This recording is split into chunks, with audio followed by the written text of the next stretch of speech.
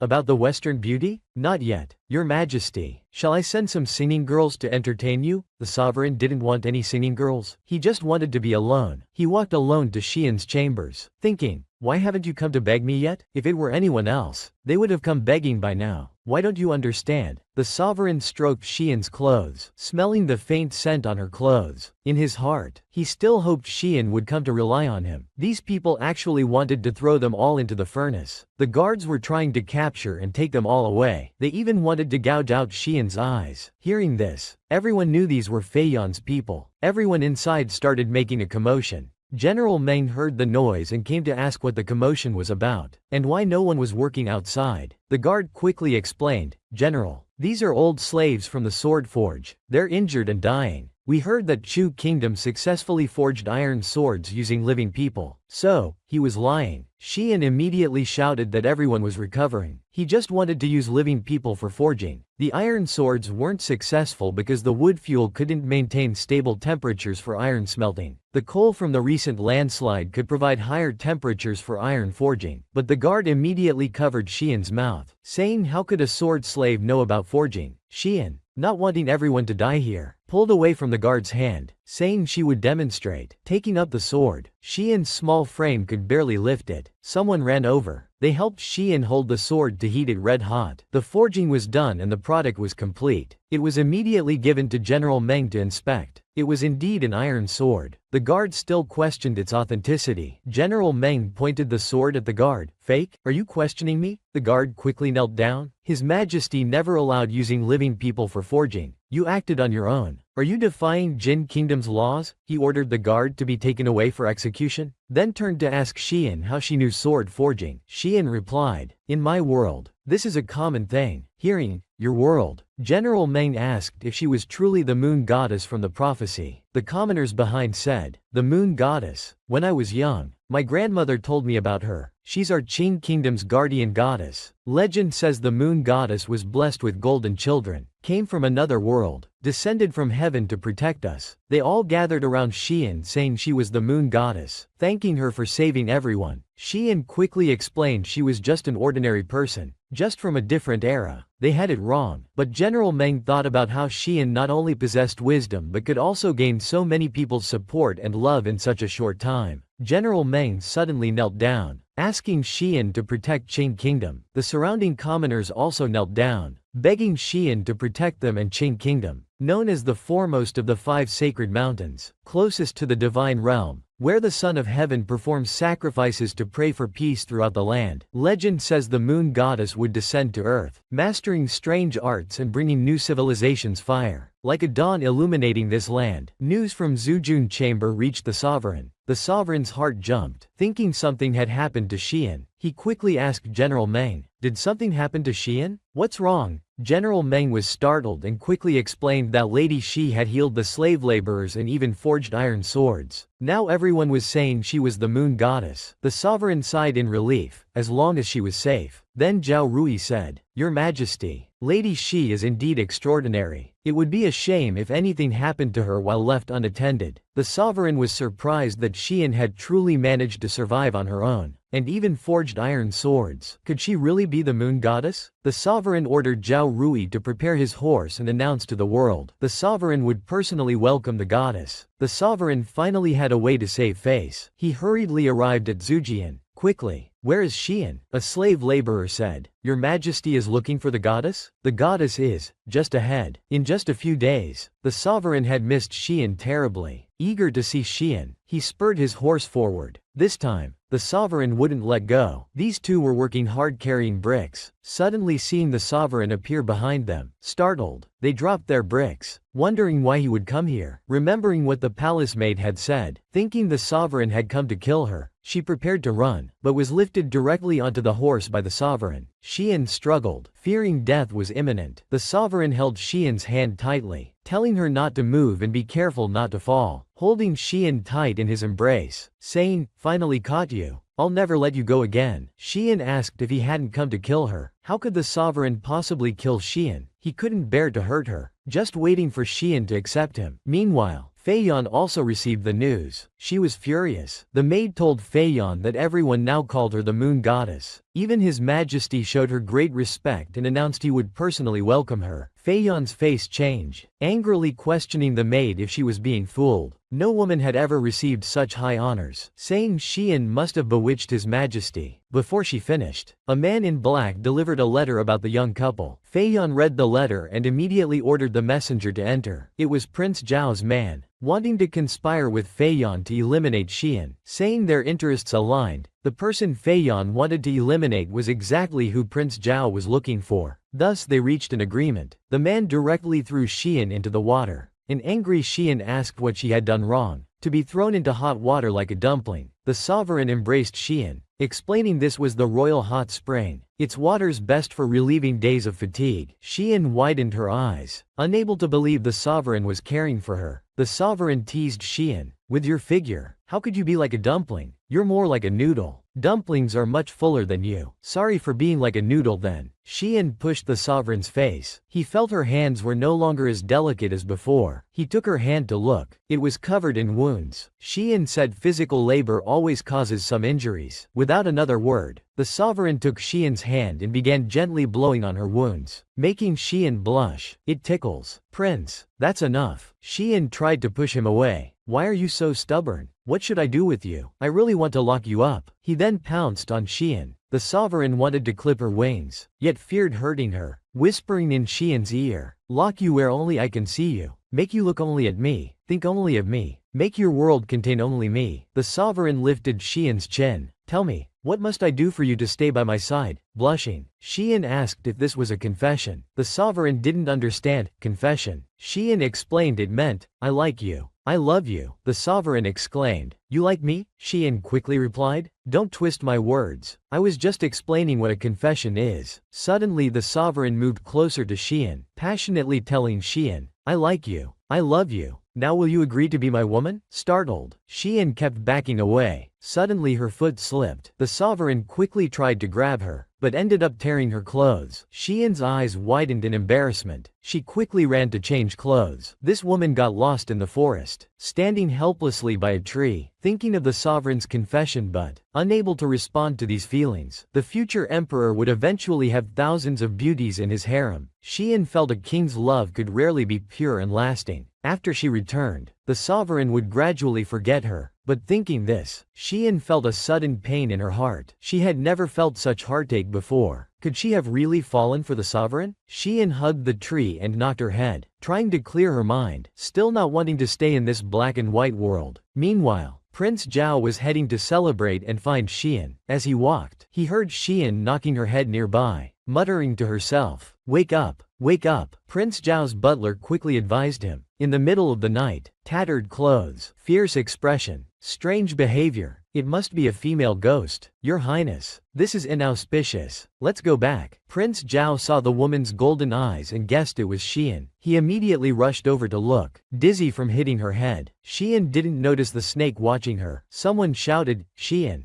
be careful. Before she could react, the snake had bitten her ankle. Someone was shouting for Xian to watch out. This woman was bitten by a poisonous snake in the forest. The one calling Xian was actually the sovereign. No one expected there would be a snake here. The sovereign rushed towards Xian, drawing his dagger. He immediately stabbed the snake while scolding Xian for wandering off. He lifted Xian's foot directly, preparing to suck out the venom. Though sucking snake venom could also be dangerous for the person doing it, Xian looked at the sovereign with worry. Meanwhile, Prince Zhao, who wanted to run to find Xian, was firmly held back by his butler, who didn't want the prince to expose himself. But Prince Zhao thought, it's just the prince alone, nothing to fear, perfect chance to kill him. He scolded his butler. I said let go. Can't you see she's been poisoned? He can't die? The butler persuaded Prince Zhao. There must be Qing soldiers nearby. Besides, your mother and Zhao Kingdom need you. You can't act rashly. Your Highness, don't worry. If Prince Qing wants to save her, she won't die. She's the girl from the prophecy. She won't die easily. Prince Zhao asked, and the butler confirmed that Shi Zuo had already formed an alliance with Fei Yan. Then they decided to leave, going to celebrate according to their plan. Meanwhile, the sovereign was still sucking out the venom for Xian. Xian tried to stop the sovereign, but the sovereign only worried about Xian being poisoned, not noticing his own face growing increasingly pale. Tears welled up in Xian's eyes as she gazed wearily at the sovereign. Turning her head, she saw Prince Zhao returning to the palace. Looking at his silhouette, Xian felt strangely familiar, like Zixuan, but she thought she was hallucinating.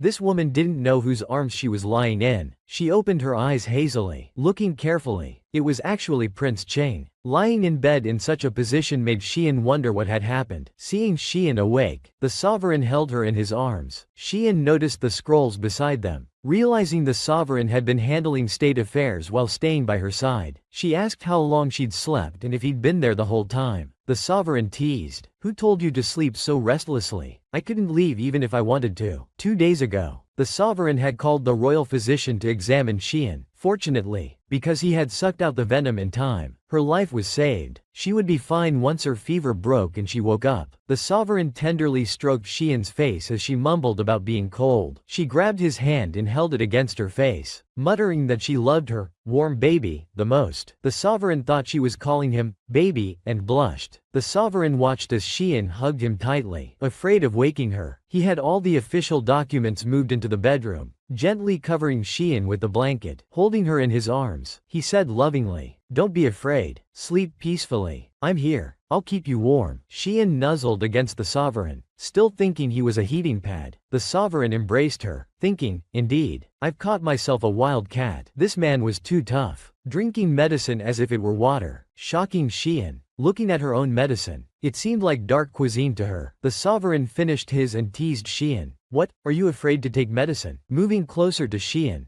"Good medicine tastes bitter. Should I personally feed it to you?" As he spoke, he took a few sips of the medicine, frightening Xian to back away. Before she could react, the sovereign directly fed her the medicine with his mouth. Xian swallowed the medicine. They both looked at each other with blushing faces. The sovereign deliberately asked Xian if it was still bitter. Xian quickly said it wasn't bitter at all, and that she would drink it herself. She reached for the medicine in the sovereign's hand, but he held her head in place. He continued to make Xian drink the medicine. Xian pushed the sovereign to stop, accidentally dropping the bowl. Zhao Rui outside the door heard the sound. He quickly asked, "Your Majesty, are you all right?" Just as he was about to push open the door, General Meng stopped him. Zhao Rui thought the sovereign was in danger, but General Meng said the sovereign had been on battlefields since age 14. What danger could he be in alone with the Western beauty? Barging in might lead to an awkward situation. A confused Zhao Rui didn't understand what he might walk in on. Truly wooden-headed. General Meng leaned close to Zhao Rui, explaining in his ear. Zhao Rui accused General Meng of disregarding military discipline. Having been drinking, he quickly changed the subject, saying he had something to tell Zhao Rui, but the sovereign inside heard them. The noise outside made them enter. They spoke of Zhao's unrest. Though the Zhao king submitted to Qing, there were still large anti-Qing forces stirring secretly. They must stay vigilant. Zhao Rui worried about the sovereign's health. General Meng said fortunately the sovereign had planned ahead, sending Ben Zhang to secretly protect Lady Shi. These two realized they were third wheels and quickly left. Xian asked about what General Cheng just said. The sovereign explained he had asked him to monitor the progress at the sword pavilion and check on her situation. Xian knew the sovereign was being stubborn. He had been protecting her secretly all along, yet she had accidentally wounded him then, gripping her clothes with guilt. She asked about his wound. The sovereign said it was just a minor injury, nothing serious. Xian exposed his lie, saying Minister Zhao mentioned he hadn't recovered, and now he was snake-bitten too. Unable to rest while taking care of her. "Let me see your scar." As he undid his clothes, Xian saw a long scar on the sovereign's back. The deep scar extended from his shoulder to his waist. The sovereign told Xian it was left by the first person who tried to assassinate him. Xian remembered Zhao Rui mentioning this before, and stroked the sovereign's back. Her hands were trembling. She touched him with concern, but the sovereign denied his feelings. "I've already forgotten about it." Xian's tears fell on the sovereign's back. The sovereign noticed she was crying. He turned to look, and Xian was already in tears. Touching her tenderly, he asked, "Are you crying for me?" He lovingly told her not to cry, saying seeing her cry made him distressed. Before Xian could recover, the sovereign pinned her down, steadying her. This time Xian didn't resist. The sovereign said if she didn't resist, he couldn't guarantee he would be able to stop later. Just as he was about to act, thinking Xian wouldn't resist him, suddenly Xian pushed the sovereign away. She ran out in panic, thinking she only felt sympathy for him, not love. She shouldn't fall for him, couldn't accept it. The prince thought accepting him meant abandoning her own family, abandoning the entire future civilized era. She couldn't become attached to this place. Standing on the city wall, Xian watched the people below calling her the Divine Lady, thinking it was fitting, joyfully holding Xian's hand. After Xian forged the iron sword, everyone at the sword pavilion was pardoned and allowed to return home. They suddenly knelt down and begged. Xian wanted to follow and protect Xian, only wanting Xian to agree. They said when Xian first arrived in this world, Zheng Hao saw a golden light descending from heaven. Zheng Hao found Xian by following that light. He was certain then that Xian was no ordinary person. They believed Xian's appearance was like a guiding light, showing them direction. It was Xian who saved him, saved them all. Many people felt Xian's arrival must carry a mission, bearing heaven's will. Xian listened in confusion. Legend said the moon goddess would descend to earth. Jin Unified Prefecture came from another world. At this moment, the sovereign came and embraced Xian. Everyone below shouted, "Long live your majesty! Long live the divine lady!" The sovereign lifted Xian and kissed her. He said when Xian agrees to marry him, she would become Qing's queen and his only wife. The commoners cheered, saying the divine lady belongs to Qing, belongs to their sovereign. The Zhao prince, hiding in the crowd, saw everything. The butler told him whoever wins the golden youth and maiden wins the world. It seems they represent the people's hearts. Hearing this, the Zhao prince became more determined to steal Xian from this man, dressed as a woman, planning to sneak into the celebration to take Xian away. Meanwhile, the so-called descended fairy was playing cards with her maids in the palace. Madame Su, the head chamberlain of Blue Moon Palace, came to the door. She asked the maids what they were doing. The divine lady drew many symbols, saying they could play cards. I really don't understand these Arabic numerals, so they won't let me play. As soon as the maid finished speaking, Madame Su dragged Xian away to dress her up for the celebration held in her honor. Madame Su took a feather duster and hit Xian's head, scolding her for only knowing how to play, telling her to hurry and bathe and change clothes. The maids were secretly laughing, as Xian usually had no airs about her. As Xian lay in the bathtub, Xiao Yu said though Madame Su seems fierce, she's known as a loyal and upright servant. The sovereign specifically assigned her to Blue Moon Palace with Xian's best interests in mind. These days you've been helping people with strange illnesses and managing water sources, helping many people. The common folk praise you, and the sovereign arranged this celebration at their request. However, Xian felt it was just high-temperature sterilization and physical water purification, just basic life knowledge, not as impressive as they claimed. Xian had also helped an old grandmother's family, and the piglet was a gift from her. Xiao Yu asked Xian what the heavenly realm was like. Xian said her world was much more fun than here, with hot pot, barbecue, fried chicken, ice cream, and video games. In her world, they could complete in hours what takes weeks or even months here. They could fly in airplanes in the sky. They could also take high-speed trains across rivers, seas, mountains, and valleys. People could return home from thousands of miles away in a single day. If feeling troubled, they could go to the other side of Earth the next day. People's horizons were broader. Their hearts naturally became broader too. Xiao Yu puzzledly asked what an airplane was. Xian said it was white, with wings spread like a bird. Is it a crane? You can ride celestial cranes? Xiao Yu curiously asked what a high-speed train was. Xian explained it was long and white, snake-like. Xiao Yu thought it was a dragon and looked at Xian with admiration. Wow, you can ride white dragons. The two were talking past each other, and Xian patiently explained they weren't animals. They were products of modern industrial civilization, transportation tools made of steel. As a result, Xiao Yu directly understood it as steel divine beasts that could travel thousands of miles in a day. What a 1,000-year generation gap. This man dressed as a woman, preparing to capture Xian while she was bathing. The Zhao prince approached behind Xian. Xian smelled a mint fragrance. Suddenly, the Zhao prince covered her mouth. Xiao Yu, who had just returned with water, encountered this scene. Then suddenly, men in black appeared from nowhere. They knocked Xiao Yu unconscious. The Zhao prince said, hearing their earlier conversation, the two seemed close. They should take him too, to use as leverage to control the Golden Maiden. Meanwhile, during the celebration, the sovereign somehow felt inexplicably anxious, as if sensing something ominous. He asked the nearby maid where Xian was, if she wasn't ready yet. Suddenly, someone from outside reported the divine lady was missing. The sovereign rushed to Xian's chambers. Opening the door, he found the water still warm, but she was gone. He grabbed a nearby guard, scolding them about the palace's security layers, demanding to know how they lost her. The frightened guard quickly replied that they never saw the divine lady leave the palace. The sovereign wondered if Xian had escaped again. I've been restraining myself, fearing to displease her. Does she still not want to stay by my side? The East Gate guards reported seeing two people on horseback taking the divine lady out of the city. The sovereign immediately ordered an investigation into who took Xian from the Qing palace. The common people outside heard the news, arguing who would dare kidnap their divine lady, their Qing kingdom's guardian goddess. Inside, Feiyan watched with satisfaction, thinking it was too late. The Zhao prince had arranged everything. by the time His Majesty investigates, Xian would already be in Zhao. The palace attendant beside her didn't understand why they didn't just send him back to his original place. Fei Yun said black holes weren't easy to find, and why should she waste her power for him? Even if she couldn't have his eyes, she wouldn't let him off easily. For the sake of face, His Majesty would have to let him go. Chen Xian, just stay obediently in Zhao. This group secretly captured Xian and Xiaoyu. Arriving at Qing's border, Xian felt extremely dizzy, slowly opening her eyes, mistaking the seated Zhao prince for Zixuan. Looking at the Zhao prince, Xian's eyes widened in disbelief. She hugged the Zhao prince, saying, "Zixuan,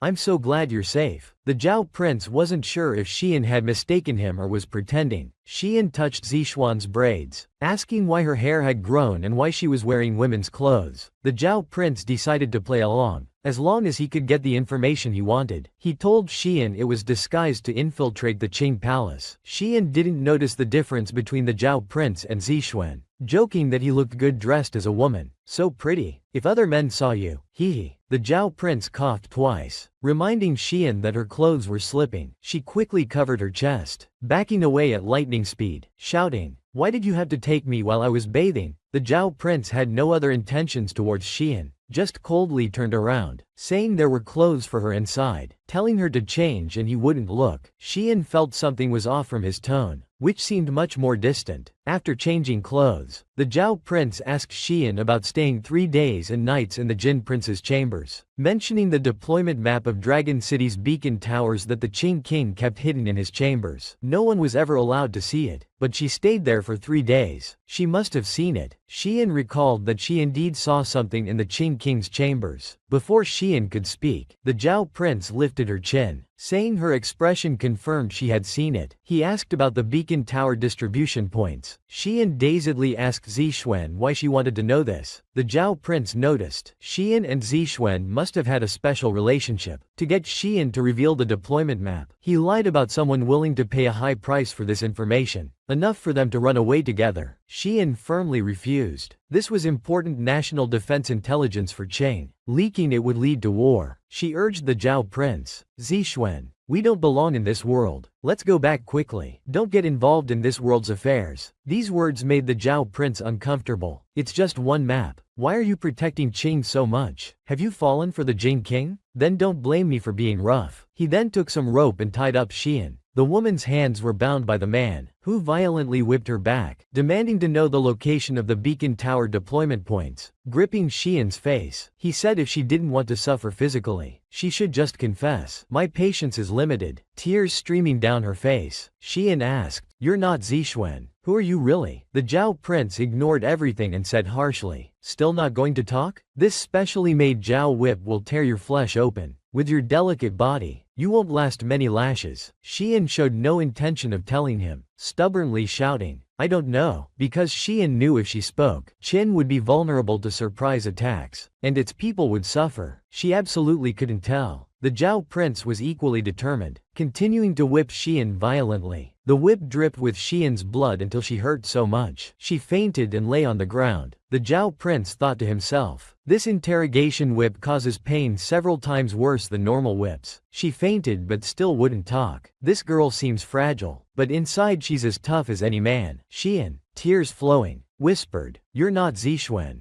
The Zhao prince hadn't meant to be so harsh, only wanting to scare Xian. He hadn't expected her to be so stubborn. Somehow, he felt angry that Qing kingdom and its king could make him lose control like this. With an inexplicable rage in his heart, this woman was severely whipped for a long time. She nearly fainted from the pain. Xian lay on the bed while Xiaoyu applied medicine, cursing how excessive the Zhao prince was to beat the divine lady like this. Hearing Xiaoyu's voice, Xian immediately sat up asking how he got captured too. The sudden movement made her forget her wounds. Xiaoyu quickly told her not to move, saying her wounds were deep to the bone. That bastard had been too cruel. As they talked, they didn't notice the Zhao prince behind them. "How dare you? The medicine I gave you is the Zhao royal family's special wound medicine. Even planted wounds can heal without scars. Yet you show no gratitude." They just wanted to know who he really was and why he captured them. The Zhao prince sat on the bed's edge, saying, "I am Zhao's prince, Mu Zihan.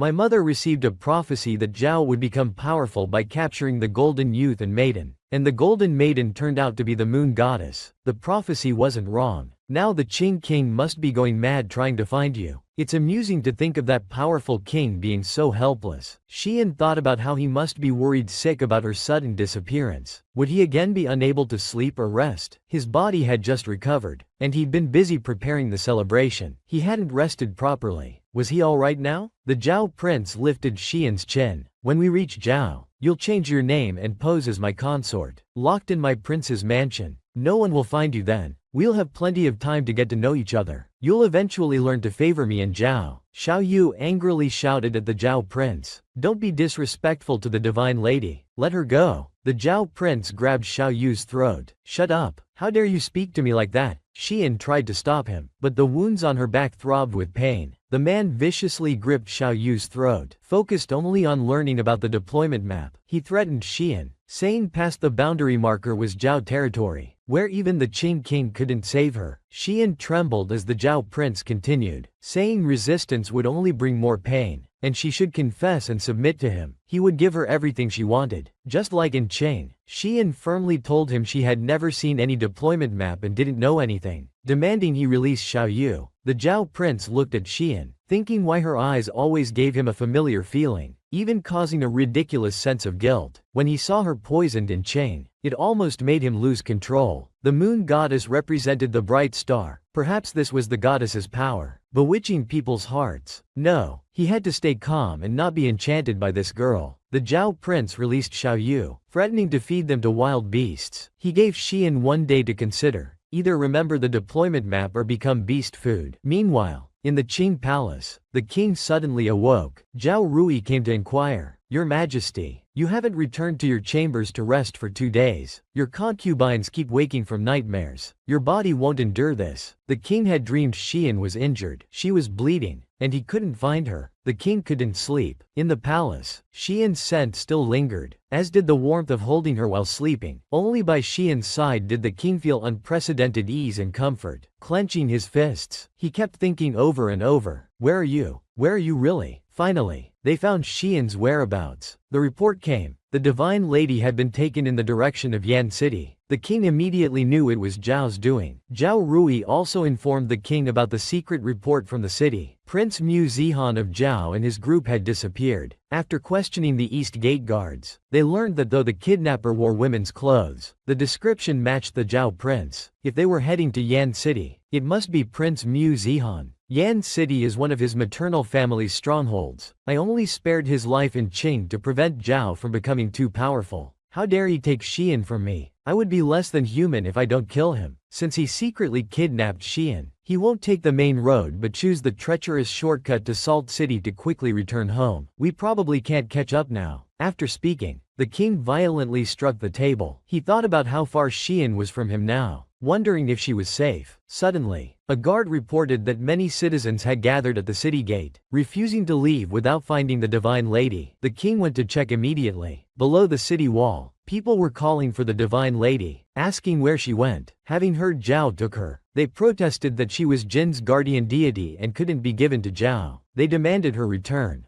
Zhao Rui asked the king what to do as the people refused to disperse. Prime Minister, prepare the supplies for war. I haven't personally led troops for a long time. It's time to move. I will make Zhao pay the price. The king gathered everyone, declaring that Prince Mu Zihan had taken Qin's divine lady, making peace between Qin and Zhao impossible. He ordered Wu and other border regions to strengthen defenses against surprise attacks. General Meng will lead troops with me to invade Zhao and retrieve the divine lady. Fei Yan watched the massive troop gathering, wondering how the king assembled so many soldiers so quickly in the capital. She realized he had many unknown resources. Understanding why her brother was so wary of him, she immediately whispered to the king that Zhao's king was dissolute, their customs loose, taking even married women as concubines. Ji Yan wouldn't be an exception. The Zhao prince had probably already possessed her. The king became furious at the thought of them together, but Fei Yan continued, suggesting they give this defiled woman to Zhao. The king roared, silence. Fei Yan, the Zhao prince took our divine lady, my woman,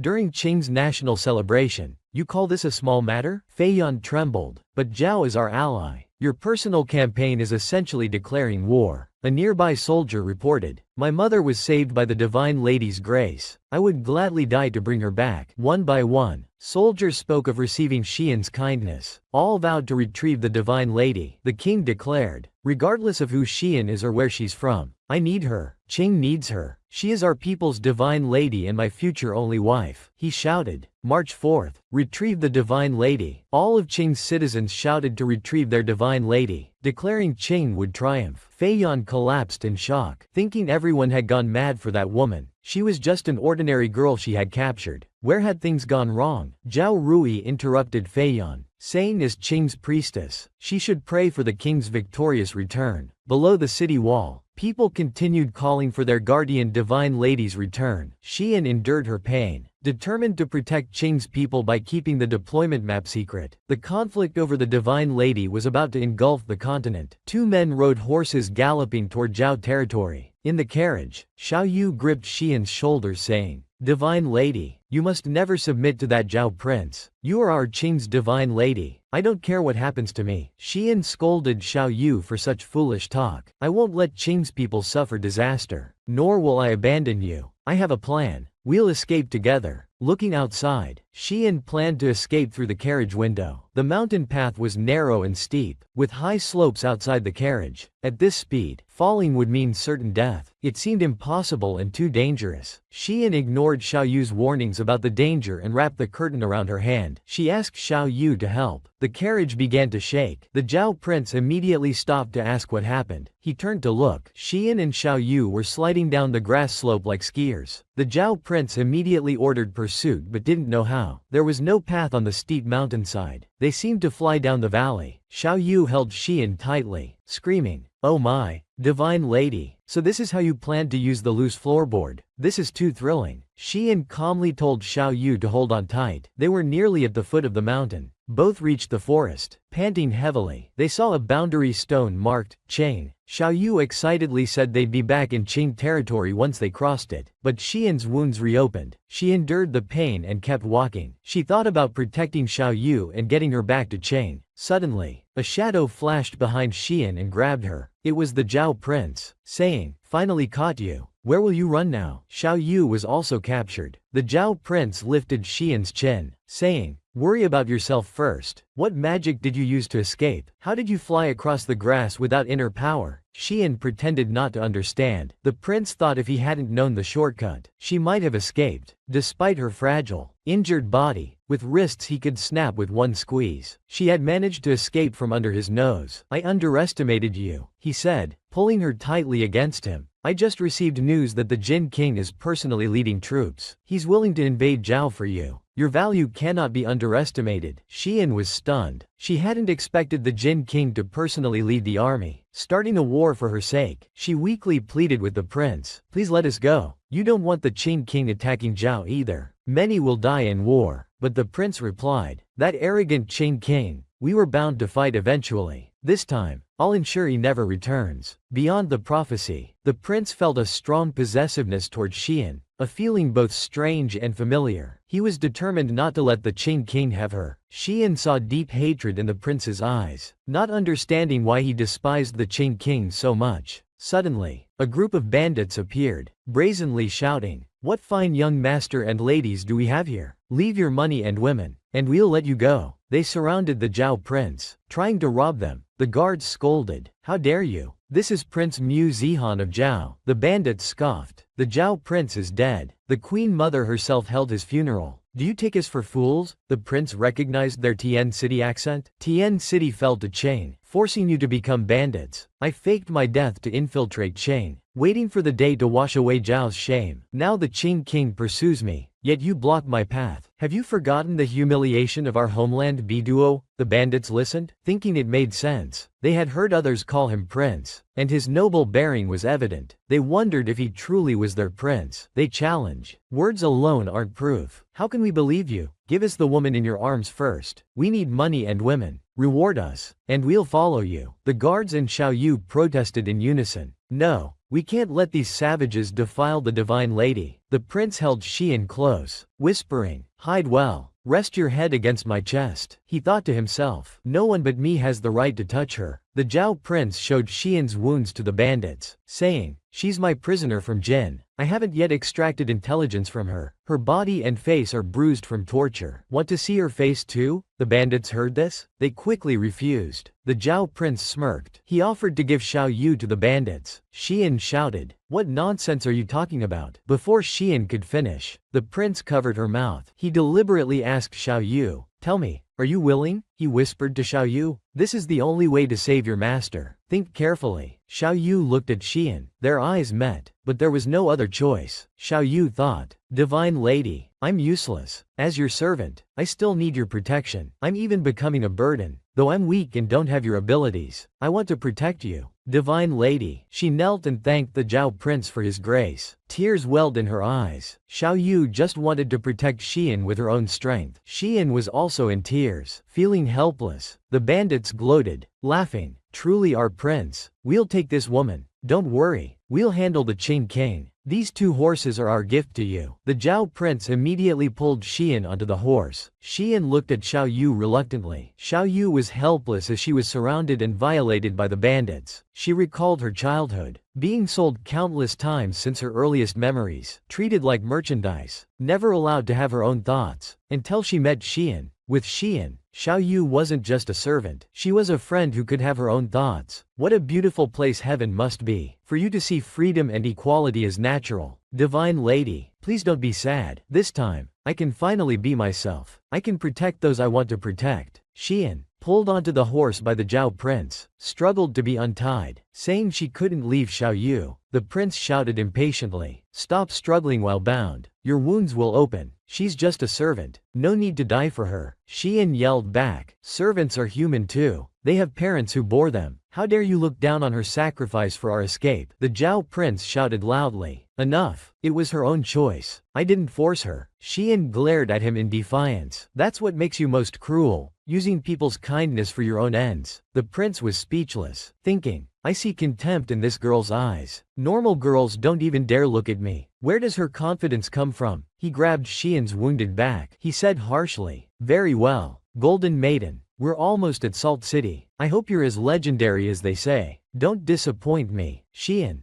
dizzy with pain, still wanted to save Xiao Yu. By nightfall, the king had departed with his army, prepared for battle. En route, guards found a blood-stained cloth nearby. The king picked it up, recognizing it as chain fabric. A guard said it must be from when the divine lady was taken. Could that blood be hers? Hearing this, the king anxiously gripped the cloth, wondering if Xian was injured. General Meng reported that while the path ahead was a shortcut to Salt City, the complex terrain would severely slow their march. The king ordered Meng to select an advance force to go with him, while others would take a different route to surround and ambush Salt City. General Meng worried about the treacherous terrain and bandits ahead, fearing an ambush if the king's force went deep alone. The king shouted that there was no time. This was the only way to save Xian. "I can't wait a moment longer." Then the king led a force to depart, but they were spotted by bandits below the mountain. The bandits took their prepared rocks and rolled them all down the mountain. Watch as these bandits rolled their prepared rocks down the mountain. Seeing this, the king's army immediately ordered infantry to raise shields and charge quickly out of the valley, seeing they might break through. The bandits' captive Xiao Yu mocked them. "Our king is battle-hardened. How could people like you succeed?" Hearing her tone, realizing she was from Qing, they grabbed Xiao Yu, holding a knife to her throat. They shouted to the king below, "King Chen, you destroyed our heavenly city. Today we'll kill your Qing person before your eyes." The king looked up and saw it was Xiao Yu. He thought if Xiao Yu was here, perhaps Xian was too. The bandits saw the king was distracted. They immediately ordered their men to attack him. "Your Majesty, look out!" Xiao Yu shouted to warn the king, but he was still struck. Calmly, he told his men not to panic, saying it was just a small hill. "Hold formation." Seeing they missed vital spots, the bandits pushed Xiao Yu down the mountain, fighting back tears. She shouted, "Your Majesty, the divine lady was taken to Salt City by Prince Zhao. He hurt her. Quick, save her." Xiao Yu thought of her moments with Xian, the happiest days of her life. If possible, she wished she could go to heaven with her, riding divine beasts through the sky. But sadly, she couldn't see her one last time. The king roared, "All forces, break through!" Everyone charged forward with all their might. Xian seemed to sense something and woke from her dream, thinking, "I seem to hear many people calling me, including King Qing and Xiao Yu's voices. Are they looking for me? What happened? I must go back to save Xiao Yu and stop the war." She got up to check but found the windows sealed. The prince came in saying, "What, trying to jump out? I told you not to move. Your wounds are worse. You even fainted. I was worried. Sealed the windows for your safety. Now that you're awake, I'm relieved. Please give me your hand. Let me help the golden maiden down." Xian tried walking out of the carriage but almost fell. Prince Zhao caught her, saying gently, "Watch your step. You're hurt. Don't move rashly. Let me carry you down." Xian looked at Prince Zhao's face, thinking he resembled Zixuan. A group of infatuated women watched the two, thinking they looked like lovers. They were angry, declaring him a public enemy from now on. In reality, the two were struggling. Xian was pushing against Prince Zhao, who held her tight saying, "You can't escape. Cooperate if you don't want to suffer. All of Zhao's people will see you as the golden maiden I've respectfully brought back." Xian pushed his face away, saying, "How despicable. Always acting like the good prince to win people's love. Aren't you tired?" Prince Zhao ignored her words, just gripping her shoulders tighter to make her behave. Two people ran out from the palace to greet Prince Zhao. Qing'er rushed into his arms, saying, "These 2 years, Qing'er has missed you day and night, crying until nearly blind. It's wonderful to see you again. Though Qing'er hasn't officially married you, we've been betrothed since childhood. I'm already yours." Prince Zhao pushed Qing'er away, saying, "Sorry to worry you. I'm fine now." He ordered steward Meng Yu to prepare a room for the golden maiden, close to his own. Qing'er stared at Xian's back, wondering who this girl was, that the prince would look at her that way, that possessive, claiming gaze. The prince had never shown such a look before. The royal advisor watched with interest. "This girl is the legendary golden divine lady. She's the girl the prince has been longing for in his dreams. Is this fate's arrangement?" Prince Zhao called out, "Royal advisor, Qing's army is attacking. Quickly prepare for battle." The royal advisor told Prince Zhao his mother was waiting in the rear court. On the way to meet his mother, Prince Zhao said, "I heard from Meng Yu that you used magic to wake me. Thank you, royal advisor. I also heard from Meng Yu that your highness had a very long dream. How much do you remember?" "The dream is already blurry. I only remember it was like a peach blossom paradise. There, I could be my true self. There was also a girl in the dream, though her face is blur now. There seemed to be some unbreakable connection between us." Prince Zhao dismissed it, saying, "It was just a dream. Such meaningless things. What's the point of remembering?" In the rear court, Prince Zhao called out, "Mother." They embraced tightly. Prince Zhao said gently, "Mother, don't cry. Your son has returned." "Mother, why are you dressed like this? Let me see your face." This woman had endured something terrible. Her eyes were sewn shut. Prince Zhao stared at his mother with wide eyes. Remembering what the steward had said, the queen had her eyes gouged out, tongue cut off, and hands severed. Now she couldn't see, speak, or touch. The queen covered her eyes with her hands. Stepping back, Prince Zhao embraced his mother, comforting her. The royal advisor said, "If Jin hadn't invaded and massacred the queen's clan, this wouldn't have happened." Tears in his eyes, Prince Zhao said, "Mother, don't worry. I've captured the golden girl. I will avenge you and Zhao." Prince Zhao helped her out. The steward consoled him, "Your Highness, don't blame yourself. Back then, Qing's army was fierce. The queen didn't want to see you die in battle, so she tricked you into taking the death-feigning potion. What happened after wasn't in your control. If I had woken earlier, Mother wouldn't be like this." Prince Zhao said, asking Meng Yu for mint fragrance. Meng Yu thought it strange that since waking, the prince needed mint fragrance to calm down, a habit he never had before. Holding his head, Prince Zhao asked, "Where is the golden girl? Take me to see her. I want to see her immediately." "In her room." Xian looked out the window. "It's too high.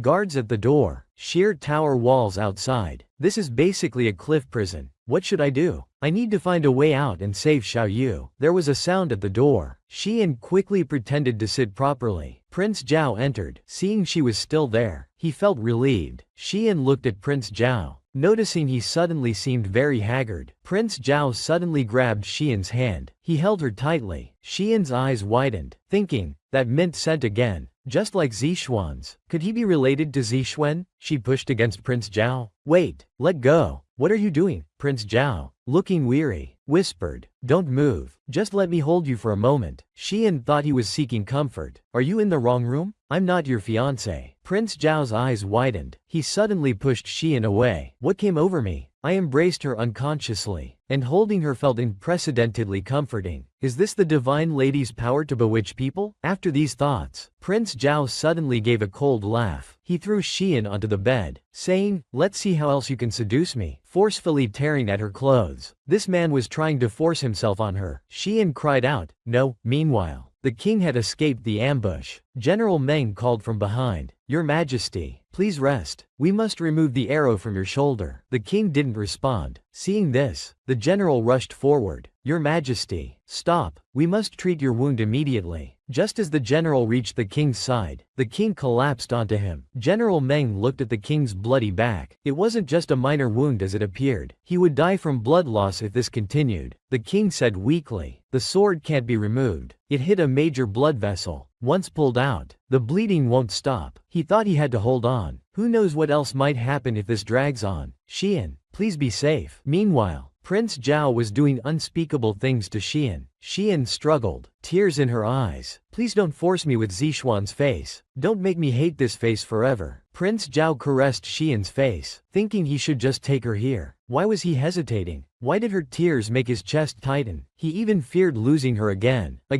Why would he have such thoughts? Suddenly the door was pushed open. King Zhao stumbled in drunkenly, saying, "Didn't expect such beauties in this border town. I came to the right place. Let me have a taste." "Son, hearing you weren't dead, I came personally to get you. Come share these beauties with your father." Ha ha ha. Prince Zhao was disgusted seeing his father drunk again. King Zhao spotted Xian and leered. "Oh, my son's been hiding a beauty too. Not bad. Let father enjoy her first." "Oh, such smooth skin." He lunged at Xian on the bed. Prince Zhao tried to stop him, but the king scolded him. "Shut up. Are you trying to interfere? Get out." Prince Zhao's eyes widened. King Zhao pinched Prince Zhao's face. Who knew that old woman, the queen, could birth such a pretty child? Doesn't look like a boy at all. Are you actually a girl? Come, let father hold you. If you just listen to father, I'll visit your mother often. She'll be happy, won't she? Jian cried out. "No." Prince Zhao snapped awake, eyes wide. Suddenly, Prince Zhao drew his knife and struck at King Zhao's back. This man swung his knife at his own father. Xian trembled all over. Prince Zhao walked toward Xian. He embraced her gently, saying, "Don't be afraid. It's over now." Xian was stunned. She hadn't expected him to call her Xian. Prince Zhao looked worried, thinking thankfully she was safe. Prince Zhao was shaking. The woman nearby was also terrified. Your Majesty. It was an assassin." Prince Zhao glared fiercely at the woman. He never deserved to be king. Father was depraved. For his hedonistic lifestyle, he willingly became Qing's vassal, showing loyalty to them. He even followed Qing's orders to execute generals who had opposed Qing. Most Zhao generals were from mother's clan. When mother opposed, father executed her too. Since then he was neither human nor ghost. So today, father was killed by Jin's spies for disobeying Jin's king. Before death, he passed the throne to me. Understand? Xian was shocked. He had killed his father to usurp the throne. Prince Zhao asked Xian, "Are you afraid of me? Why are you afraid? I will protect you." Xian just stared blankly at Prince Zhao, not understanding his meaning. Prince Zhao gently touched Xian, then ordered people to dispose of King Zhao's body and bring new clothes for Xian. The steward reported to Prince Zhao, "Border intelligence reports that King Chen was shot with an arrow while passing our border. He died from blood loss. His body has been returned to Jin." Hearing this news, Xian felt her world collapse. Prince Zhao just smiled coldly. King Chen is dead? What an accident. Didn't expect it to be so easy. Xian was already in tears. She rushed out wanting to see King Chen but was grabbed by Prince Zhao. Jian cried, "Let me go. Why did you kill King Chen? You think not killing means others won't kill you? My mother never harmed anyone. But what happened to her? Winners become kings. Losers become bandits. This is war. King Chen is already dead." Prince Zhao's words repeatedly struck Xian. Her heart ached as if being crushed. Her mind was filled with images of King Chen. Xian wept bitterly. "It turned out you had already taken root in my heart. It turned out I had already fallen in love with you. But I refused to admit it, unwilling to let go of my family and my original world. I don't want you to die." Prince Zhao watched Xian in such pain. His own heart ached too. Prince Zhao punched the wall. The steward immediately asked, "Your Majesty, what's wrong?" King Qin is dead. Shouldn't we celebrate? But seeing Xian like this made Prince Zhao inexplicably angry. He hadn't expected her to care so much about King Qin. Xian lay on the bed, crying heartbrokenly. Her mind was filled with memories of moments with the prince. Suddenly she sat up thinking, right, you're the king of Jane. How could you die so easily? You can't be dead. Must return to Jane. I must see you with my own eyes. And save Xiao Yu too. Must leave here. Thinking about her previous disappearance. How King Jing searched for her day and night. Now it's my turn to search for you. Looking outside. The only exit was here, but it was too high. And the wind was strong. What to do? Her eyes fell on the bedsheet. Got it. She was seen parachuting down from the height, single-mindedly wanting to find King Qin and Xiao Yu. Suddenly a gust of wind affected Xian's hasty landing. Almost discovered by Zhao guards, she quickly hid. Suddenly 2 hands reached from behind Xian, covering her mouth. Xian thought she'd been caught. It was Zheng Hao and people from the Sword Forge. Zheng Hao told Xian to recover the Divine Lady. His Majesty attacked Zhao. We followed His Majesty to battle. Now we've finally found you. Divine Lady, come back to Jing with us. Xian hurriedly asked, what about King Qin? How is the prince? Is he really Divine Lady? Please be at ease. His Majesty is fine. This was all His Majesty's strategy. He was prepared for Zhao and knew their border terrain well. After being wounded, His Majesty secretly advanced through hidden paths. Meanwhile, General Meng carried a fake body back to the country, letting Zhao spies believe he was dead. When Zhao lowered their guard, His Majesty would attack. He drew away the guards so we could enter and find you. Xian listened with tears streaming down. Take me to him, she thought. How wonderful. He's really all right. I've never been so desperate to see you. Want to see you right away. They brought Xian to the city wall tower. Xian looked down from the tower, thinking King Qin and others were surrounded. They explained that His Majesty said acting as bait himself would better draw away guards for their rescue mission. Xian was worried. He's the king of Jane. How could he disregard his safety? But for Xian, King Qin had already put life and death aside. He even forbade Zheng Hao from telling Xian. Actually, he was already severely wounded en route, bleeding non-stop. But to quickly treat his wounds and rescue Xian, he cauterized his wounds with red-hot iron swords to stop the bleeding, enduring torture-like pain to buy time to save Xian. Look at this man, using red-hot iron swords to cauterize wounds, enduring torture-like pain, all to buy time to save Xian. Xian never thought the prince would go to such lengths for her, yet she had never given any promises. Xian sadly asked Zheng Hao, what about Xiao Yu? Have you seen him? He was pushed off a cliff by bandits. His last wish was to bring you back to Chang. Xian became sadder. Xiao Yu died to save me too. You all rushed to the battlefield for me, putting life and death aside. Xiao Yu, King Chen, and the people of Chang. I thought I didn't belong here. I was wrong. Completely wrong. I had already become inseparable from this place. I will fulfill the wish that Xiao Yu always spoke of. I am the Divine Lady of Chang. I will protect Chang. Xian went on, tears in her voice, shouting, the city guards have been drawn away. The armory's defense is weakened. Get bows and arrows to provide cover fire from above. Your Majesty, I'll go to the western city to draw away Zhao Jun, to buy time for your Majesty's arrival. I will fight for Chang. But Zheng Hao said, but we came to rescue you. His Majesty has arrangements. He just needs to hold until the main force arrives. Xian calmly asked Zheng Hao to relay the news that King Qing was still alive to Prince Zhao. Xian called out to the Qing soldiers at the tower, I will immediately summon His Majesty and draw away the Zhao army. I leave His Majesty to you. Everyone looked up at Xian on the tower. King Qing looked at Xian. Xian's eyes filled with tears, thinking, thank goodness you're safe. Prince, I want to tell you, I love you, so I must protect you. Protect Chang. Then she turned to leave. Seeing Xian about to leave, King Qing shouted, Xian, where are you going? Xian, with tears in her eyes, just said, Qing will be victorious. Meanwhile, Prince Zhao received news. The guard reported, Your Majesty, King Jin isn't dead. Before that, the attendant strictly, he led a small force to attack the east gate, but they've been surrounded. Prince Zhao thought, only bringing a small force? He must have rushed here, penetrating deep alone. I never thought for the Divine Lady, you would lose such composure. This is truly your weakness. This time you're dead for sure. Then he told the guard beside him, come with me. I will shoot the prince myself. Divine Lady, watch me kill the prince. Then you'll belong to me. To Zhao, Suddenly someone reported the divine lady was missing. They went to the room and looked at the window. The steward exclaimed, "Your Majesty, how is this possible? How could she escape from here, unless she could fly?" Prince Zhao looked out the window. "How many abilities do you have that I don't know about? It seems I underestimated you." Word came that large dust clouds appeared in the distance west of the city. It seemed a large force was approaching. Prince Zhao immediately gathered troops and rushed to the western city. But outside the western city was Xian's illusion. Tree branches dragged behind cattle raised large amounts of dust, making it look like thousands of troops arriving. This woman was using a whip to drive the cattle. Suddenly a hand grabbed her from behind. It was Prince Zhao. He wrapped Xian up on horseback, so it was a trick. "You're quite capable." Xian hadn't expected Prince Zhao to arrive so quickly. Prince Zhao saw her legs were covered in scrapes, her long dress torn. She clearly didn't know how to ride. All these wounds for that man, for King Cheng. You go to such lengths? Prince Zhao suddenly grabbed Xian's arm. "Let me lick your wounds. They'll hurt more if infected." But Xian said, "The infection is none of your business. You murderer. You killed Xiao Yu. I'll kill you." She bit Prince Zhao's arm hard, drawing blood. Suddenly Xian fell from the horse. Just as Prince Zhao tried to catch her, they both fell to the ground. Prince Zhao instinctively protected Xian. His face was covered in scratches. Xian hadn't expected him to save her. Prince Zhao thought he only cared about Zhao and his mother. He didn't understand why his mind was now filled with thoughts of Xian. "Xian," she said, "because I'm just your political tool, right? When I'm no longer useful or become a liability, I'll end up like Xiao Yu. You killed Xiao Yu. I hate you so much I want to kill you." These words pierced Prince Zhao's heart. Suddenly the horse kicked Prince Zhao from behind. Even the horse couldn't stand him. The kick nearly made Prince Zhao cough blood. "Then hate me well. Remember me for life." After saying this, Prince Zhao carried Xian into the shop, immediately calling for hot water, bandages, and wound ointment. Qinger watched them. She thought, since bringing this girl from underground, he's only had eyes for her, never looking at anyone else. Their clothes were disheveled and they were covered in wounds. What exactly had they been doing? The royal advisor said nearby, "Chen is willing to wage war against us to get her back. No wonder your Majesty is so obsessed." As Prince Zhao was treating Xian's wounds, she cried, "What are you doing now?" Prince Zhao said gently, "Don't move. The wounds will fester if not treated promptly. You just fear getting a bad reputation for abusing the divine lady, affecting your political leverage." By now, fire had surrounded them outside. Prince Zhao stood up and asked the steward what happened. "Your Majesty, Qing's army suddenly appeared and attacked Salt City. Because of the previous Zhao army incident, our army became lax. We can barely hold on now." Hearing this, Qinger grabbed a dagger and shouted at Xian, "It's you. You led the Qing army here. Salt City will be destroyed because of you. I'll make you die with Salt City. Die." But Prince Zhao grabbed the dagger. "Who gave you permission to touch her?" He threw Qinger aside. Qinger collapsed to the ground. "Why, Your Majesty, do you protect this woman? She brought the Qing army. She's a disaster for Zhao." But Prince Zhao said, "If you weren't my mother's niece, I'd kill you right now. Take her away." Prince Zhao sat by the bed, holding his head. He said, "Meng Yu, have mother and the citizens evacuate first, and bring some mint incense." The steward asked confused, "Your Majesty, why have you needed mint incense ever since waking from your slumber?" "This scent was in my dreams. Smelling it makes me feel better." Xian listened, puzzled. She leaned closer and asked Prince Zhao, "When did you wake from your slumber? Was it half a month ago?" Prince Zhao immediately dismissed the steward, holding Xian's face. "How do you know when I woke? Why do you seem so familiar?" "In my dreams, there was a beach full of flowers. The sky sparkled with colored light, and there was a girl. Then you proposed to that girl, didn't you?" Prince Zhao looked surprised. "How do you know all this?" Xian said, "In that world, you couldn't bear to hurt even a small animal. How did you become like this here?" "Zixuan, are you still the same Zixuan?" Prince Zhao's eyes widened as he recalled those scenes. He clutched his head in pain. "Yes, I am Zixuan." By now, Salt City was engulfed in raging flames. General Meng asked the prince, "Salt City has fallen. The Zhao people are fleeing. Should we capture them?" The prince only worried about where Xian was. Someone pointed to that window. "Earlier we saw the divine lady fly down from there. That must be where she was held. But the fire is too intense. We can't get in now." The prince didn't care and charged into the inferno. His only thought was finding Xian.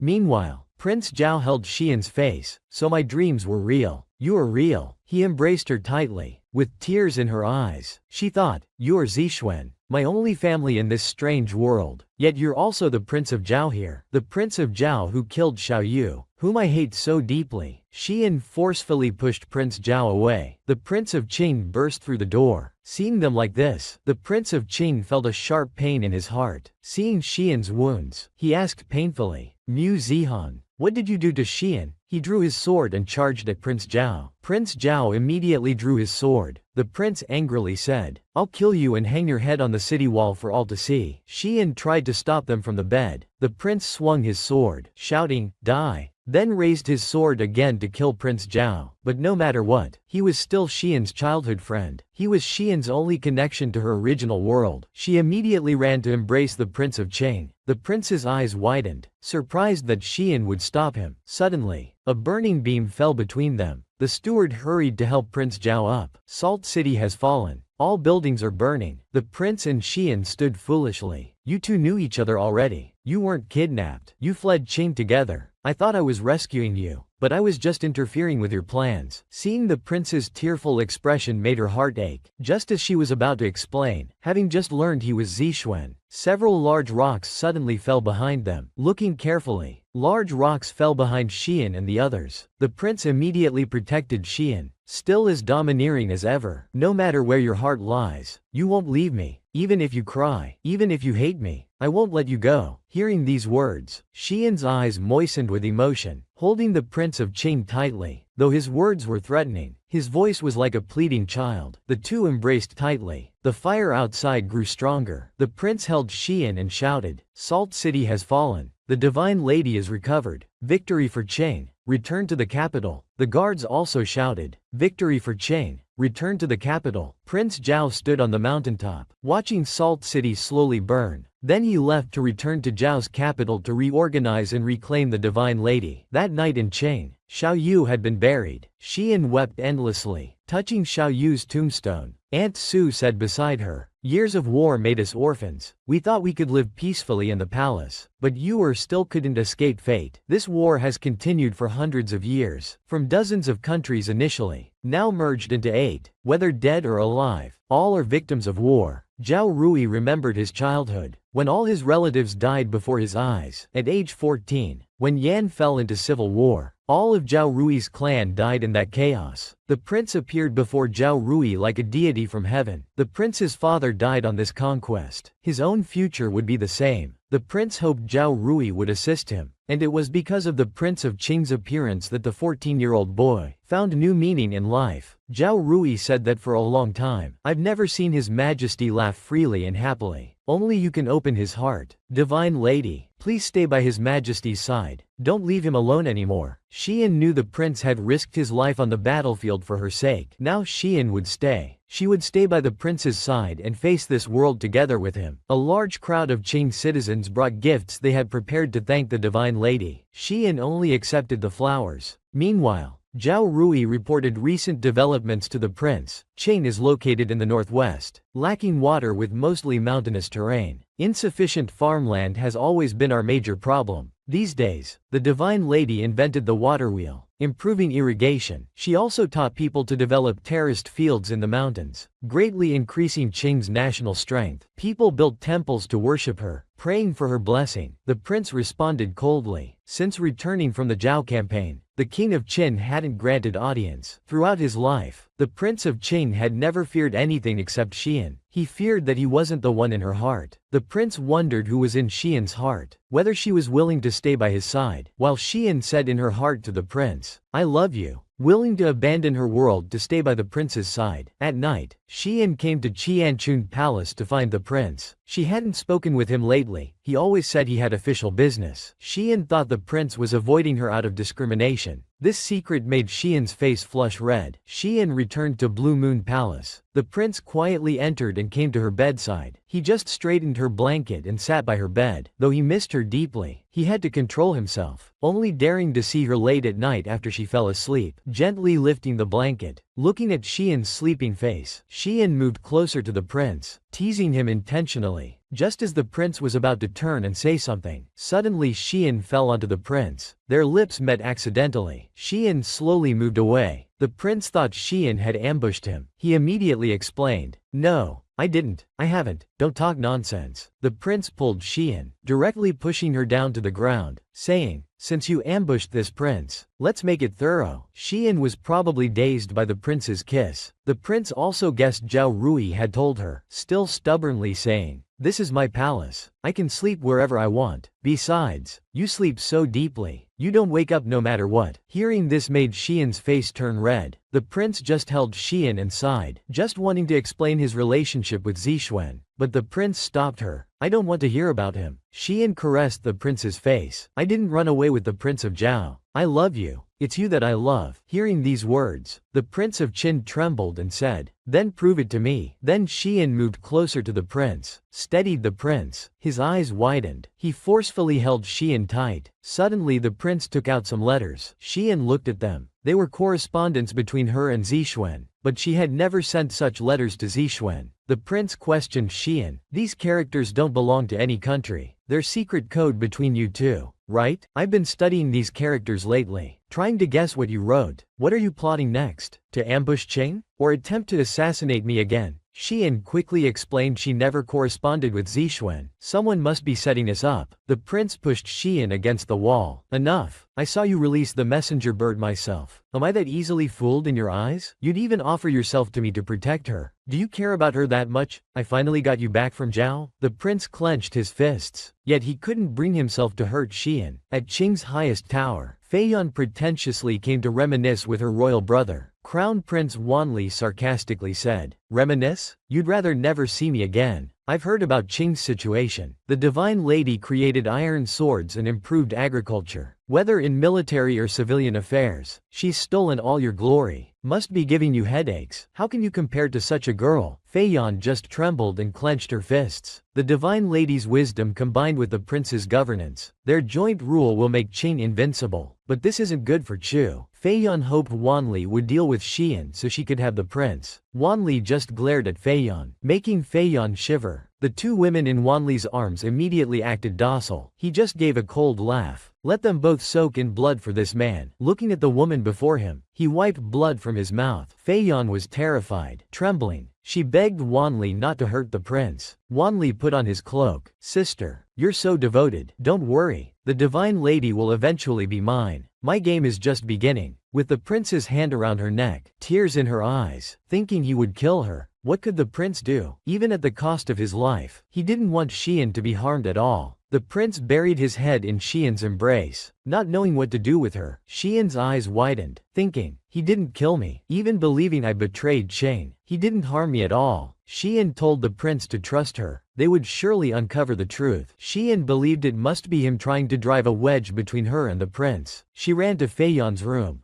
throwing the letters in front of Feiyan. "This is your doing, right? You brought me to this world, so it's not strange you'd understand my world's writing." But Feiyan denied it, saying she didn't understand what Xian was saying and couldn't read those messy characters. Strangely, she told Xian to look carefully at whose handwriting it was, making Xian suspect she really wrote it herself. Carefully recalling the scenes in her mind, Xian had the messenger bird deliver letters to Zixuan, telling her how much she missed her. Xian staggered, wondering how this could be. Could she have developed a split personality? Days ago, Wanli had placed a curse on Xian. When her consciousness was weak, he could control her to betray Qing. The sandalwood Wanli gave to Feiyan could awaken ancient memories. He deliberately had Feiyan wait for Xian, but Feiyan hadn't expected the prince wouldn't kill Xian, not even imprisoning or interrogating her. Feiyan turned the tables, pointing at Xian. "You dare correspond with the king of Zhao, betraying Qing. Yet his majesty still keeps you by his side. His majesty has gone mad." Xian's heart ached, thinking, "What were your feelings when holding me each night? Still telling me to trust you? My prince, I love you. But would you still believe that now?" Feiyan urged Xian to leave the prince and Qing, saying her presence only brought the prince pain. Looking closely, these two people were about to be executed publicly, because noble consort Gao caused chaos in the harem, harmed the empress dowager and former king. The Gao clan brought disaster. the king of Zhao's mother. It was because Gao whispered lies to the former king, causing his wrongful punishment. The Zhao palace officials called for Prince Yi to come out. The king of Zhao came to ask if Yi still wouldn't come out. The officials told the king that during his absence, the Gao clan had imprisoned Prince Yi, doing who knows what, making him afraid to come out. In the room, little Yi curled up in the corner, crying, "Don't hit me." The king of Zhao pushed open the door calling Yi out. Seeing his brother, little Yi said tearfully, "Royal brother, you're finally back." Running to embrace the king saying, "Yi missed you. When you were gone, those bad people bullied me." The king comforted little Yi. "Those bad people have been driven away. You can go out now." Taking out Yi's favorite kite for him, little Yi happily ran out to fly the kite. The king called for the imperial advisor, wanting him to awaken his dreams, but the advisor said some things are better left unknown, or he might regret it for life. The king rebuked, "This is an order. I want you to restore my dream memories." The king wanted to know more about his past with Xian, to get closer to her. He vaguely remembered Xian exchanging appearances with him. Meanwhile, Xian was in the prince's palace library, searching for information about split personalities, hoping to cure herself. She hoped the prince would understand her feelings, to stay by his side. She had let go of past events, but there was no concept of split personalities in ancient times. Thinking of the prince's misunderstanding words made her heart ache. She had to find relevant case studies and treatment methods to resolve the misunderstanding with the prince. Searching carefully, she finally found it. Happily hugging the medical records, she ran out. Suddenly she bumped into the prince's chest, almost falling. The prince immediately protected Xian. "Are you stupid? Being so careless while walking? Why are you always so absent-minded?" Xian stared at the prince with wide eyes. Just as she was about to say something, the prince immediately turned to Zhao Rui saying he had matters to attend to. He wanted to take another path. Xian told the prince she had contracted a strange illness that made her unable to control her actions. Preparing to show him the medical records in her hands, the prince spoke coldly. "Before bumping into me, you seemed very happy. Even without seeing me, you're still joyful. Isn't that right?" Xian pouted, really fed up with this stubborn man, loudly embracing him. "That's because I was thinking of you," Xian loudly confessed to the prince, firmly grabbing his robe, telling him she was happy because she found a way to reconcile. Xian told the prince not to avoid her anymore, wanting to explain everything clearly. Hearing two people nearby praising Xian, the prince directly lifted her up, wanting to take her back to talk. The two onlookers smiled knowingly throughout. Arriving at the Blue Moon Palace, the prince threw Xian onto the bed, fiercely saying, "Do you know what I want to do to you every day? Do you know the consequences of provoking me?" In the prince's heart was a beast, wanting to imprison him, force him day and night, consuming every inch of him, dragging him into a bottomless abyss, making his body remember, unable to break free, ultimately only able to depend on the prince. He harshly told Xian, "You can still escape now." Xian tremblingly grabbed his collar, throwing herself into the prince's arms. "I won't run." But her body was still involuntarily trembling. Seeing Xian's fear, the prince held her tightly. In the Kueihua Tower, Feiyuan told her brother that His Majesty actually indulged him. Even his closest people didn't know about this, not only not punishing him but protecting him. Feiyuan was very dissatisfied. The magic mirror suddenly said it had something to report, telling Wanli about the Zhao king wanting to awaken his memories. Wanli thought since Zhao and Qing had long-standing grudges, awakening the Zhao king's memories would be better. A cold wind suddenly blew through Blue Moon Palace. Xian shivered from the cold. Seeing this, the prince gently lifted Xian into his arms, looking at Xian's face, remembering what she had said, kissing the sleeping Xian, tenderly kissing her forehead, only hoping Xian would stay in the prince's arms forever. Meanwhile, the Zhao king who wanted to restore his memories was about to begin the ritual. The Zhao king only wanted to know everything about being Zixuan. In the 21st century, an unfortunate golden girl fell into a time-space, like falling into a dark tide, creating ripples. The ripples turned into huge waves, sweeping everyone into them. Lords fighting for power, endless warfare, smoke rising everywhere. A great struggle for the world. The tide of history pushed everyone's fate, stirring up the world's changing winds and clouds. Countless people would be trapped within, unable to escape. Where would the goddess's arrival lead the tide of history? The Zhao king was having his memories awakened by strange incantations. With each repetition of the spell, the red birthmark on the Zhao king's head gradually disappeared. He suddenly awakened, trembling, trying to stand up, but fell to his knees instead. The imperial advisor quickly asked what was wrong. The Zhao King hadn't expected that in another timespace, Xian was his beloved. Xian appeared in his mind one by one, both good and bad memories surfacing in his mind.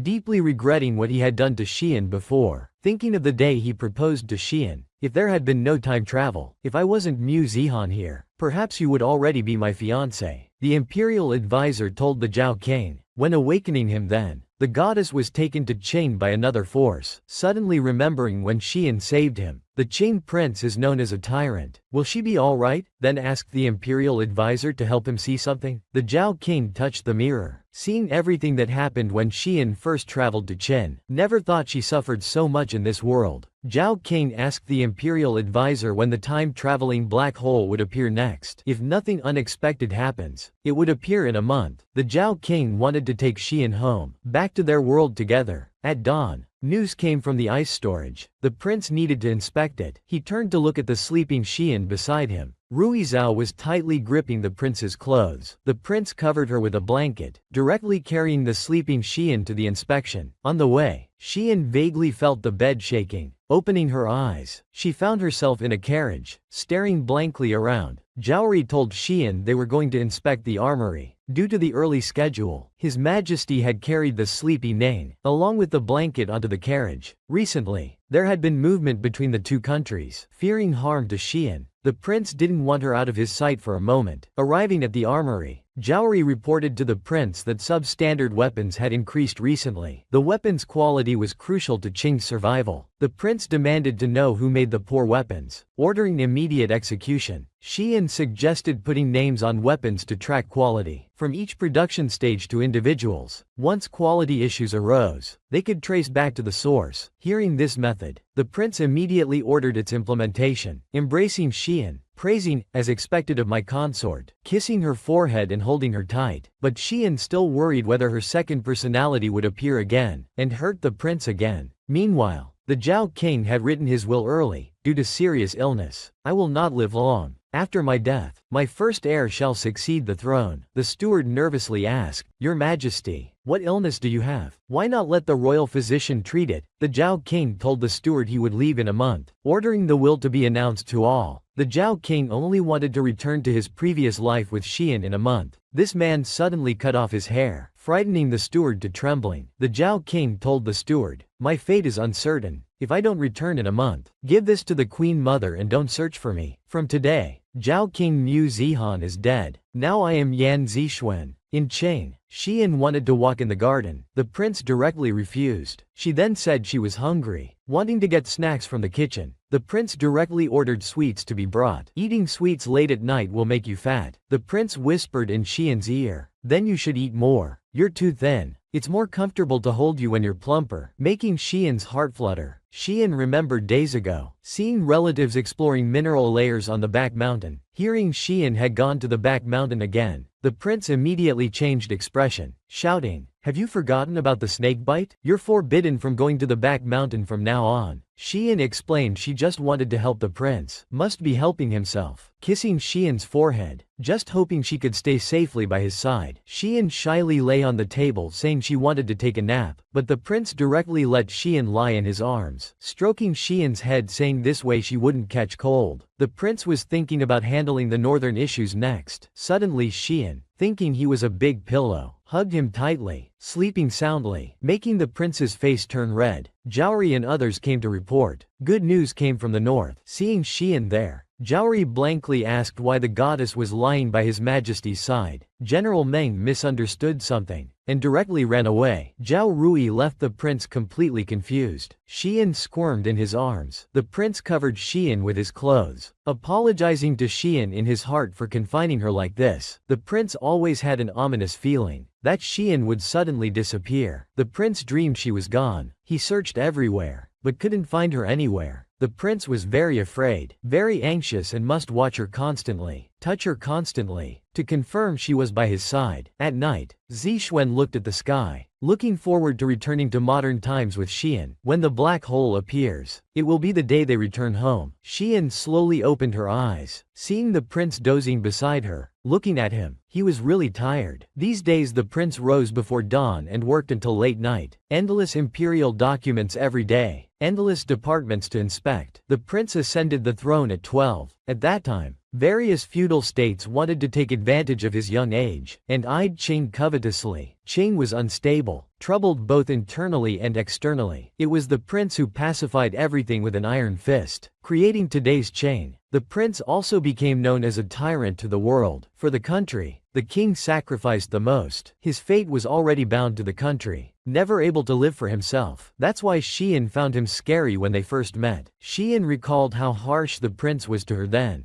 maliciously suspecting people's hearts, only using power to suppress others. Xian sympathetically caressed the prince's face, slowly approaching him, kissed him and covered him with clothes. Then Xian left to seek treatment. Arriving at Qing's border, Xian saw in a book someone had similar symptoms to hers. Thinking this person might help with treatment, Xian followed the address in the book. Just as she opened the door, she choked on dust. Zixuan happily looked at Xian, unexpected to find Zixuan here. Xian's eyes widened, unable to believe it. Meanwhile, the sleeping prince woke up, found that Xian beside him was gone. Looking at the letter left on the table, unfortunately couldn't understand it. Immediately wanted to go find Xian himself. General Meng ordered archers to follow quickly. The prince left the palace. Meanwhile, Zixuan was about to touch Xian's face but was avoided. Told Xian it was him, the one who had been corresponding with her to meet here. Quickly explained about his second personality Wen Yi, and that he hadn't intended to correspond with him. Zixuan only wanted to return to modern times with Xian, to find doctors there to treat his illness. But Xian had long given up thoughts of returning to modern times. Suddenly alarmed, Xian told him that in 1 month, the black hole to their world would appear. Then they could return. No need to suffer here anymore. Zixuan hoped Xian wouldn't avoid him, return to modern times together. He wanted to make it up to Xian. For Xian, everything here was different now. She pushed Zixuan away forcefully saying, "Sorry, I can't go back with you." Zixuan thought Xian was still blaming him for hurting her, but Xian wasn't blaming him. Returning to modern times wasn't just about the two of them anymore. This world was real. Every living person here was real. The star battle between them Lei Xiaoyu cost the lives of many brave warriors from both Qing and Zhao. Xian couldn't treat this as just a dream. Moreover, Xian had fallen in love with the prince. She wanted to stay for the prince and Qing. Xian also formally broke up with Zixuan. Xian formally proposed breaking up with Zixuan, to make a clean break with everything from the past right here. Zixuan couldn't believe Xian wanted to break up with him. Remembered the day they received news of the prince's death. How heartbroken Xian was crying. He should have understood then that Xian had fallen in love with him. He just didn't want to believe it. If we hadn't time traveled, living in modern times, you would definitely marry me. You wearing a snow-white wedding dress would surely be beautiful. I would put a diamond ring on your finger, symbolizing you're my wife for life. Zixuan clenched his fists, shouted at Xian, "Can you also let go of your parents? Don't you want to see them?" Although this world indeed isn't like modern times, but everyone is trying to change. The prince is also changing for Xian. When Xian was young, she asked her mother why stay here suffering with father if she didn't like it. Mother always showed a beautiful smile, telling Xian that her parents had common goals, cherished each other. True love is responsibility and commitment. It makes you grow, become resilient. When Xian grows up and meets the right person, she'll naturally understand. And now Xian seemed to understand something. Suddenly Xian was grabbed by a hand. It was the prince holding Xian tightly, angrily saying to Zixuan, "You touched him. He is mine." Xian blankly asked the prince why he came. The prince angrily blamed Xian for leaving the palace without a word. Xian explained she came to find someone to treat her illness. Seeing the prince was tired, didn't want to disturb Zixuan, just quietly watching. Neither of them could believe this person before them. Was he still the prince they knew? Unexpected that for Xian, he had changed so much, even surpassing his relationship with Zixuan. Zixuan tightly grabbed Xian's hand. The prince immediately blocked in front of him, not allowing Zixuan to touch him. Just as he ordered archers to prepare, Xian called out to the prince. Suddenly Xian felt intense pain throughout her body. The prince turned around asking, not knowing where the large group of insects came from, quickly crawling towards the prince's body. Looking carefully, insects from unknown origin had entangled their bodies. They couldn't move. Xian was also lifted up by a mysterious force. A venomous snake suddenly appeared by the wall. Wanli stood on top of the venomous snake's head, arrogantly said, "Welcome to my territory. Here I can control the 5 poisons at will. Even those who dominate the battlefield with their might. Here they can only be at my mercy." Zixuan's appearance was also Wanli's plan. Zixuan never thought he was set up, and even harmed Xian. Wanli gripped Xian's neck. By now the poison in Xian's body had entered its second stage, feeling like thousands of insects gnawing at her bones. Xian didn't want Wanli to succeed. Enduring the pain without making a sound, Xian's whole body suddenly felt numb, as if being electrocuted. Wanli deliberately switched between extreme pleasure and pain, torturing Xian. Then Xian felt even more pain than before. Wanli told him to beg. The prince and Zixuan watched Xian suffering so much, their hearts aching. Both struggled free and grabbed weapons, charging towards Wanli. Wanli immediately dodged. The rope binding Xian also came loose with the sword. Xian fell, hoping to catch Xian. Watching her endure such pain, yet powerless to help, the prince handed her to Zixuan, asking Zixuan to protect her well. Zixuan was alarmed. Xian watched as the prince raised his sword and swung at Wanli. Wanli knew he couldn't win in a direct fight with the prince, so he controlled the venomous snake to attack the prince. The prince sliced the venomous snake in half. The prince, with reddened eyes, wanted Wanli to pay for Xian's suffering, but Wanli told the prince to let him treat Xian. The prince carried Xian back to Jingwang Palace, immediately summoned the royal physician to Lanyue Palace. The physician told the prince it was a secret poison made by the Chu people. Only they knew how to make and cure it. The prince immediately ordered Feiyan to be brought in, placed the sword before Feiyan, demanding to know what poison Xian was under, how to cure it, or he would be tortured day and night in the Ministry of Justice. Feiyan argued that he was still a Qing state priest. The prince directly cut off his finger as a warning to Feiyan. Unexpected that the Qing prince would go so mad for Xian. Feiyan told the prince, the royal brother used people paying tribute to the divine lady to poison him. This poison has no cure. When it enters the 3rd stage, internal organs rot and death follows. The prince knew Wanli wanted Xian, surely wouldn't let her die. Though this poison has no cure, it can be transferred. Only through intimate relations can the poison be transferred to another person. Wanli was immune to the poison. Only he could possess Xian without dying from the poison. This was Wanli's way to obtain Xian. To save Xian, she must have intimate relations with him. The two suddenly crossed swords, wanting to save Xian. Watch as these two suddenly crossed swords, wanting to have intimate relations with Xian to save her. But Feiyan said to draw out the poison in her body. There was still one condition, and among you only the Zhao Prince meets the condition. Only the Zhao Prince can save the Golden Maiden. A few days ago Feiyan asked Wanli's companion. He could cure the poison, but after curing she still wouldn't obey. What to do to completely cure the poison and make her fall in love with the one who cures it? Feiyan was suddenly pushed to the ground by the prince, angrily walking towards Feiyan. He turned back, wanting to kill Feiyan. Feiyan shouted loudly, "If I die, Chen Xian will die too." With the sound of falling stones, Feiyan slowly opened his eyes, looking at the wall behind him. He never thought the prince originally wanted to split him in half. The prince ordered people to take Feiyan away, never wanting to see him again. But Feiyan insisted this was all for the Qing state. These words angered the prince again. If not for Xian's sake, he would have taken Feiyan's life right there. Feiyan laughed hysterically with tears, saying Chen Xian loves the Zhao Prince. Only he can save her. Aren't you just like me? Unable to get the one you love? Looking at the suffering Xian, both started to speak simultaneously. After just a glance at each other, Zixuan turned to leave. I leave Xian in your care. The one in his heart is you. Zixuan clenched his fists, never thinking he'd lose even the qualification to save him. The prince helped up the trembling Xian. She turned away saying she hoped the prince would also be loyal, still bearing the same pain as him. The prince only wanted Xian to get better quickly. He kissed Xian forcefully. What happened next? You wouldn't want to know. Meanwhile, Zixuan stood alone outside in the cold wind, his heart aching terribly, regretting not recovering his memories earlier. Then he wouldn't have lost him. Feiyan saw that Zixuan had stayed up all night. Zixuan pointed his sword at Feiyan. Wan Feiyan,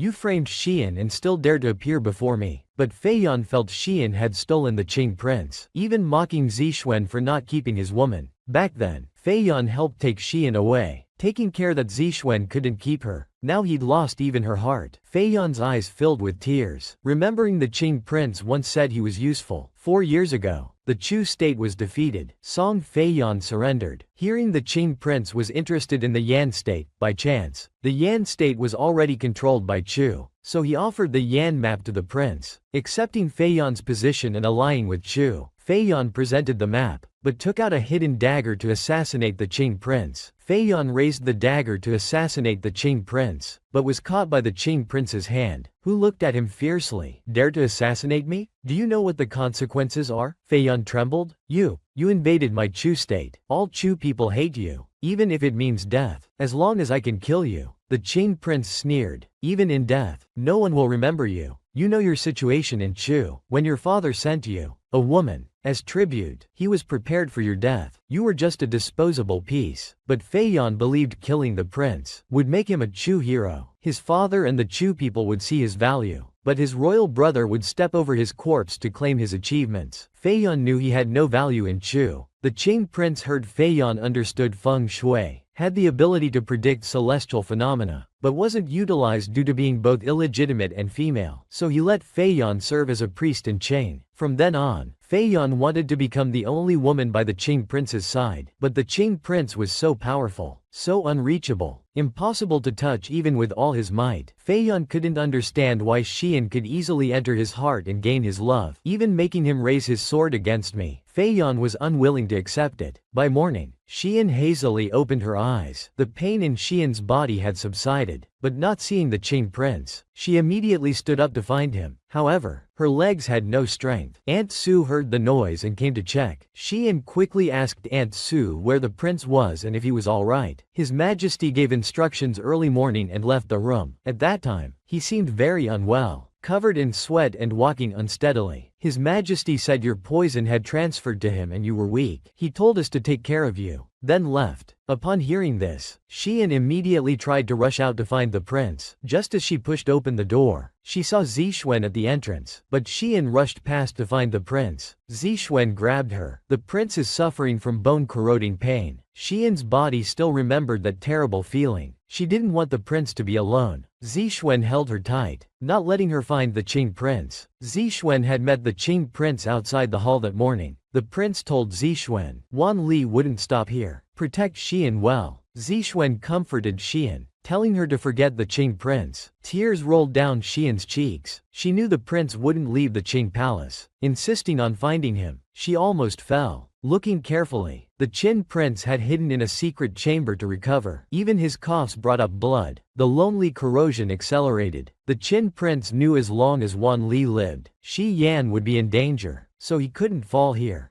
Trembling, he wrote an imperial edict to protect Xi Yan's lifelong peace. Xi Yan was still searching everywhere. The Qin prince searched every palace but couldn't find her. Suddenly thunder and rain poured down. Xian called out loudly for the Qing prince, but didn't see the stone at her feet. She fell hard on the ground, calling out to the prince, Don't hide from me. Please come out. Let me see you one more time. The prince had wanted to give Xian a grand wedding. Let her wear the most luxurious ceremonial dress. Walk together towards the ceremony hall amid thousands of blessings. To heaven, to announce this joy. But now the bone poison had entered his blood. The prince took up a dagger to let blood, to force out the bone poison with internal energy. Though there was risk of dying from blood loss, but at least there was a chance of survival. In the rain, Xian slowly got up, stumbling, wanting to see the prince, but she fainted. Zixuan caught Xian, finding her body very hot. She seemed to have a fever. Immediately carried Xian back to Blue Moon Palace. In her delirium, she still called out asking where the Qing prince was. Zixuan's heart ached seeing her like this. Taking out the letter from her waist, the Zhao state's steward hoped Zixuan would return to Zhao. Zixuan immediately called for a messenger bird, sending word back to gather Zhao troops, to stand by at Qing's border. Zixuan knew Xian wanted to stay, so she also wanted to stay with Xian, just wanting to remain by Xian's side. Fei Yan also chose this time to return to Chu. In Chu, Prince Wan Li laughed uncontrollably, unexpected that the prince would draw the poison into himself. While scheming with the abacus in hand, the rain outside grew heavier. The common people were all discussing how such heavy rain in early spring could be a bad omen. Dark clouds were gathering around. The prince's hand was bleeding non-stop. He suddenly opened his eyes, seeming like a different person. Walking out of the shop, he knocked out his own guards. The prince's hand was bleeding non-stop. He suddenly opened his eyes, seeming like a different person. Running out of the hall, he knocked out his own guards, and then disappeared without a trace. Xian slowly opened her eyes. Xiao Rui immediately reported that His Majesty was missing. Last night His Majesty was treating his wounds alone in the secret chamber. This morning, Ji Weijun saw His Majesty leave through the south gate as if possessed, and disappeared. Xian immediately guessed what happened. This force that could make people fall asleep or become disoriented was controlling people's actions. Everyone suspected Wan Li, and Xian immediately wanted to go find the prince. But Zizan held her tightly. Xian bit her lip, calling out to Qing Wang in her heart. The prince seemed to hear. When he awoke to Xian's voice, he found himself chained by iron shackles. No matter how he struggled, nothing happened. Qin Wang smelled the damp, strange air and realized this wasn't Qin country. Thinking carefully, he remembered smelling this in Chu country years ago. Wan Li walked over at this time. Qin Wang shouted at him, "How dare you kidnap another country's ruler? Aren't you afraid of condemnation from other states? Do you know how much trouble this brings your parents?" Wan Li just waved his hand. His parents sat behind him like puppets, controlling them. The prince couldn't believe he would treat his parents this way. Wan Li grabbed the prince. "You have no right to judge me. Your tyranny is no less than mine. You're just like me." Years ago when the prince conquered Chu's cities, Wan Li was on the city wall, seeing from afar that spirited and handsome youth. At that moment, he decided to make the prince his possession. Now Wan Li had caught him. He wanted to slowly make Qin Wang submit to him. Qin Wang guessed he wouldn't just keep him trapped here, but wanted to throw Qin into chaos, then launch an attack on Qin. Last night the prince cooperated in bloodletting to force out part of the poison. They needed to quickly force out the remaining poison. Wan Li was arranging to send the prince's robe back to Qing country, demanding to exchange it for the divine lady. The prince sat smoking outside to rest, vaguely hearing that Chu had captured the prince. Immediately returned to the hall to find Zhao Rui, asking why they didn't exchange himself for the prince held in Chu. Zhao Rui knew that even if they handed over Xian to the country, they might not release Qing Wang. He took out the edict from the night before Qing Wang disappeared. If anything happened to Qing Wang, Xian would govern Qing country. Everyone knelt down hoping Xian would govern Qing country. All knelt hoping Xian would govern Qing country. With tears in her eyes, Xian said Qing wouldn't fall or descend into chaos. General Meng and Minister Zhao called an emergency meeting to rescue Arcane. They were discussing the next steps, when news came that His Majesty was missing and the divine lady was poisoned. The people gathered at the city gate. Shi Yan stood on the city wall to calm their hearts. Seeing Xian, the people felt more at ease. Xian asked the people about the prince being trapped in Chu. Chu had ill intentions toward Qing country. What should we do? The people were shouting to rescue His Majesty and defeat Chu. Xian would join the military campaign.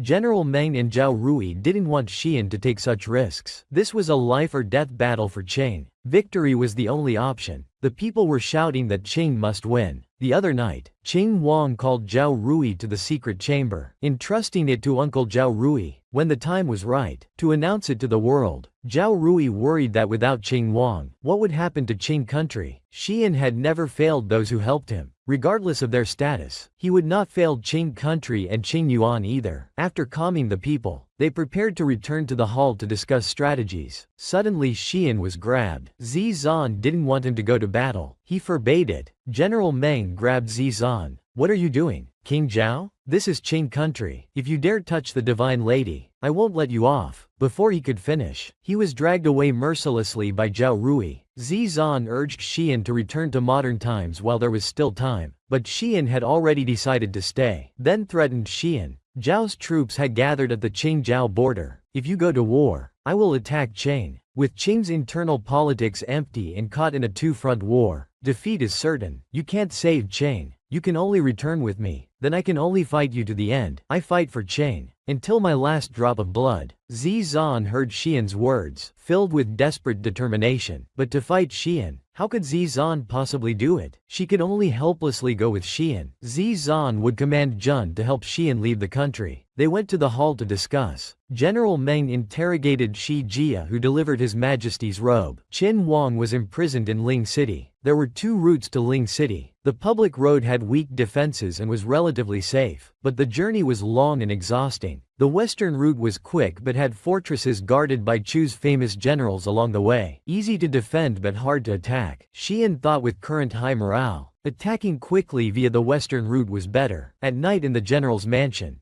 General Meng opened and admired a scroll in his hands. Zhao Rui suddenly came to find General Meng, startling him into dropping the scroll. Zhao Rui reminded him it had fallen. The general immediately went to pick it up. Zhao Rui noticed he was nervous. The general quickly explained it was a portrait of a lady he secretly admired. Not knowing if he'd return alive from this expedition, he quickly changed the subject, asked why Zhao Rui was looking for him. Zhao Rui's eyes widened, surprised that he had someone he liked, insincerely saying, "If you truly like her, tell her when you return." Men shouldn't hesitate. But General Meng didn't know if she liked him back. Zhao Rui brought his home-brewed Lansheng wine to bid the general farewell. The expedition was dangerous. He must return alive. The general blushed. "Of course, I'm tough. Such good wine. I wouldn't want to never taste it again." They raised their cups together in farewell. Wan Li also received news of the declaration of war against Chu. Unexpectedly, Qing country, which should have fallen apart, was united by Xian. At this time, Fei Yan returned, directly asking where Wan Li had imprisoned Qing Huang. Wan Li thought Fei Yan was still thinking about the prince, but Fei Yan angrily said, "I want to take everything from him. Tell me where the prince is. I want to bear his child. This child will be the next prince. Then Qing will become our Chu's vassal." "Hey, interesting. My royal sister finally understands." He immediately arranged for Xian. They were ready to depart. Ahead was Chu's fortress, commanded by Chu's famous general Yang Kui, a fierce warrior. Chu relied on geographical advantages, making it easy to defend but hard to attack. The forest's miasma was also harmful to non-native soldiers. Zizan told Xian that the natives often lived in the forests. The forest's miasma was flammable and prone to fires, so they especially worshipped the fire god. Xian thought of using magnifying glasses to focus sunlight, combined with the flammable miasma to create fires. They could polish the transparent minerals found on the road. Once they finished polishing them, then Xian immediately went to collect minerals but was ambushed by Chu soldiers. The Chu army brought Xian to their camp. Xian was taken to the military camp. Everyone pointed swords at him. "Oh, so this is the legendary divine lady of Chang. Just an inexperienced young girl. Still wants to attack our Chu? Haha. But such smooth,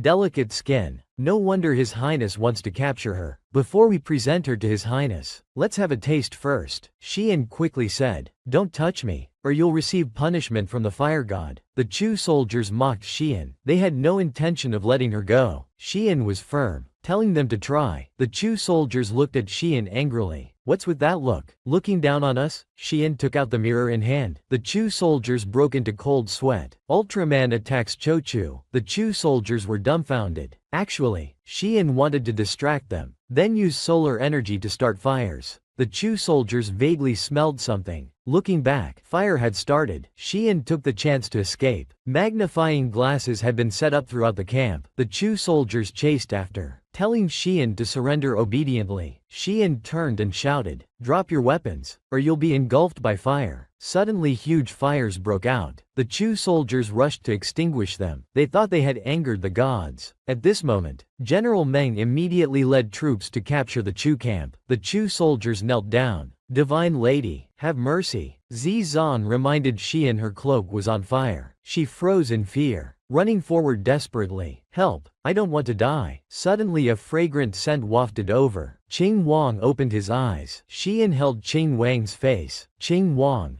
I finally found you. How could they bind you like this?" Qin Huang asked how Xian could be here. Wan Li said if I agreed to come to Chu, they would release you. Qin Huang sensed this wasn't Xian. Qin Huang was familiar with Xian's aura. Even illusions couldn't fool him. At this moment, the illusion broke. Fei Yan couldn't believe Chu's most powerful illusory incense was seen through. Xian never likes being manipulated or compromising. "You're not him. How could you imitate him?" Fei Yan moved close to the prince's ear. "Your Highness, what expression would he make if he knew I was carrying your child?" With his personality, perhaps he would abandon you. The prince became furious at the thought of Xian leaving him. He shouted angrily, "Get away from me!" Feiyan was thrown back by a force, trembling aside. Unexpectedly, the prince had forcefully used his internal energy to push her away despite being heavily injured, willing to hurt himself in the process. The prince looked at Feiyan with red eyes. "If you dare harm Xian, I will never allow you." Wan Li came to stop Feiyan. "Enough. Let's end this. Sister, you can't handle him. Qing's army will arrive by dawn. Prepare for battle. You go prepare too." Then he said to the prince, "Your woman is interesting. Not only does she lead troops personally, but she's also planted your influence in the natives' hearts. This time she's delivered herself to us. The divine couple, they will be mine." At Chu's city gate, the Chu soldiers shouted to Xian outside. His Highness said, "If we release Qing Wang, you must surrender yourself. As long as Xian enters alone, the gates will open immediately." Xian agreed without hesitation to enter alone. General Meng and Zizan thought it was walking into a trap. Shi Yan explained that while Chu's geographical advantage made it easy to defend but hard to attack, this advantage was also its weakness. Lingcheng was surrounded by mountains on 3 sides. Their deforestation and mountain excavation left no greenery, with serious soil erosion and recent heavy rains. Just a little more effort to reach the critical water content would trigger a mudslide. This would cause Lingcheng to lose all defenses, making it the perfect time for a general attack. Xian entering alone would first play along with their plan, making Chu lower their guard, and second, establish contact with Qing Wang. They would coordinate from inside and outside. He would stall Wan Li until the mudslide came down. Zizan grabbed Xian, offering to disguise herself as a woman, to sneak in and help coordinate with Qing Wang. But since Wan Li had met Xian before, he would see through the disguise. Zizan worriedly said, "Give me 1 night. I'll create the mudslide tomorrow. Be careful." Shi Yan just smiled and said, "See you tomorrow." Zizan watched his retreating figure, clenching her fists, wondering what risks he would face that night. She immediately ordered all troops to dig channels on the mountaintop to divert river water and create the mudslide quickly. Shi Yan walked through Chu's city gates. Xian came alone before Wan Li. "Divine Lady of the Golden Child, you really dare come alone? Aren't you afraid I'll kill both you and the prince?" Xian fearlessly replied. "Zhao, the army is outside. Killing us would only enrage them, which won't benefit you." Wan Li approached Xian, saying they would hold the wedding tomorrow, but Xian demanded to see Qing Wang. Wan Li took this as acceptance of his proposal. Xian saw Qing Wang. He immediately ran over and hugged Qing Wang tightly, saying tearfully, "I haven't seen you since that night. Do you know how worried I was? How could you leave without a word? That's too cruel. Too cruel. Qing Wang, I missed you so much." Wan Li said from behind, "I am being merciful, giving you a chance to say goodbye. Tomorrow he will marry me." "He has already agreed, Prince," blaming him for accepting such terrible conditions just to save himself. Xian whispered in the prince's ear, "Tomorrow, a mudslide will break through. Lingcheng's army will attack. Please endure a little longer. Tomorrow we'll achieve victory." Turning around, he asked Wan Li to fulfill his promise and release Qing Wang, but Wan Li said he'd release the prince after tomorrow's wedding, and wanted a duel with him. The prince accepted the challenge. "Your room has been prepared. Prepare for tomorrow's wedding." With that, Wan Li turned and left. Xian assured the prince that Wan Li wouldn't harm him until achieving his goal, having used up his tricks. "Just endure 1 more night. Once you've cleared the bone poison, you can defeat Wan Li." Feiyan also heard Wan Li would properly marry Xian. Wan Li told Feiyan, "He's interesting. Not only did he shake the natives, but I saw conviction in his eyes. I'm curious what gives him such firm belief. He's like an unripe fruit. Can you imagine how brilliant it will be when ripe? And I want to pluck it before it ripens. Take it for himself." Feiyan thought Wan Li would duel with the prince for Xian's hand in marriage, but Wan Li had no intention of dueling with the prince himself. Wan Li actually planned to release the 5 poisoned beasts to fight the Qing prince, and this wedding would be unprecedentedly grand. Feiyan never thought her brother would use the 5 poisoned beasts to fight the Qing prince. Xian also had an inexplicable ominous feeling. She just hoped everything would go smoothly tomorrow. Wan Li suddenly entered Xian's room, claiming it was his bedroom. Xian angrily tried to leave, but was grabbed by Wan Li, who reminded her the Qing prince was still in the dungeon.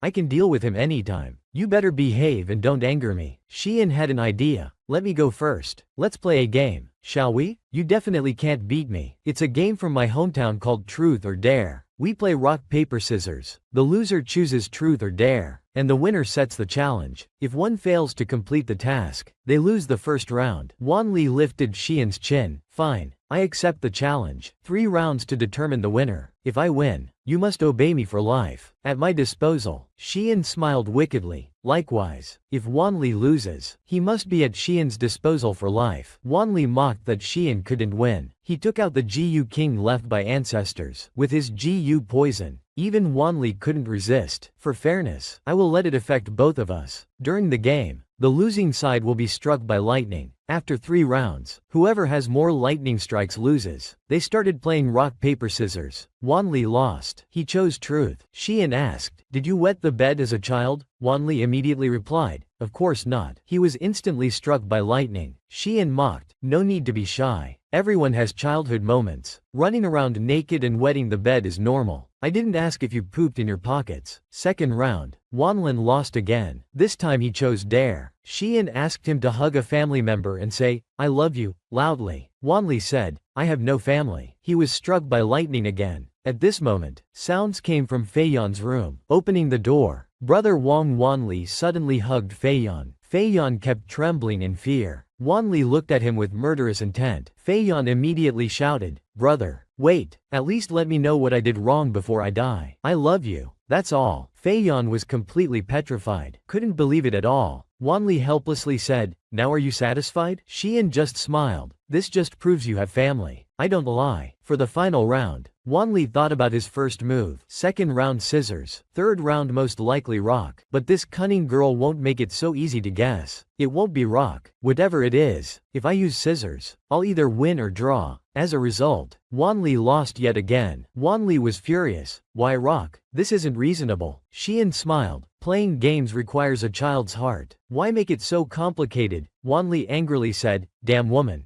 Dared to trick me. This counts as breaking game rules. You should be struck by lightning." Wanli had to obediently sit down. Choosing truth, Xian asked, "What's the real reason behind all your actions against Qing?" Wanli replied, "I grew up with the 5 poisons. To survive, they tear apart their own kind. Only the strongest survives. Humans are the same. By controlling interests and dividing them, you can watch them destroy each other. The difference is, humans justify their actions in the name of righteousness. They oppress and kill in the name of justice. Once you understand these traits, you can control people just like controlling the 5 poisons." Xian didn't expect him to be so cruel. Wanli lifted her chin. The Qin king was just as cruel in consolidating his power. He conspired with me, but the prince never despises his people. He abolished hereditary privileges, emphasized law, and used talents regardless of birth. He protects every citizen. Your schemes can't divide united families. That's why I can stand here. Wanli thought. Strengthening Jin's state is also about eliminating other states and dominating the world. Killing or ruling over all clans. How is that essentially different? If people of different beliefs, races, and bloodlines could be treated equally and live in harmony, wouldn't war be distant? It's laughable. How could human nature, full of suspicion, selfishness, and jealousy, achieve this? It's difficult and full of obstacles. That's why our world took thousands of years, through dynasties of practice, to evolve and perfect. This world educates all without discrimination, seeks common ground while reserving differences, aiming for great unity. We've always pursued such an ideal world. This is the continuation of civilization, and we are all part of it. Initially, Xian didn't understand why she came here. Crossing thousands of years was civilization's bond. Connecting Xian and the Qing prince is the contribution of past generations. Thousands of years of protection. That's why she lives carefree in modern times. Let civilization's heritage continue through generations. Wanli felt the world Xian described, though seemingly absurd. He saw truth in her eyes. Grabbing Xian, "Who are you really? Where are you from?" Suddenly, the dawn bells rang. Zixuan's preparations were almost complete. The prince was to be taken to the wedding venue. Last night, he had cleared the remaining bone poison, just waiting to settle scores with Wanli before Xian returns home. At the wedding venue, the bride and groom entered. Chu people discussed, "She's our new crown princess of Chu. So beautiful. I heard she's Jin's divine maiden. Quite prestigious. She's also Chu's fire god princess. Marrying her is a great achievement for Chu." Then the Jin king appeared, captivating countless maidens. Xian eagerly called out to the Jin king, but Wanli held her back. "My beloved, Don't rush. The ceremony is just beginning. Jian asked, didn't you say you'd duel the prince? Why are you still here? Wanli flicked his finger. I still need to marry you, of course. My lovely pets will fight in my place. The 5 poison beasts appeared. The prince hadn't expected this to be his uncle's duel. Seeing the prince without weapons, Xian tried to rush down but was grabbed by Wanli. He wanted the prince to die in celebration and turn him into a doll as a wedding gift for Xian. The prince saw Wanli grab Xian. He immediately prepared to jump up. Xian forcefully pushed Wanli, grabbed his hand and shook it down, pushed him away shouting, don't come near. Wanli really couldn't move. Xian realized it was the Gu from the game. She instantly showed an evil smile, ordered Wanli to release the Qing prince, but there was no response. Xian angrily said, weren't you supposed to be under my control? Why aren't you moving? Wanli replied indifferently, you can only control my actions. I'm not the one fighting the Jin King. What a useless Gu. In the end, she had to rely on herself. Wanli couldn't believe the ancient Gu book was questioned. Just as he tried to follow, Xian immediately shouted, don't come. Wanli froze in place. He quickly ordered guards to follow her. Xian rushed out to find the prince. Discovering weapons nearby, she thought if she could just get weapons to the prince, he could kill the 5 poisons. But Fei Yan blocked her path. Chengxi Yan, you won't pass here. The prince must die. Wan Fei Yan, don't you love the prince? How can you watch him die? Fei Yan raised her sword. Yes, I love him so much. But his heart and eyes are full of you. If I can't have him, neither can you. Xian blocked her sword. Fei Yan was surprised Xian could use a sword. Since the Jin King's disappearance, Xian had been learning swordsmanship, taught by General Meng himself. But Fei Yan still knocked the sword from her hand, stabbing Xian in the shoulder. Xian thought of the Qing prince waiting for her. She trembled as she moved forward, forcefully pushing Fei Yan away. She painfully pulled the sword from her shoulder and pointed it at Fei Yan. Wan Fei Yan, you've lost. Fei Yan mocked. Foolish woman, risking your life. What's the point of winning? Xian just smiled slightly. Having something worth protecting more than your own life makes it worthwhile. Wanli caught up with his men. Xian immediately ordered Wanli to defeat the guards. The guards were instantly defeated, leaving Fei Yan stunned. She couldn't believe her brother obeyed Xian's commands. Xian took the chance to run. Then she ordered Wanli to hold his sister. Reluctantly, Wanli held Fei Yan. She widened her eyes and shouted, brother, stop. Xian endured the pain and ran to the city wall, throwing a sword to the Qing prince. The prince caught the sword. He quickly disposed of the 5 poisons. The Qin king looked at Xian. He noticed she was injured. Xian just said it was a minor wound. Suddenly vines covered her mouth and bound her body. Wanli said, now let's see how you can command me. Suddenly Wanli felt tremors. People shouted, not good. Mudslide coming. Run. Xian thought happily. Zixuan had succeeded. The Qing army would arrive with the mudslide. Wanli felt joy through the vines and said, so it was you. Impressive. You can even create natural disasters. Zixuan and General Meng led the Qing army charging toward Ling City. The prince shouted, Wanli, Ling City has fallen. You've lost. Release Xian, and I'll spare your life. But Wanli thought losing Ling City meant nothing. At least I have Xian. You can die here with Ling City. Suddenly, a venomous snake opened its mouth and swallowed the prince. Wanli gloated. The snake I've raised since childhood is full of corrosive fluid. Once in its stomach, he'll turn to bloody water. The prince is surely dead. But Xian thought to herself, you're the one who's done for. Wanli inexplicably coughed blood. Xian fell to the ground. The vines gradually loosened. Xian immediately shouted, Wanli, tie yourself up. Wanli obediently bound himself. Xian picked up the sword and jumped down to split open the snake. Xian stabbed the snake. Venom splashed out. The venom corroded Xian's body. Zixuan immediately ordered people to go up and cut the snake, but they were all repelled. Wanli shouted at Xian, are you trying to die? Is it worth doing this for others? Someone who doesn't even love their own subjects. Of course you wouldn't understand. That's why you'll never win. The prince forcefully pulled out his sword. Wanli watched as Xin Yan tremblingly raised her sword. Then the snake's body exploded. Suddenly the snake's body burst apart. Everyone was thrown back. Zixuan slowly got up to find Xian. She found the prince already holding Xian tightly. The prince's tears fell on Xian's face. He cried out heartbreakingly, Xian,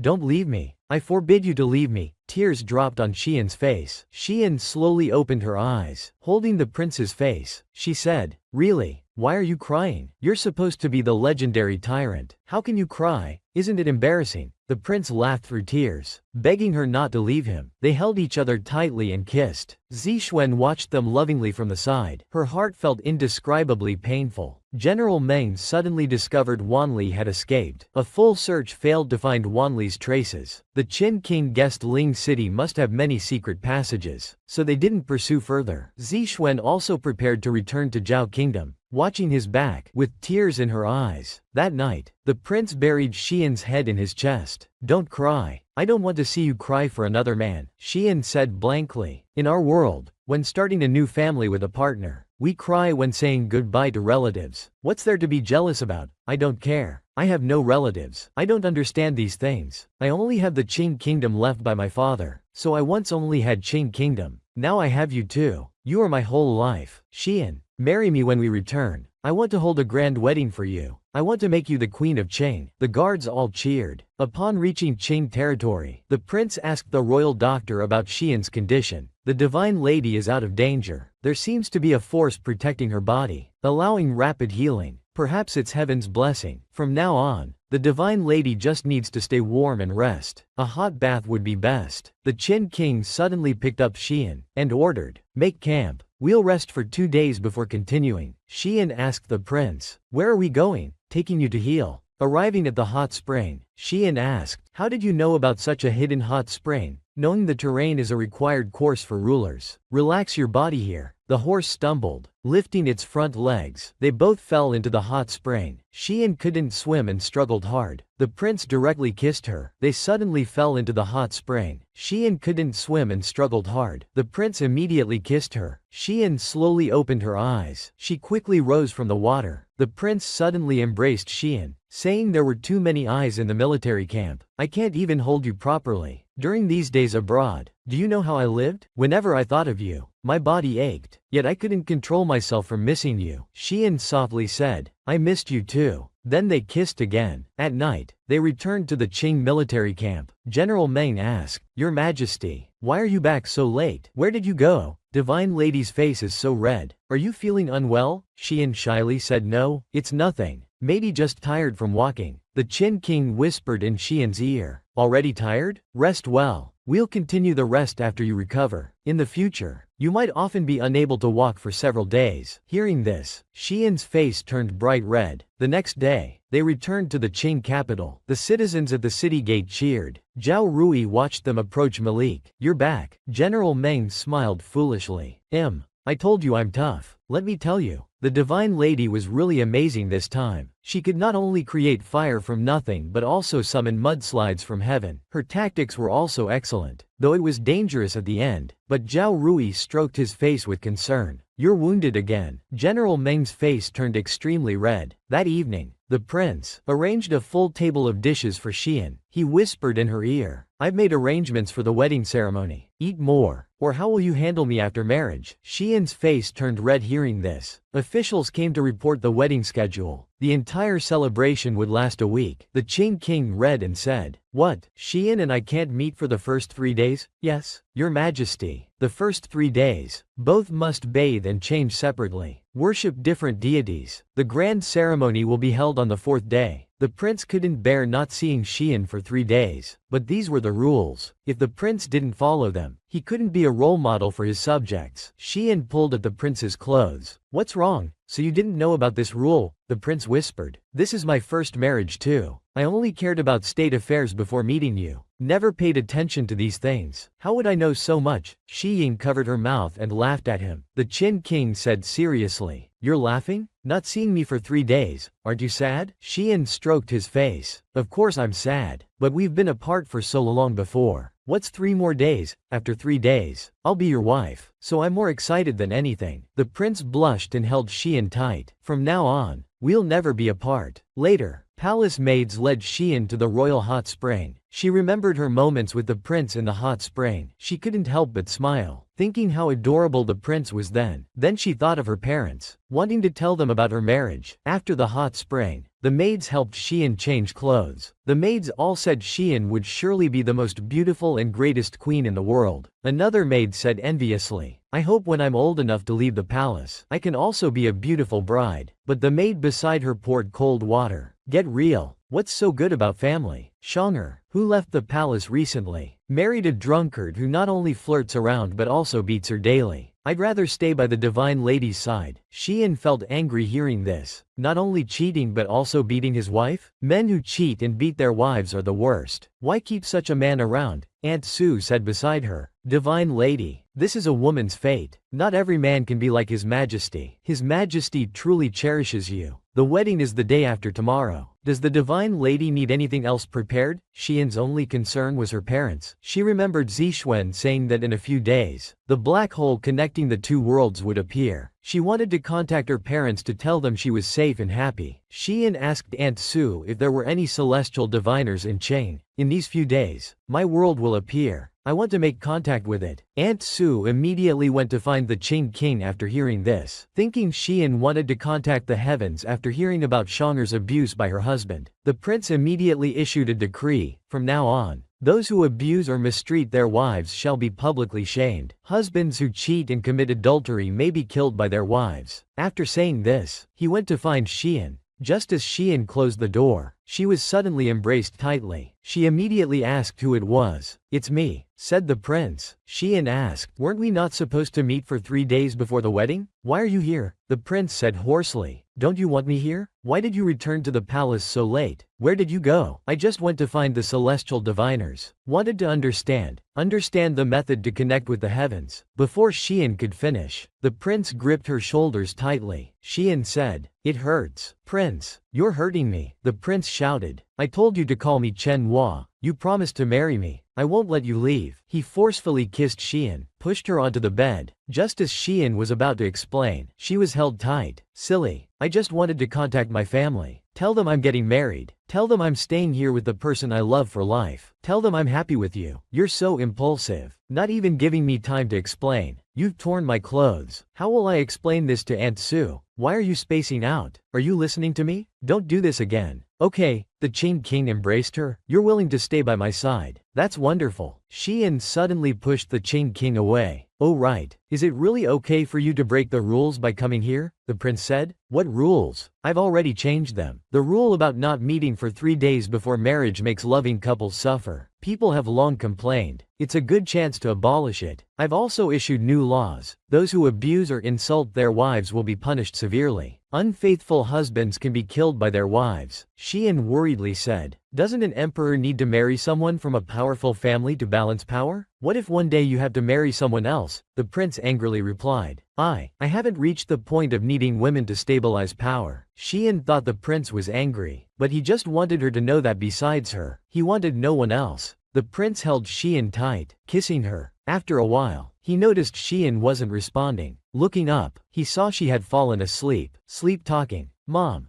Dad, I'm very happy. Don't worry. The prince kissed Xian's forehead. After the wedding, he would help her find a way to connect with the heavens and accompany her to meet her family. In the morning, Xian slowly woke up, turning her head to see the sleeping prince beside her. She gently caressed his face. She kissed him. Suddenly the Qing king opened his eyes. I was already being polite, pretending to sleep. You fell asleep first last night. Didn't let me have my way. Shouldn't you make it up to me now? He started to kiss her. The palace maid outside Xian's door called out. Your Majesty, how did you end up in the divine lady's palace? We've been looking for you everywhere. Xian quickly pushed the Qing king. There are people outside. Then the palace maid called out again. Your Majesty, the ceremony is about to begin. Please come out. Your Majesty, are you up? Stop calling? He grumbled angrily as he got up. So many ceremonies. Why are they so complicated? Still have to wait another week. Xian gently kissed the prince's face. Actually, it's just 2 more days. After tomorrow's grand ceremony, I'll be your wife. Don't be angry. It's not good for your health. The prince blushed terribly and obediently said, all right. By evening, the ritual ceremony had ended. Xian dismissed all the palace maids following her. I'm used to being casual. I don't need so many attendants. Everyone, please return to your quarters. She bowed. After speaking, she ran out and found General Meng near the bushes. She jumped out to startle him. General Meng, picking flowers in the jade garden is against the rules. You know, Frightened,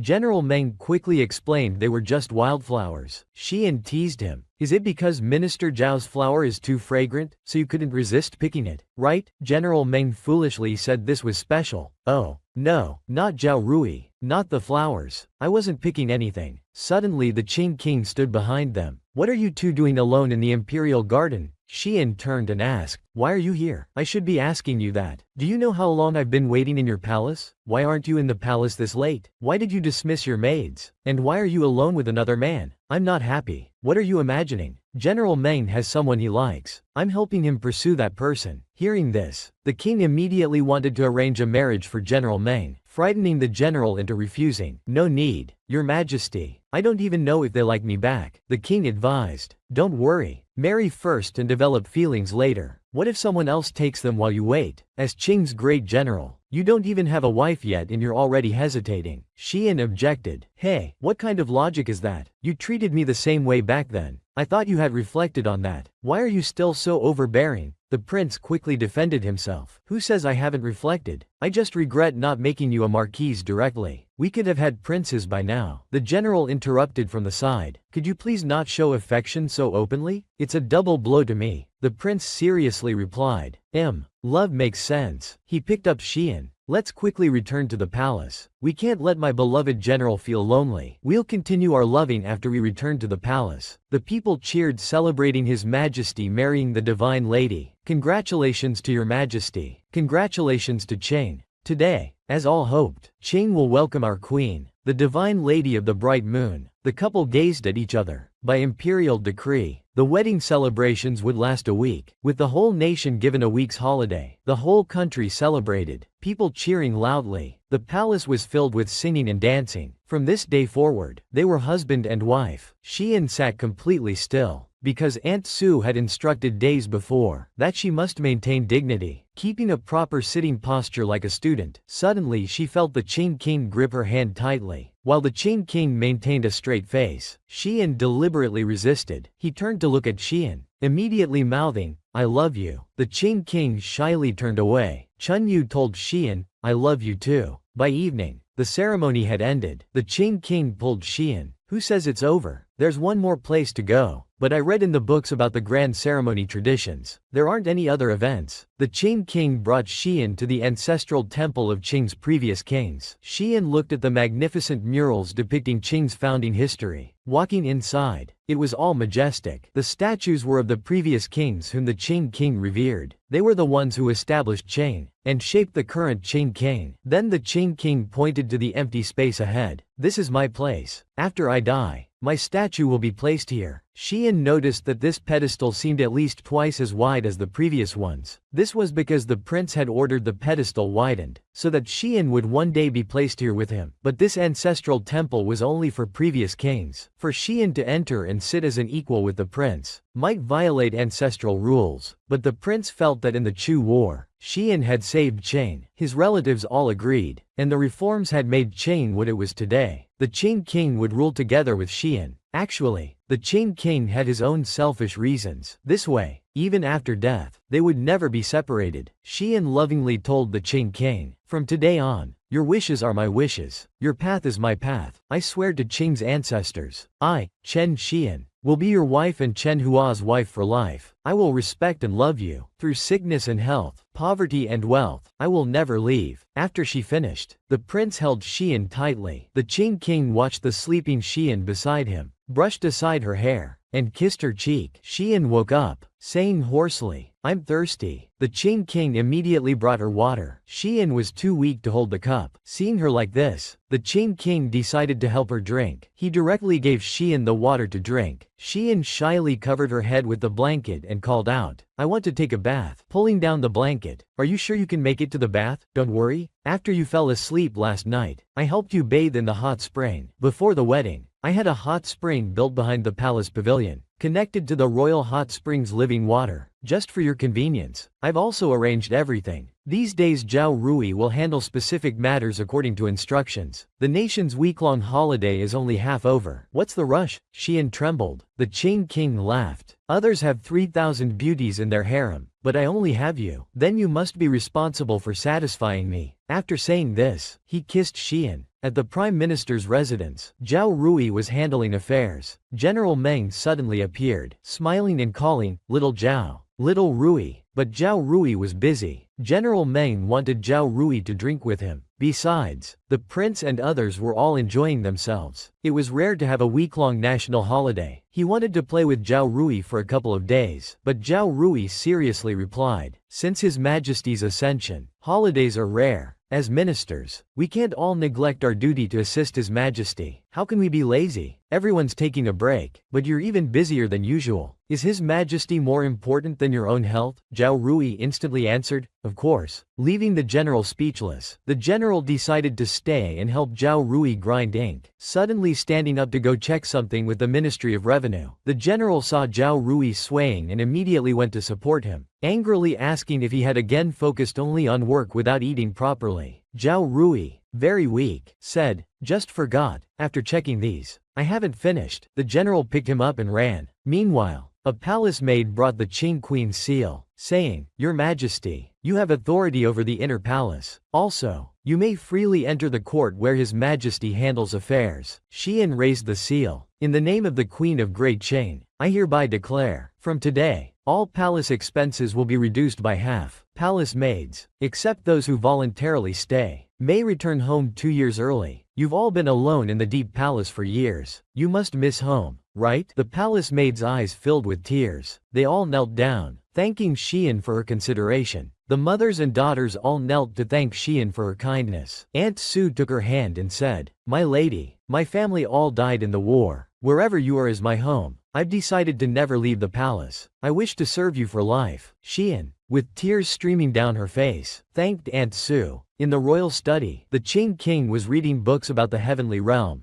Zhao Rui heard someone dreamed of entering the heavenly realm, calling it the Peng Lai fairyland. People there no longer needed currency. They rode celestial cranes in the sky and white dragons underwater, traveling 10,000 miles per day. There, towers reached 10,000 feet into the clouds. The water was crystal clear, emitting 5-colored light at night. The realm seemed infinitely large yet infinitely small. People could see and talk to each other even when separated by 10,000 miles. In that realm, some magical artifacts could kill invisibly from thousands of miles away. Some could even destroy heaven and earth. Yet despite having such power, the people there loved peace. It was a peaceful kingdom ruled by love. There was no war or famine. People lived in harmony and unity. The prince couldn't believe such a place existed. He ordered Zhao Rui to expedite opening the door to the heavenly realm. Zhao Rui had invited feng shui masters to find places where spiritual energy gathered. The earth altar's construction had begun. Additionally, Zhao Rui told the Qing king that the queen said since he was alone in the harem, they needed fewer expenses. The saved silver would be split between supporting the Qing army and improving people's lives. The queen had also visited mines, improving collection and smelting techniques, greatly increasing production efficiency. She also wanted to open casinos with high-end decoration and service, ultra-luxury casinos. She boldly suggested setting membership levels where only golden nobility could enter, making them willingly give up the money they collected from common people. Then the state would return the money to public welfare, bloodlessly collecting state finances while resolving class conflicts, using this royal harvester to make them willingly return all their money. After hearing this, the Qing king laughed and praised Xian's cleverness. He asked Zhao Rui, "Have you learned about running the royal harvester? Let's forget it. I still have many official matters." Then the Qing king said, "Prime Minister, you're not young anymore. In your spare time, shouldn't you consider marriage? Do you have someone you love?" Zhao Rui blushed terribly. "I've never thought about love. Why is your Majesty suddenly concerned about this?" Xian actually opened casinos in Qing, and had Zhao Rui, the dignified prime minister, secretly become the owner. The Qing king couldn't stop laughing and praised Xian's cleverness. He suddenly asked Zhao Rui if he had someone he loved. Love? I've never thought about it. The prince asked gossipingly. "The other day when you overworked and starved yourself, wasn't it General Meng who carried you?"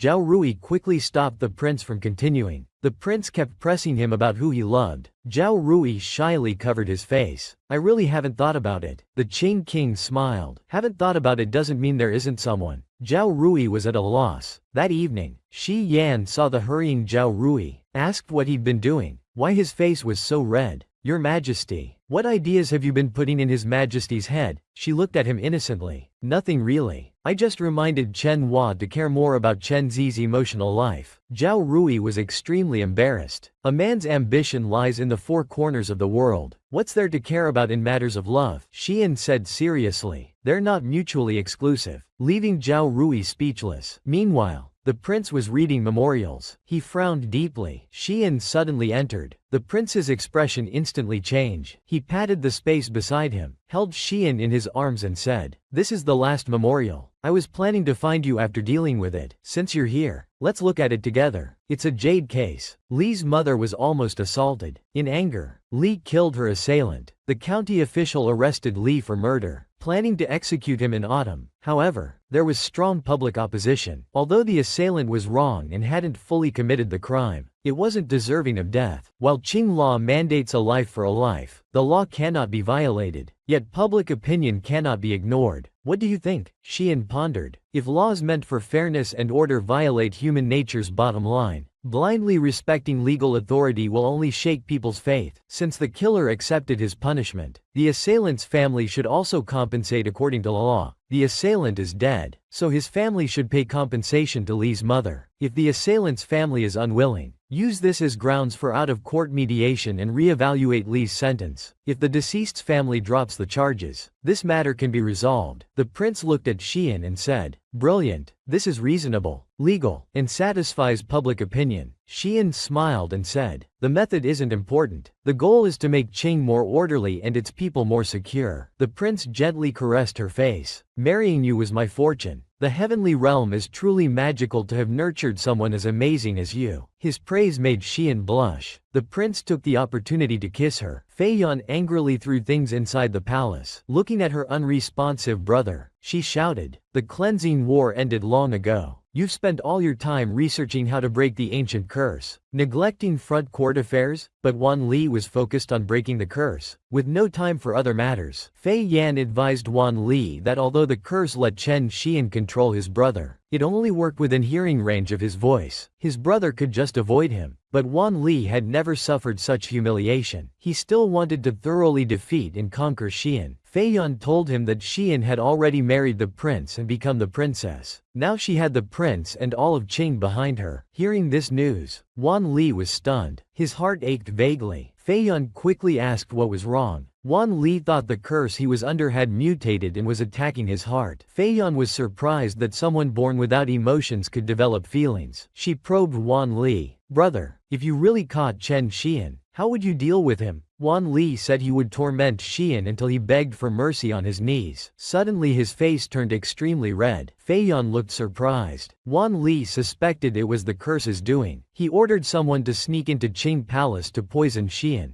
and insisted on killing him. Wan Li had never felt this way before, fearing his mind would be attracted and controlled. Meanwhile, Fei Yan had someone leak this news to the Zhao King, and gave him the antidote. The palace maid beside her wondered when the Zhou King received the news. He would surely go save Chen Xian. "Princess, haven't you always wanted her dead? Why take this unnecessary step?" But Fei Yan just felt it would be a waste to kill someone who could move her brother's heart. He had grown up in darkness, knowing only survival of the fittest, pursuing his desires by any means. Love was unbelievable in this world, even laughable, but she still wanted to see what lay beyond the darkness. Zixuan crushed the cup in her hand, blood flowing from her palm, because guards just reported that after the Qin king's marriage to the Divine Lady, they hadn't left their chambers for a week. He even gave her special privileges to freely enter the front court.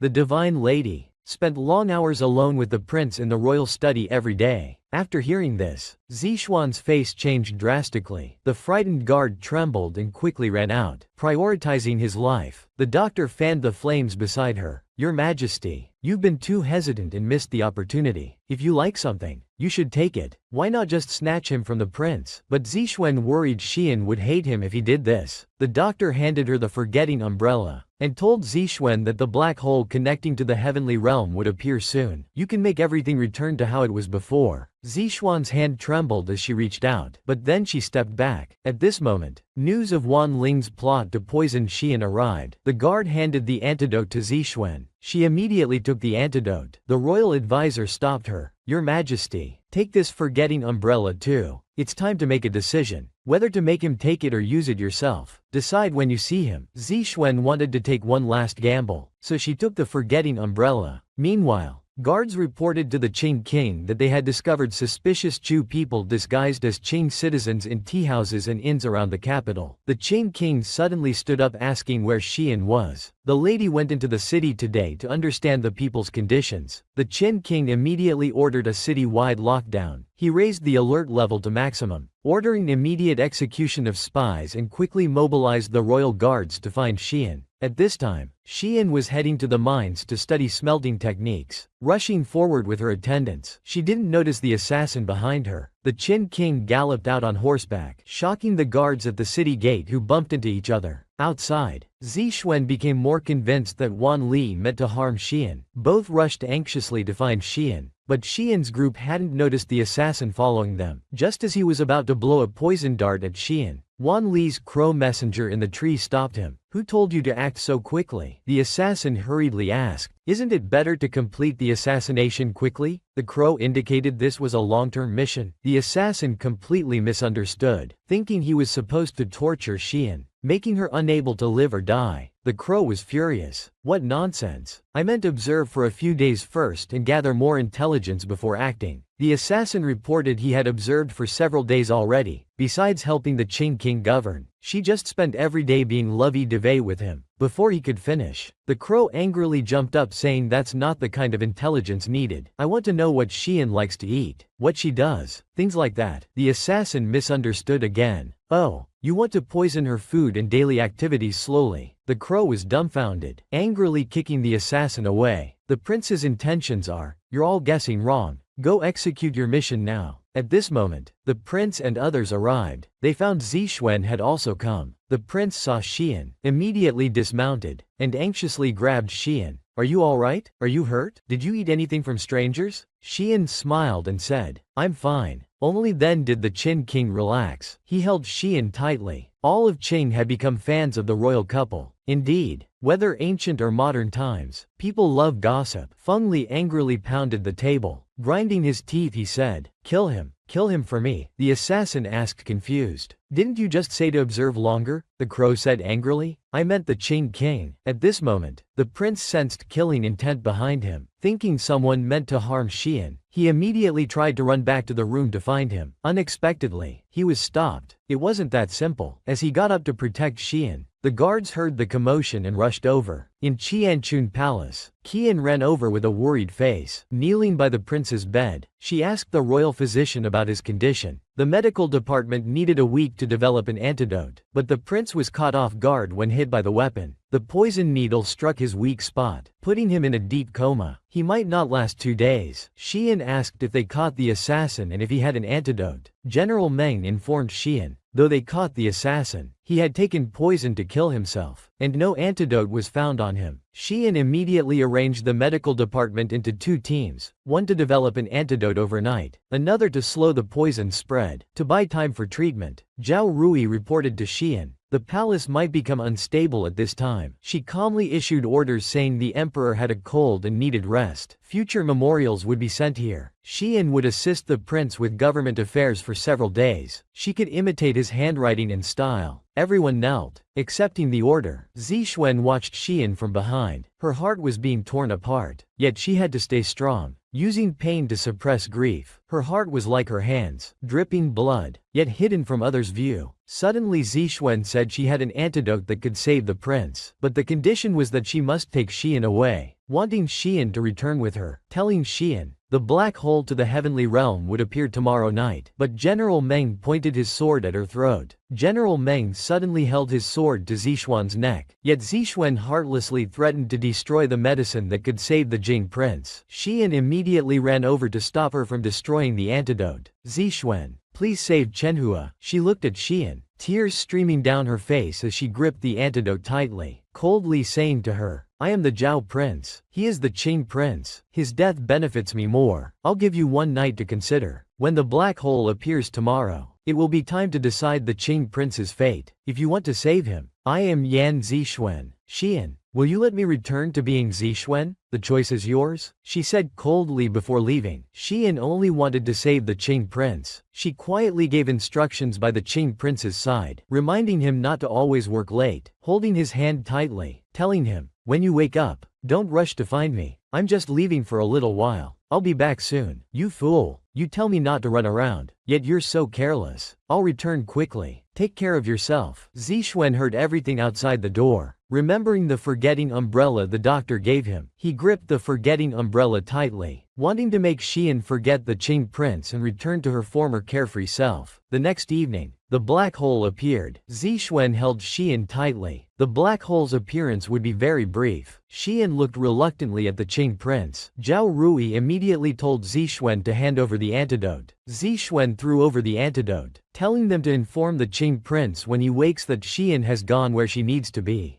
General Meng caught the antidote and immediately gave it to the Qing prince. He opened his eyes hazily, only to see the woman he loved about to disappear before him. He immediately got up to grab Xian. Zhao Rui stopped him, saying that when the heavenly passage closes, trespassers would be torn apart. Xian also called out, telling the prince not to come. With tears in her eyes, she said, "Take care of yourself. As long as we're alive, we'll reunite." At this moment, Zixuan lifted her chin and made her drink the forgetting umbrella potion. Xian cried out heartbreakingly that she would find a way to return and reunite with the Qing prince. But Zixuan gripped her chin and forced her to drink the forgetting umbrella potion. Xian's eyes became unfocused, and she fainted. Zixuan held Xian and told the Qing prince they would never meet again. The Qin prince angrily shouted, asking what she had done to Xian, but there was no response. His beloved woman disappeared before his eyes, leaving only fragments of Xian's clothes. Suddenly the Qi prince coughed up blood. His chest was in excruciating pain, but he forced himself to stand. He told Zhao Rui to prepare something for entering the heavenly realm, but forcefully opening the heavenly gate against heaven's will would bear an immeasurable price. Yet even if it meant defying heaven and becoming its enemy, he had to find Xian. The prince sat in the prepared spot. He would follow Xian's memories to find where she was. The prince closed his eyes, thinking of Xian. The black hole connecting to the heavenly realms slowly opened. He would arrive in the modern imperial palace. Wan Li received the news. Xian had returned to the heavenly realm. Upon hearing this news, his body emitted a green light, and he suddenly fainted. Fei Yan immediately caught him. The Dance King emerged from Wan Li's body. Fei Yan watched as the Dance King took Wan Li's soul, seemingly going to find Xian. She hadn't expected his devotion to Xian to be so strong. The prince was now traveling through time and space. He saw all of Xian's memories, including little Xian as a child. After saying good night to her mother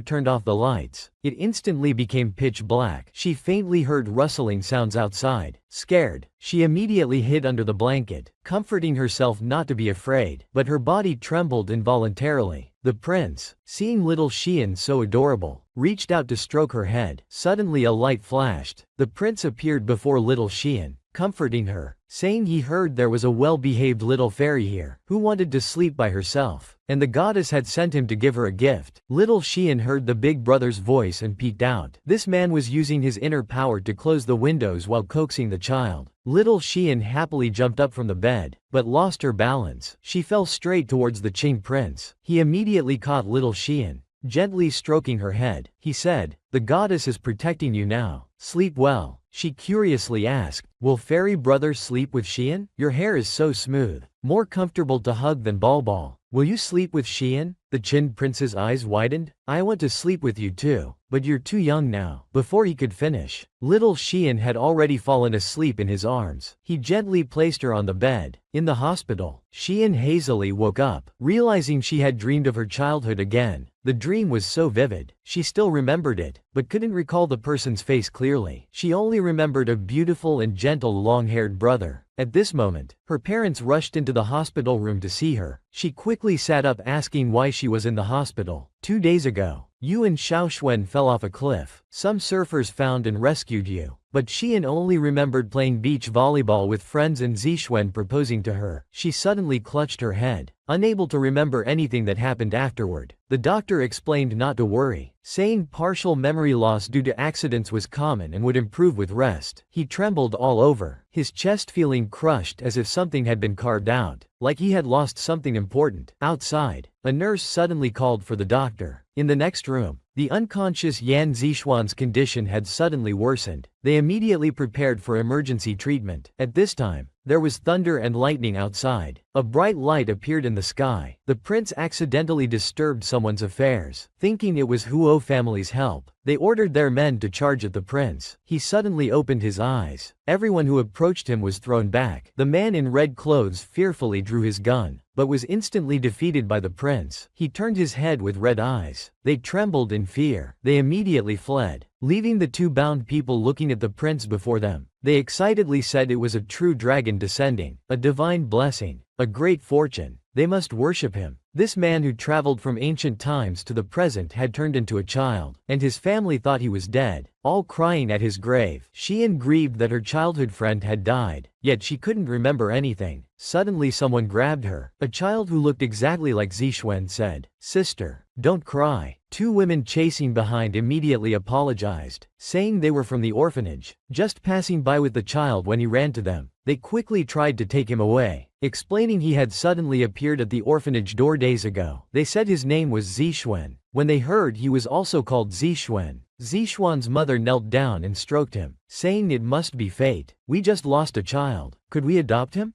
After speaking, they went to handle the paperwork, but Zixuan cried for Xian. He held Zixuan on the bench. Xian smiled, saying, "Little Zixuan, are you an angel? Appearing now to save Uncle Yan's family." Zixuan sat on his lap, very seriously saying he would marry Xian when he grew up, making Xian's parents laugh. Jian smiled and said marriage was for adults. Little Zan Zan was still young. Talk about marriage when you grow up. Before he finished speaking, tears were about to overflow. He cried loudly, shouting he wanted to marry Xian. Xian had no choice but to agree, and he immediately jumped to her, wanting to make a pinky promise. In the abandoned factory, old Huo wanted to make the prince his son. The elder said beside him, "Old Huo, calling him father doesn't suit your appearances." Old Huo had no children and wanted to adopt the prince as his son. All Huo family resources and business would be inherited by him. The prince agreed without hesitation. He casually waved his hand. The ropes on them loosened. This man had just traveled to modern times and was adopted by a wealthy man, and inherited all his family's business. But the prince's time travel through art would burden his body. He couldn't stay long. He needed their help to quickly familiarize himself with and gain power in this world. He also wanted to find Xian as soon as possible, to take her home. In the evening, Mother Chen prepared a big feast to help Xian recover. She vaguely recalled what Prince Chen had told her. Suddenly awakening, she almost spilled the soup. She immediately got up to help her parents wash dishes. Mother Chen, worried about her health, told her to watch TV in the living room. She saw a proposal scene on TV, and vaguely remembered her wedding scene with the prince. Tears inexplicably fell. Mother Chen quickly came to ask why she was crying, but Xian herself didn't know why. Mother hugged Xian, asking if something was bothering her. "I keep hearing a man's voice. Every time I think about it, my heart aches." Mother quickly asked if the man's voice was from a long-haired man, wearing ancient clothes. Xian wondered how her mother knew. For 18 years, that man had been protecting you like a guardian angel. Whenever you were in danger, he would appear. 16 years ago, Mother Chen was pushing Xian across the street. Suddenly a motorcycle came speeding toward them. Mother Chen closed her eyes in fear, accidentally letting go of the stroller, and when the car almost hit the stroller, the prince appeared just in time to save Xian. She grabbed the prince's hair saying, "Fragrant," and the prince gave her a lock of his hair. He handed her to Mother Chen. Before they could thank him, he disappeared, leaving only that lock of hair. Mother Chen thought she was seeing things, but he appeared again when Xian was 17. When she had low blood sugar from skipping breakfast, she almost lost her life because of it. The prince appeared again to save Xian, looking carefully at this woman who had low blood sugar at the station for not eating breakfast. People almost thought she was a hungry ghost. Fortunately, the prince appeared in time to save her. Guessing she was hungry, he went to buy her food. At the convenience store, he was confused why they all paid with brick-like things. Remembering Zhao Rui said heaven no longer needed currency. While pondering how to pay, he was surrounded by a group of fangirls taking photos. A girl came to ask, "Brother, want to buy cake? I can give you a discount. Can you livestream for us?" The prince was completely confused. She pointed at his phone.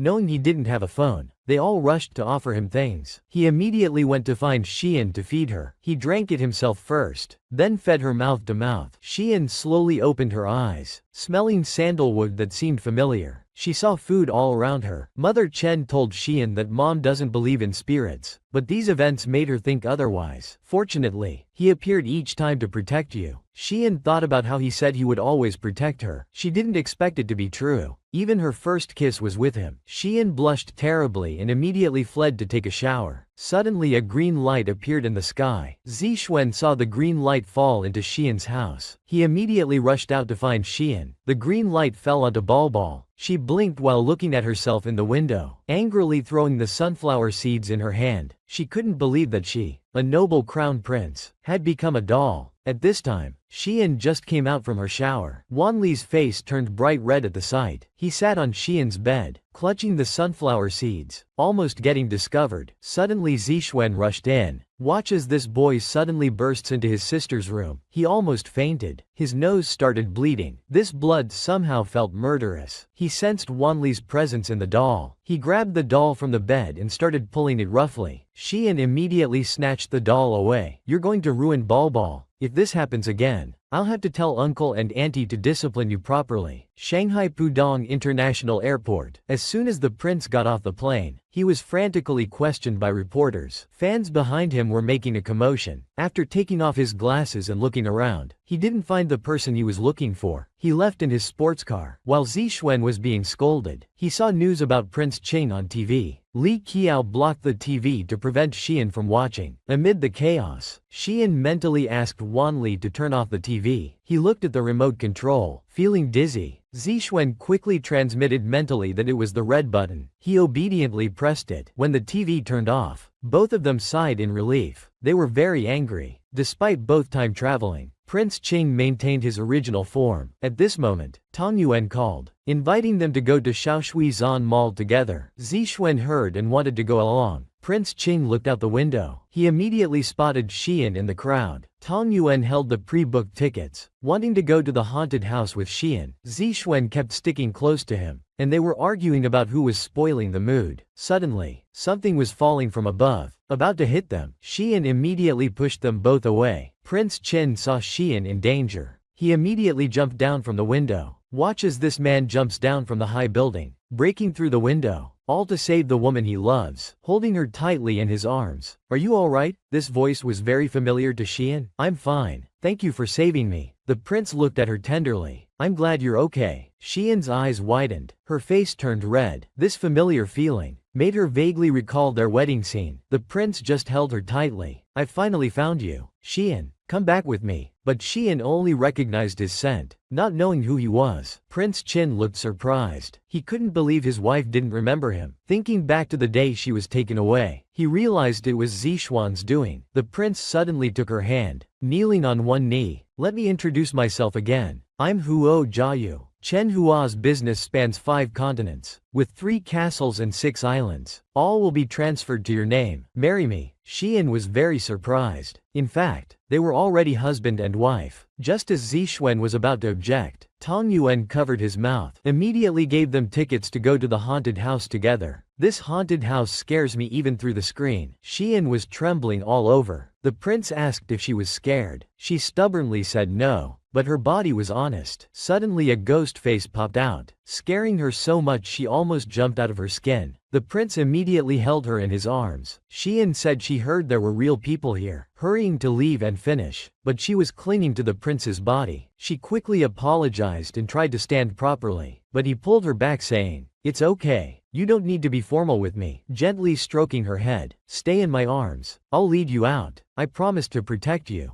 no matter where." Remembering the fairy brother said the same words, and like him, suddenly appeared to save her. She looked up and asked, "Are you fairy brother? You remember that time when you were so young?" Xian anxiously touched left and right. The prince held her face. "Do you only remember fairy brother? What about the rest?" He moved closer. "Xian, you're mine. Watch these two being intimate and sweet." Suddenly poisonous insects appeared beside them. Looking behind them, all the haunted house creatures surrounded them. The prince sensed something was wrong. He picked up a nearby sword, dealt with them quickly. They quickly escaped with Xian. After running for over 10 minutes, it was pitch black everywhere with no exit. Prince Chen also noticed the space seemed distorted. Seeing a gap nearby, he hid there with Xian. Outside were all controlled monsters. Prince Chen covered Xian's mouth. Both held their breath, so they wouldn't be found. Xian's face turned red. She could barely hold it anymore, tears almost coming out. Prince Qing released his hand, saying he would help her. He directly kissed her. Suddenly a bright light appeared outside. The monsters slowly dispersed. She looked at Prince Qing with a red face, shyly ran out. Afterwards, the prince safely delivered her to Tong Yuan and left. He told the elder what happened. After hearing his description, the elder told the prince that the haunted house incident was due to their temporal displacement, with Xian at the center. Only by having everyone return to their proper places, using the same method they came to this world to return, and experiencing their previous experiences again, could help recover her memories. After hearing this, the prince went to find Xian, saying he wanted to marry Xian again in this world. The next day he came to Xian's home. "Hello auntie. I'm the new neighbor who just moved next door." Chen Hua came to visit. Mother Chen looked at the man before her, who looked exactly like the man who saved Xian when she was young. Xian also ran out at this time. Zixuan shouted, "You're lying. This apartment has 2 units per floor. I'm Xian's neighbor. Children don't know about adult matters. I've already bought this entire building, including next door. I'll pay 10 times the price." Mr. and Mrs. Chen were about to go to the Huangpu River to look for a large apartment. Xian also told her parents that the prince saved her yesterday, and he was also the one who saved her when she was young. After that, Mr. and Mrs. Chen went out to buy groceries, leaving the two alone. Looking closely, this man called an emergency meeting late at night with all executives, just to discuss what gifts to bring when visiting the in-laws. The executives were all stressed out. The senior hour analyzed on the side. Looking at the data, Miss Xian's family is well off. They have a car and house in the big city, and she's an only child. Rather than expensive gifts, it's better to give something that touches their hearts. The prince remembered asking Xian before, so he had our invite a Michelin 3-star pastry chef to prepare a unique strawberry cake. Seeing Xian eating happily made him very happy too. The prince leaned in saying, "You always get food on your cheeks. It's okay. I have you to help me." Xian blurted out. They both froze. The prince quickly asked if she remembered something. Xian just felt the taste was familiar, and his scent too. As she spoke, Prince Qing started kissing her. The cake was knocked over. Cake got all over her, but Prince Qing told her not to move. He lowered his head to eat the cake off her, but she pushed him away, saying such things should only be done between lovers. The prince grabbed her hand. "Then from this moment on, you are my lover. Xian, promise me, be my lover," she shyly said. "What kind of confession is this? As if I should just agree." The prince moved closer. "I know you have feelings for me. Say yes. Xian, just stay by my side. If you agree, I'll give you anything." Xian hugged him. After she agreed, the prince was happy like a child. Suddenly remembering the cake on her clothes, she pushed the prince away to change clothes. The prince held her, offering to dry her clothes. Xian looked amazed. "So you really can do magic? I thought it was an illusion when I was young." The prince held her face. "I love you, Xian. Someday you'll marry me again." Xian recalled previous scenes again, looking at him. "Fairy brother, I keep having scenes of us together in my mind." Suddenly Mr. and Mrs. Chen returned. Xian quickly went to help her parents. This woman actually brought her tyrannical boyfriend from ancient times home to meet her parents. Mr. and Mrs. Chen prepared a big feast. Mrs. Chen thanked Prince Qing for saving Xian multiple times. He seriously said, "Xian is my love. Protecting her is my duty." This stunned Mr. and Mrs. Chen and Xian. Mrs. Chen quickly said, "Xian, you have a boyfriend and didn't tell us earlier." Xian couldn't believe her mother accepted it so easily. Mom thought that when a man has protected you for so many years, what's surprising about his feelings? Our Yan Yan is a bit willful. Please take care of her. No. She's wonderful. I'm the one who made her suffer. Mr. Chen was moved to tears. After dinner, in the hallway, they kissed passionately. Xian interrupted. Chen Hua, it's late. I should go back. Prince Chen lived next door but still wanted Xian to see him off. Looking innocent, he said, this whole building is mine. Today I want to stay on the first floor, so escort me down. Finding every excuse to stay close to Xian, hugging her tightly, saying, I want to stay with you longer, just for a moment. Seeing Xian's perfect family, the prince feared she would become too immersed in it and forget about him. Xian felt her body suddenly turn cold and quickly asked what was wrong. The prince whispered in her ear, asking her to stay the night.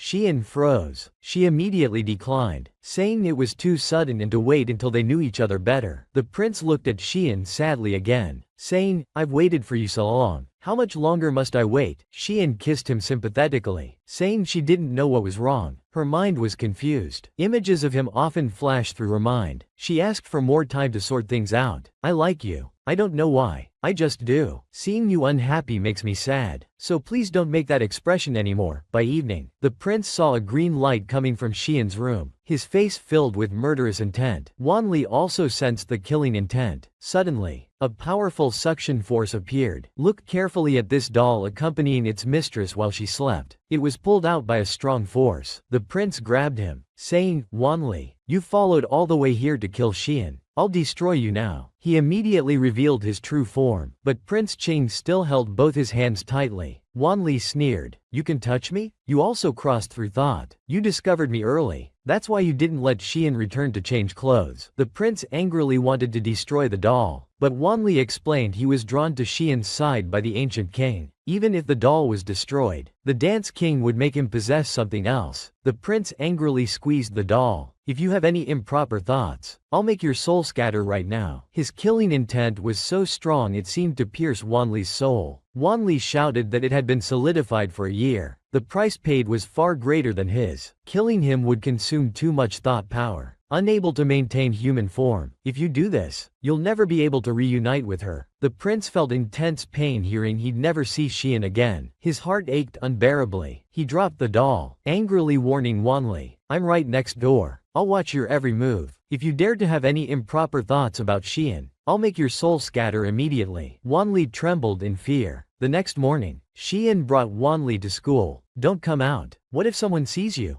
At this time, Tong Yuan also arrived at school. When Xian opened her locker, love letters came pouring out. After cleaning up the love letters, Xian needed to go to the guidance office to register her hospital absence. So she told Tong Yuan to go to class first, but she accidentally bumped into someone. Xian immediately steadied him. They stared at each other with wide eyes, both feeling familiar. Some images vaguely appeared in Jia's mind. He blurted out, he looked shocked. How do you know my name? Do we know each other? Before Xian could speak, he left. Xian arrived at the guidance office. At the door, she overheard a conversation inside. I found that student called Su Yuer. His academic performance is excellent, and he has no backing. When the time comes, everything will be transferred under your name. Guarantee you'll have smooth sailing when you enter society. They were planning to steal Yuer's credentials. Xian immediately wanted to change her voice recorder. She peeked out but said this had nothing to do with her. Xian threatened him to transform, saying if he didn't, she'd pull his little thing. Look carefully. This woman is secretly recording the dark side of society with her voice recorder. Suddenly bursting through the door, she shouted, I'll give you one chance. Destroy all the documents and promise never to do this again. Otherwise, I'll expose this recording. The guidance counselor immediately closed the door, saying, Girl, which grade are you in? This doesn't concern you. Hand over the recording obediently, or you won't leave this room. Xian showed no fear. I backed it up to the cloud. One press of this button and the recording goes straight to the network office director. They could only try to grab the recorder by force. Suddenly the door opened. Both of them fell to the ground. The prince held Xian in his arms. You dare to act under my nose. The principal trembled in fear. Why, young master? Why are you here? My fiancée studies at your school. Naturally, I came to check on her. The principal immediately handed over the documents, begging to spare Xian, promising to destroy the documents and never do it again. The principal politely agreed, saying they would never dare again. Please take care. After they left, the two knelt on the ground, holding each other tightly while crying. The prince angrily looked at Wanli. This is Xian's school. What are you doing out here? Suddenly Xian reached out and poked Wanli's face. So this is what you originally look like? Quite handsome. How do you like it? The prince angrily handed the ball to his bodyguard. Take this doll home for madam, lest the school finds it and punishes her. He turned and cornered Xian against the wall. You just told the principal I'm not your husband, she said seriously. Indeed, we're not. We're lovers. The prince directly kissed Xian. They kissed passionately. At this time, two people walked over. Xian noticed people approaching. She lost her balance and almost fell. Prince Cheng instantly caught her. Xian shyly hid in his embrace. The two recognized Prince Cheng. Xian tried to shrink further into his arms. Prince Chen quickly helped cover for them. Watch as these two were passionately embracing. Unexpectedly interrupted. The woman was so startled she almost fell. The man immediately held her, quickly helping cover by saying, "This girl seems unwell. Where's the infirmary?" He carried Xian to the infirmary. Xian struggled. Put me down quickly. There's no one here. No need to pretend being sick. The prince gently placed her on the bed. Sit here for a while. I'll go check something. Before leaving, he patted her head. Just as the prince closed the door, he saw the black mist that had followed them in the haunted house, floating in the infirmary. The prince cutely opened the door, wanting to see the prince, saw black mist surrounding him, remembered how the prince had dueled with the 5 poisons for her sake. The prince turned his head. Seeing her come out, she suddenly ran and threw herself into the prince's arms, crying, "Chen Hua, don't die. Don't leave me. Don't do dangerous things for me anymore. Please, I love you. I love you. Don't bear everything alone for my sake." The prince kissed Xian. In the infirmary, Xian held Prince Cheng tightly, continuously saying, "Don't leave me." He kissed her forehead. Suddenly the class bell rang. Xian instantly came to her senses, quickly called out to Prince Cheng, "Wait, wait, you were the one who hugged me first. You started this fire. You need to put it out." After saying that, he leaned closer to Xian. Suddenly someone knocked on the door. "It was you were looking for Xian. I was just called to the guidance office. The vice principal told me everything and apologized to me in person. Thanks to you. Otherwise, all my efforts would have been in vain. It's strange. When I first met you today, you felt so familiar, as if I saw that dream again, running desperately in complete darkness, until I saw that light. When I bumped into you today, my eyes lit up, as if I saw that light again. You give me an inexplicable sense of familiarity. Have we met somewhere before?" Xian was stunned, vaguely recalled some past scenes. "When you were left before." She was crying with tears streaming down her face. Watch as this man is giving a speech on stage, suddenly seeing his beloved being approached by a strange man, angrily threw chalk at him. "Get out for misbehaving in class." Then pointed at Xian saying, "You sit in the middle of the first row. Don't disturb others." The prince stared intently at Xian. At this time, the bell rang. The prince pulled Xian and ran outside, jealously saying, "You actually accepted gifts from other men right in front of me." Xian thought of the note that man gave her, said passing notes in class was normal. The prince angrily told Xian not to come to school from tomorrow, but to intern at his group instead. But Xian refused. She wanted to be in charge of her own college life. The prince couldn't do anything about it. He could only have all world media report that Xian was his wife, to keep all men away from her. Xian quickly pushed him saying, "You're too dramatic. You're surrounded by girls too. But I haven't said anything. I've never cared about those women. I only have you." Hearing this made Xian blush. The prince continued asking, "Were you jealous earlier? Do those women looking at me bother you?"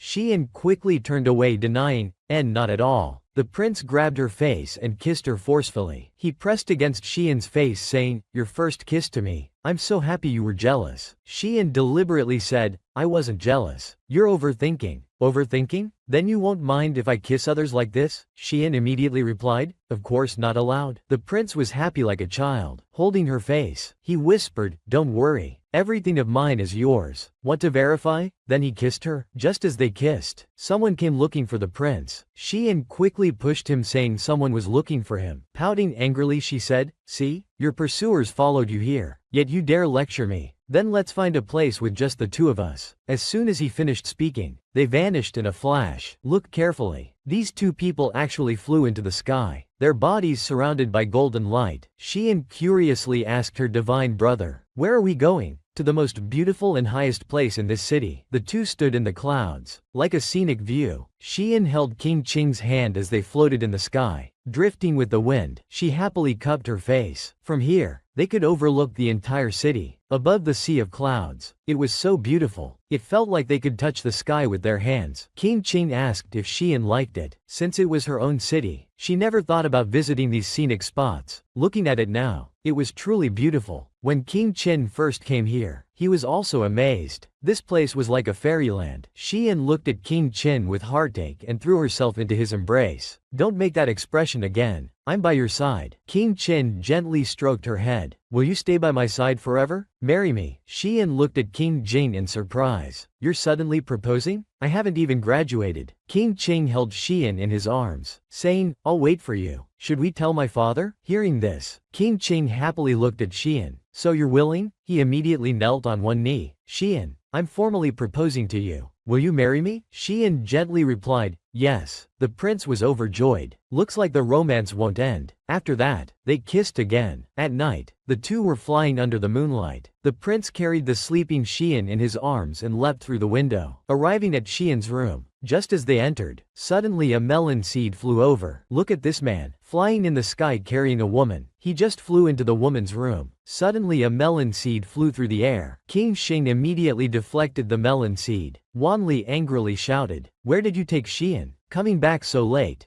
There must be something wrong. King Qing covered her with the blanket. It's not your place to question about my wife. Nonsense. She forgot about you. You're nothing now. The prince raised his head. In any world, she will be my lawfully wedded wife. Tonight I'm sleeping here. Wanli angrily rushed over. This isn't your original world. Don't think you can do as you please. This is my territory. Only I can sleep here. Get out. But he was knocked unconscious by King Qing with one punch. He angrily looked at Wanli before him. I've tolerated you for a long time, watching you occupy his most intimate position day after day. From today on, you won't even get to touch his bed. They accidentally woke up the sleeping Xian. King Qing whispered, be quiet. You're disturbing her. You're the one who should leave. What are you doing? Before Wanli could finish, his mouth was sealed. His body was also tied up like a mummy and thrown into the closet. He made a racket in the closet. The prince just dusted off his hands, completely ignoring him. He peacefully lay down beside Xian, touching her face. She hazily opened her eyes. Chen Emperor, you're here again? When I sleep, I always feel you're by my side. Isn't that strange? She then threw herself into the prince's embrace. Ah, this feels so real. You won't disappear again in the morning, will you? The prince looked tenderly at Xian in his arms. No, I won't leave. That's wonderful. She kissed him. Your embrace is always so warm, so fragrant. I love it the most. She excitedly grabbed his hand to do something, but then she fell asleep. Look carefully. These two are doing what you want to see in bed, but they haven't noticed there's someone in the closet. Wan Li, who was unwillingly forced to watch their romance, recalling the scenes of being together with Shi Yan, feels like after staying with Shi Yan for so long, he's become strange too. In the morning, there's chirping outside. Shi Yan slowly opens her eyes, rubbing them to see the prince lying beside her, called out, Chen Hua. The prince immediately opened his eyes, stroked Shi Yan's head, gently saying, you're awake. Oh, I'm so sleepy. Let's sleep a bit more. After saying that, he quickly closed his eyes. Suddenly, a sound came from the room. Shi Yan looked at Jing Wang in surprise. Divine brother, why are you in my bed? Thinking about how she took the initiative to kiss him last night, she instantly covered her mouth shyly, cursing Qing Wang. Last night, I didn't do anything weird to you, right? Qin Wang deliberately smiled mischievously and said, what's weird is, last night you did many weird things to me. Oh, you're lying. I dreamed of you many times. I didn't do anything inappropriate. Qin Wang touched Shi Yan's face. Is that so? I heard you say you want to sleep with me every night, so I just followed your call and came to your side. Shi Yan couldn't believe she called him. The prince held her face and said, so, whatever weird things you want to do to me every night, you can do them now. Shi Yan shyly pushed him away. Seducing people early in the morning. The shameless Qing Wang suddenly grabbed her hand. If I were truly shameless, then I wouldn't have just simply held you while sleeping all night, gently caressing her face. Want to try? After saying that, he kissed her. Suddenly there was a thudding sound from the wardrobe. Wan Li angrily knocked from inside the wardrobe. Are you two done yet? You Chen Hua, let go of him. Shi Yan quickly asked Qing Wang to wait, saying it's not appropriate to corrupt an underage pet. Qing Wang directly used his powers to lock Wan Li back in the closet. Wanting to continue with Shi Yan, Wan Li angrily shouted from the closet, wait, who's an underage pet? I'm a fully grown man. looked carefully at these two people, just about to get intimate, yet interrupted by a talking doll in the closet. The man directly used his powers to lock him in the closet, ready to continue being intimate. But Shi Yan said she'd be late for class. Unexpectedly, Qing Wang had already arranged everything. From today she'd intern at Qing Wang's company. Shi Yan was surprised. Why didn't you tell me? Qin Wang leaned close and said, I can't tolerate you being with a group of admirers all day. Or I could go to school with you every day. Shi Yan quickly refused. No,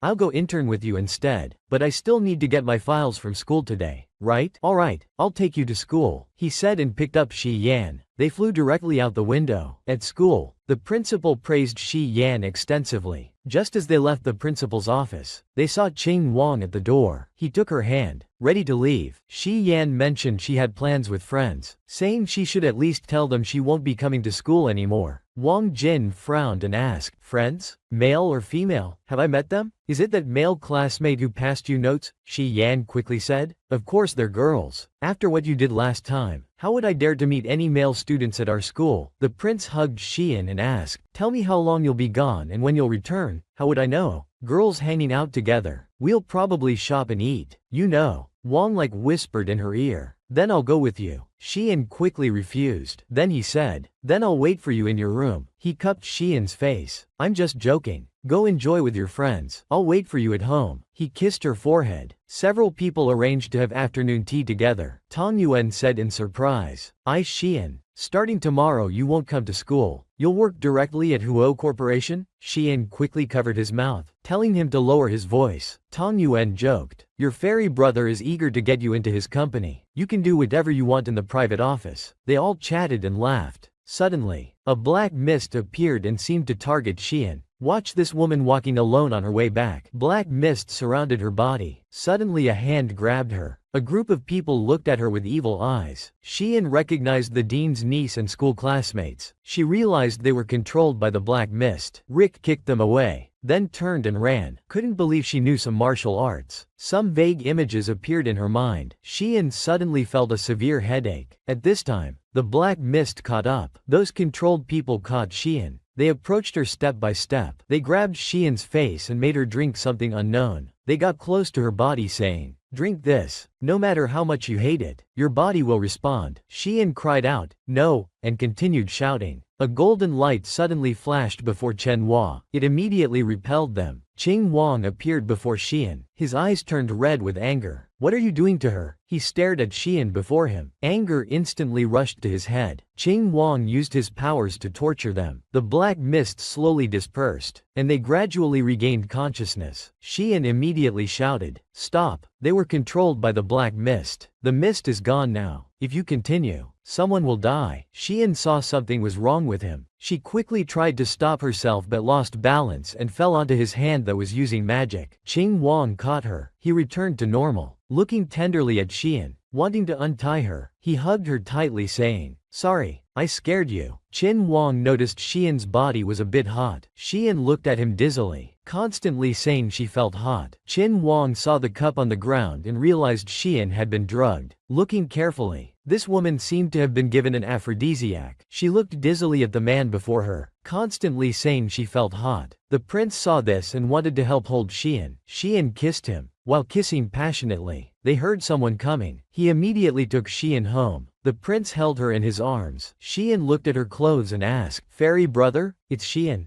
Don't be afraid. I won't hurt you. I promised before. I won't do anything you don't like. He gently kissed Xian, comforting her, softly whispering, Xian, in her ear, I'm just helping you with the antidote. Relax and trust me. Xian suddenly widened her eyes, feeling Qing Wang's body becoming hot. She worriedly called out, fairy brother, what's wrong with you? He held Xian tightly. Suddenly he grabbed her face and kissed her. After a while, Qin Wang ran to the bathroom to shower. His face was extremely red. He came out after showering, drying his hair. Looking at Xian sleeping on the bed, she was lying disheveled on the bed. He quickly ran over to cover her with a blanket. She mumbled in her sleep, it's itchy. She also called out, Chen Hua. He couldn't bear hearing that, sitting by the bed, rubbing his head hard, not daring to sleep with Xian. In the morning, Xian slowly opened her eyes, discovering she wasn't in her own room. She suddenly woke up startled, seeing Qing Wang lying alone on the sofa. Just as Xian was about to touch his face, she was suddenly pulled into Qing Wang's embrace. Trying to seduce me so early? Who's seducing you? I was worried you'd catch a cold sleeping here. The woman was just about to touch the man's face. Suddenly she was pulled into the man's embrace. Trying to seduce me so early? Who's seducing you? I was worried you'd catch a cold sleeping here. Qing Wang held Xian on top of him. Don't you know why I slept here? Xian widened her eyes. Get up quickly. She tried to get up, but lost balance and fell onto Qing Wang again. She shyly said, let go quickly. Qing Wang held Xian and said, silly, don't move. Even though the drug's effect is gone, I still can't help myself. At this time, Zixuan also entered the school gates. She went to the guidance office to report in. The director praised her for skipping grades at such a young age, saying they just sent off an excellent graduate accepted by Huo Corporation and now welcomed a prodigy. Zixuan had a vague, ominous feeling and asked the director who the excellent graduate was. The director pointed to Xian's photo on the wall. Just as he was saying Zixuan would be in Xian's class, she ran out before he finished. Outside, she angrily shouted, Qing Wang, you bastard. Meanwhile, in the Huo Corporation general manager's office, Wanli was busy scolding his teammates on the phone. Qin Wang asked what this ball had been doing lately. He was bored alone at home during the day, so I gave him a phone. Wanli was frantically saying, don't interrupt. I already have 5 fans in my livestream. Xian leaned in. Wow, you really have fans. They're even sending you gifts. He smugly looked at Qing Wang. See? A real man like me who keeps getting MVPs is what girls like. Come play a match if you dare. This doll had secretly taken a phone and started gaming live streams. Unexpectedly, the man grabbed his ear to teach him a lesson. Just then, someone pushed open the door. The meeting is about to start. The atmosphere suddenly became very awkward. He asked, I remember this doll wasn't like this before. Qin Wang seriously made up an explanation.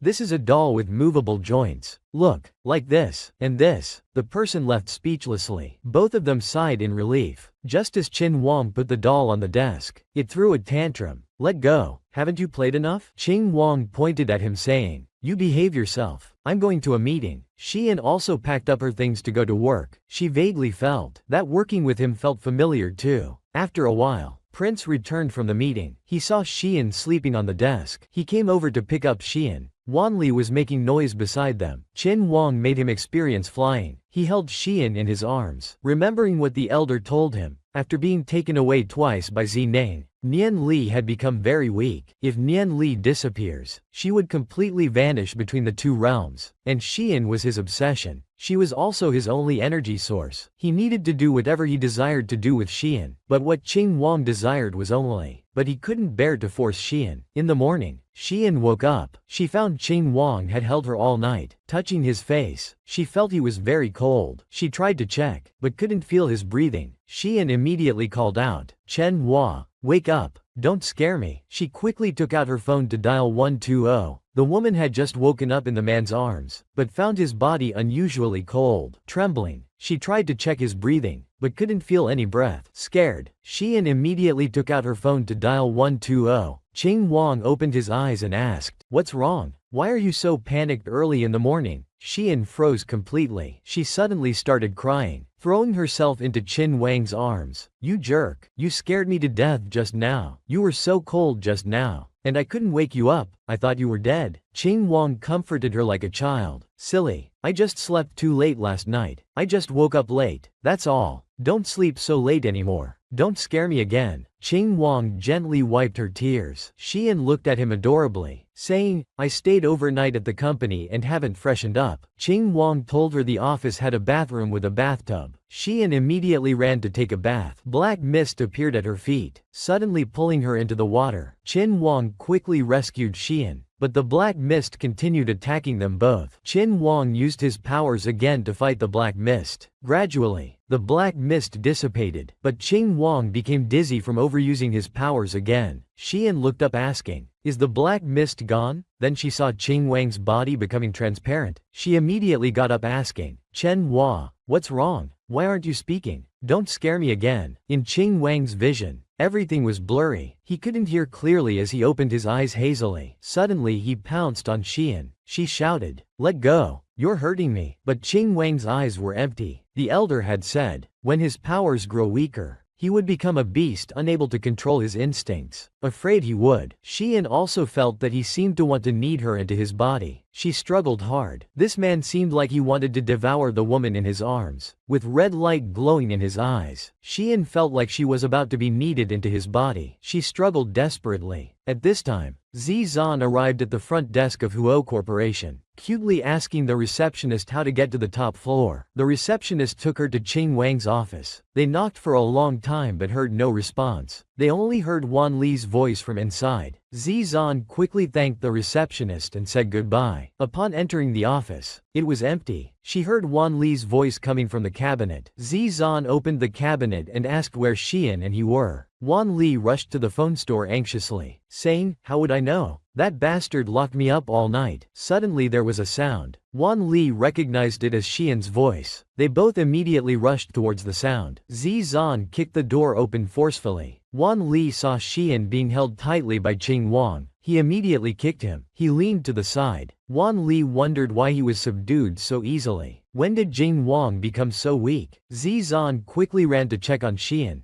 The two of them looked at them with teary eyes, making them feel extremely embarrassed. Zizan said with a red face, "Be careful not to catch a cold. Let's talk outside first." They helped Qing Wang to the sofa together. Xian looked at him worriedly. Zizan said from the side, "He almost hurt you. Why do you still care about him?" Xian felt he wouldn't harm her. His behavior just now was very strange. Something must have happened to him. Xian instinctively believed in him for some reason. At this time, Qing Wang slowly opened his eyes. Xian said excitedly, "Chen Hua, you're awake," but unexpectedly, Qing Wang pushed her away. This man had almost gone to meet the king of hell. He slowly opened his eyes, seeing the woman who had been watching over him, but he got up and pushed her away, saying, "Stay away from me. Don't come near." Wan Li angrily said, "What's with your attitude? Should have left you to freeze in the bathroom. Xian worried about you for nothing." Xian looked at him in surprise. Qing Wang was actually afraid he would lose control again and do worse things to her. He didn't want to hurt Xian. The elder sensed Qing Wang's unstable energy and rushed over immediately. He quickly checked Qing Wang's pulse. Sitting aside, he said, "This won't do. If Miss Xian doesn't help you." Qing Wang quickly coughed twice to interrupt the elder's words. Xian asked seriously, "I can help? What can I do to help, since you want to help? The documents you organized yesterday need to be sent to Fuji Group quickly." Xian paused when she heard Qing Wang's words. Just as she was about to leave, Zizan wanted to go with her. After they left, the elder immediately said, "You let her go just like that? You're very weak now. You probably won't last a few days. Even if she's unwilling, you need to absorb energy from her." But Qing Wang said, "Her wedding with Xian is already being prepared. It can wait." He wants Xian to have the most beautiful memories in this world, to let her return with him without any regrets. The elder helped Qing Wang to lie down on the bed, but he lost his grip and fell to the side. Qing Wang lay on the bed. Seeing him like this, the elder was about to call Xian.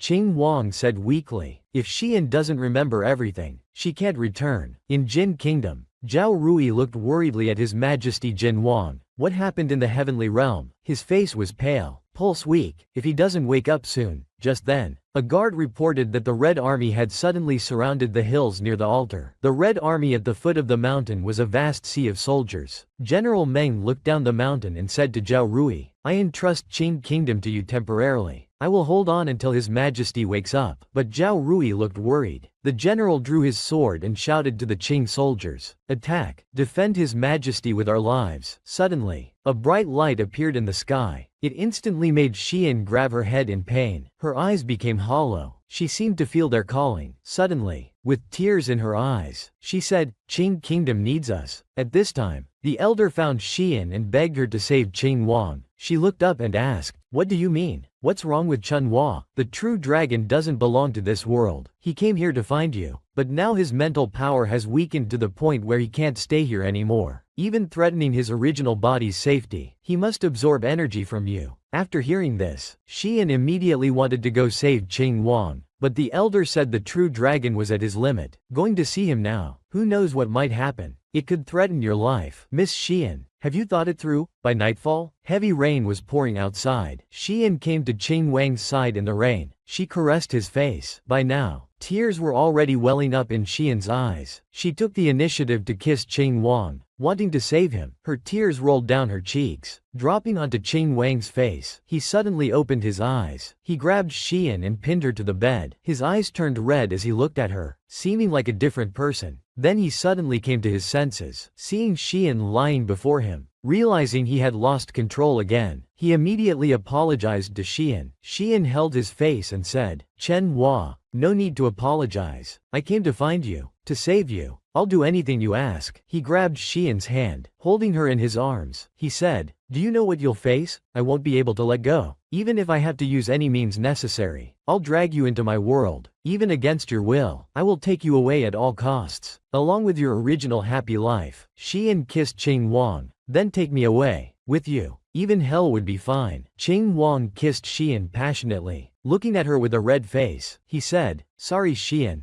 in my current state, I can't guarantee I'll be gentle with you." Xian said gently, "I told you, you can do anything to me, because I trust Chen Hua. Look carefully." These two people were passionately making love. Suddenly, some images appeared in the woman's mind like a movie. Xian looked at Qing Wang with tears in her eyes. She remembered his time travel, their meeting and encounters, their love and cherishing, and their separation. By now, Xian was in tears. Qing Wang tenderly wiped her tears and asked, "Why are you crying? Did I hurt you? I'm sorry I couldn't control myself." Xian gently caressed his face. "You must have suffered during the time I lost my memory." Chen Hua. Qing Wang looked surprised. He immediately asked Xian, "You remember everything?" Xian hugged Qing Wang. "I promised to protect Qing Kingdom with you. I'm sorry I came back late." Qing Wang also burst into tears. He held Xian's face. "I finally waited for you." The two shared a passionate kiss. Meanwhile in Qing Kingdom, they could barely hold against the Red Army's attack. General Meng was fighting against Kai Bane. He noticed two Red Army soldiers behind him approaching the still unconscious Qing Wang. Suddenly, a blinding light emanated from around Qing Wang. It kept the Red Army outside the light's reach. General Meng noticed Qing Wang's complexion had improved. Morning came. Xian slowly opened her eyes. Qing Wang gently stroked her face. "You're awake? It's still early. Sleep a bit more. Last night must have exhausted you. Now that you've recovered your memories, Master Shu can use them to open the gate between worlds. We can return soon. Before we return, I want to hold another wedding for you." Xian asked, puzzled. "Wedding?" Qing Wang wanted to give proper closure to Chen's parents. Xian hugged him tightly and said, "It's all right. I was the one who chose to stay with you in the end, because I want to possess you too. Let's go back together this time." After countless hardships, these two finally had their wedding. They held hands and shared a loving kiss. Below the stage, Chen's mother was beaming while Chen's father kept wiping his tears. After the wedding, Master Shu slowly opened the gate between worlds, ready to begin the ceremony. Wan Li sat on Master's shoulder, asking him to bring his phone along too. Qing Wang turned to ask Zizan, "Are you really not going back? I've transferred half of my assets to Xian's parents and half to you." Zizan surprisingly said, "Jing Wang, what do you mean? Shouldn't you want to kill me, when you took Xian away from me? I did hate you to the bone, but when I came here and saw this world, I finally understood your intentions. After Xian leaves, her only worry will be her family. This is all I can do." Xian, standing behind, heard everything. She never expected Qing Wang had arranged everything. Qing Wang went to embrace Xian. "It's time to bid farewell to your parents." He knelt before Chen's parents. "Chen Hua and I only kneeled to heaven and parents. You are Xian's parents, which makes you my parents too. Please entrust Xian to me, even at the cost of my life. I will protect her forever." Chen's mother said tearfully, "If not for you, Yan Yan would be gone already. When I first met you, I knew you were special, no matter which world. Thank you for always taking care of Yan Yan." Xian rushed into her parents' embrace, and they waved goodbye, watching them grow distant. Then the black mist appeared again. It seemed to try separating them, but they held each other's hands tightly. Meanwhile in the Qing army camp, a golden light suddenly fell from the sky. Xian floated down from above. The Qing soldiers cheered. "The divine lady has returned." Xian slowly opened her eyes and immediately asked Zhao Rui where Qing Wang was. "His Majesty is unconscious at the altar where Ni left." After Ni left, his consciousness went to the heavenly realm to search. Now the Kai army has surrounded the altar, trying to take His Majesty's body. We are the reinforcements going to support them. Xian immediately tore her skirt. Look at this woman who just traveled to ancient times, slowly descending from the sky. She had just opened her eyes, and was told that her husband, who traveled with her, was in danger. She tore her skirt, grabbed a sword and shouted, "Defeat Kai Jun! Save His Majesty!" Golden light still surrounded the altar. Guards reported to General Meng that the golden shield around His Majesty had weakened. The Kai army's attacks grew fiercer. General Meng worried about how much longer they could hold. Suddenly, golden light appeared in the sky. Qing Wang slowly rose with the golden light. He opened his eyes and asked what happened. General Meng reported that the Kai army was trying to seize his body. They had been resisting for days, and reinforcements should arrive soon. Just then, urgent news came that another golden light had fallen near the city tower. Perhaps the divine lady had returned. Qing Wang drew his sword and shouted to charge. Meanwhile, Xian was rushing to the rescue. The Kai army saw two golden lights fall into Qing Kingdom's tower and altar. Sensing unusual celestial changes, sensing the unfathomable situation, they advised Chai Zi to retreat. At this time, Xian and others arrived with Jin Kingdom's reinforcements. They were puzzled by what Xian was wearing. Chai Zi raised his sword to charge, saying, "Kill this woman first, then capture Qing Wang alive. Those who hesitate will be executed." Xian, seeing the large army, muttered to herself, "How nice it would be if Da Lang were here now." He suddenly appeared behind Xian, startling her. Suddenly an arrow flew by, and Xian quickly dodged. She picked up Chu Chu, asking him to conjure a tank. "I create things from my mouth. Are you trying to choke me? Can we do something smaller?" Xian quickly suggested grenades and smoke bombs. Chu Chu flew up and produced grenades and smoke bombs, shouting, "Watch my heavenly flower scatter. Call me daddy." Xian immediately led the Qing army to charge toward the Kai army camp, straight to the altar. Look carefully at this doll, actually producing grenades and smoke bombs from its mouth. The grenades and smoke bombs scattered like heavenly flowers, instantly causing chaos among the Kai soldiers. Kai Jun trembled at the sight of Chu Chu, claiming he was a divine beast summoned by the divine lady. Chai Zi watched his subordinates getting blown up. Li Ke ordered his men to capture the divine lady for sacrifice, saying His Highness could then attain immortality. Chai Zi grabbed Xian.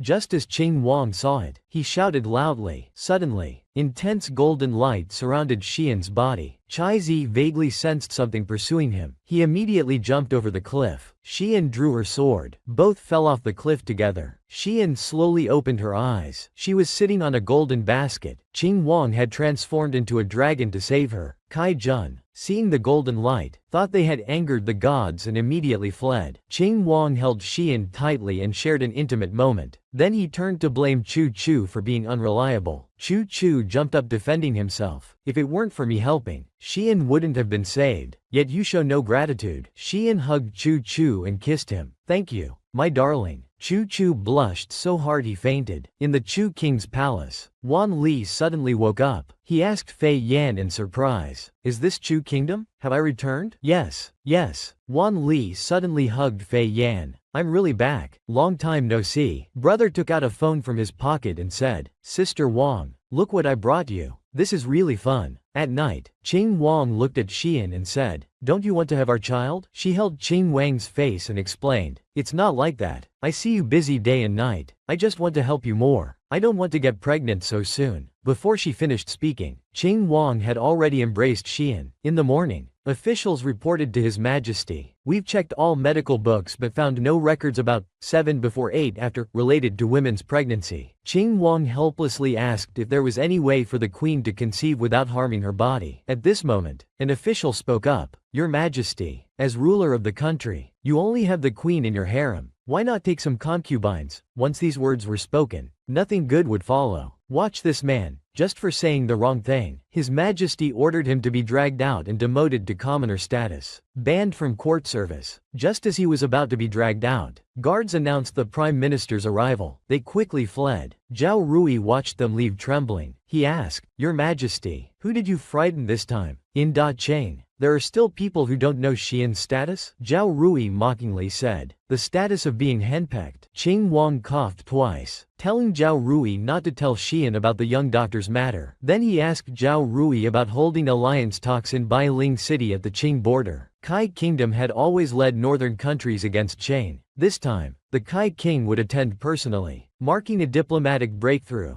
Zhao Rui handed Qing Wang the surrender letter from Kai Kingdom's envoy. Qing Wang put down the letter, suspecting something strange. Zhao Rui said, "Our defeat of Chu and Zhao kingdoms alarmed Kai. The altar siege might have been to probe our strength. The alliance might be their fallback plan for further investigation. Your Majesty, will you attend? Even the reclusive Kai king is coming personally. If I don't attend, I'll offend the northern countries. Prepare for departure to Kai soon." That evening, Xian asked how long Qing Wang would be gone. With travel and negotiations, about 2 to 3 months. During this time, you and the Prime Minister will manage the court. Before he finished speaking, Xian cried. She wanted to accompany him, but the northern road was rough and bumpy. The north was a harsh, cold place. Qing Wang feared for her health and possible dangers. Xian said pitifully, "We just got married and you're going on a business trip. I'll miss you." Qing Wang's heart pounded hearing this, saying, "I really can't resist you." He kissed her. In the morning, Qing Wang instructed Zhao Rui that after his departure, Xian would lead the court with Zhao Rui's assistance, and General Meng would ensure palace security. After speaking, he turned to leave, watching Qing Wang walk further away. Just as General Meng was about to speak to Zhao Rui, suddenly there was a commotion behind them. Xian tried to chase after Qing Wang, shouting, "Bastard!" General Meng blocked her. "My queen, His Majesty has gone far. The north is cold. His Majesty doesn't want you to suffer. That's why he won't let you go." Xian didn't care and pushed the general aside. "Watch this man trying to stop the woman from finding her husband." The woman pushed him away. She immediately mounted a horse to find her husband. The two helplessly waved goodbye to Xian. General Meng shouted, "Zhao Rui, you did this on purpose. His Majesty just returned safely, and now we let the queen go. How will we explain this to His Majesty?" Zhao Rui looked pitifully at General Meng. "Do you hate working alone with me that much?" the general stuttered. No, that's not." Before he could finish, Zhao Rui took the general's hand and said, "Then let's go." On the road, Qing Wang and his group suddenly heard someone calling, "Chen Hua," from behind. Looking back, they saw it was Xian. Xian caught up with Qing Wang and jumped straight into his arms. Hugging Qing Wang tightly, he immediately asked Xian, "Why did you come? Didn't I tell you to stay in Qing Palace? Do you know how cold the north is?" Xian silenced him with a kiss. "Didn't I say I would accompany you wherever you go?" Hearing this, Qing Wang embraced Xian and kissed her again. In Kai Kingdom, Bailing City's guard informed Kai King that he agreed to attend the alliance, and the delegation had arrived at Bailing City. A fox beside him glared fiercely. Kai King said, "Except for me, no one is allowed to approach. Stand back when you speak." Suddenly, a guard rushed in. The snow demon has appeared again. This time it attacked the spirits, damaging the former king and queen's tomb. Kai King's face changed dramatically. "You say the snow demon destroyed my parents' resting place?" A mysterious light suddenly appeared beside him. He angrily thought of the demon that killed his parents, not even sparing the shrine. Yao whimpered beside him, seeming to call out. Kai King crouched down, stroking Yao's head. "Sorry, Yao. I almost lost control again." At night, Qing Wang was reviewing memorials while Xian helped by lighting lamps. She sat beside Qing Wang and asked, "Even while traveling, you work on memorials until late night. Aren't you tired?" Qing Wang stroked her head, telling her to go to sleep first. Xian looked at him admiringly. "You know, this Qing road is just like our highway. To get rich,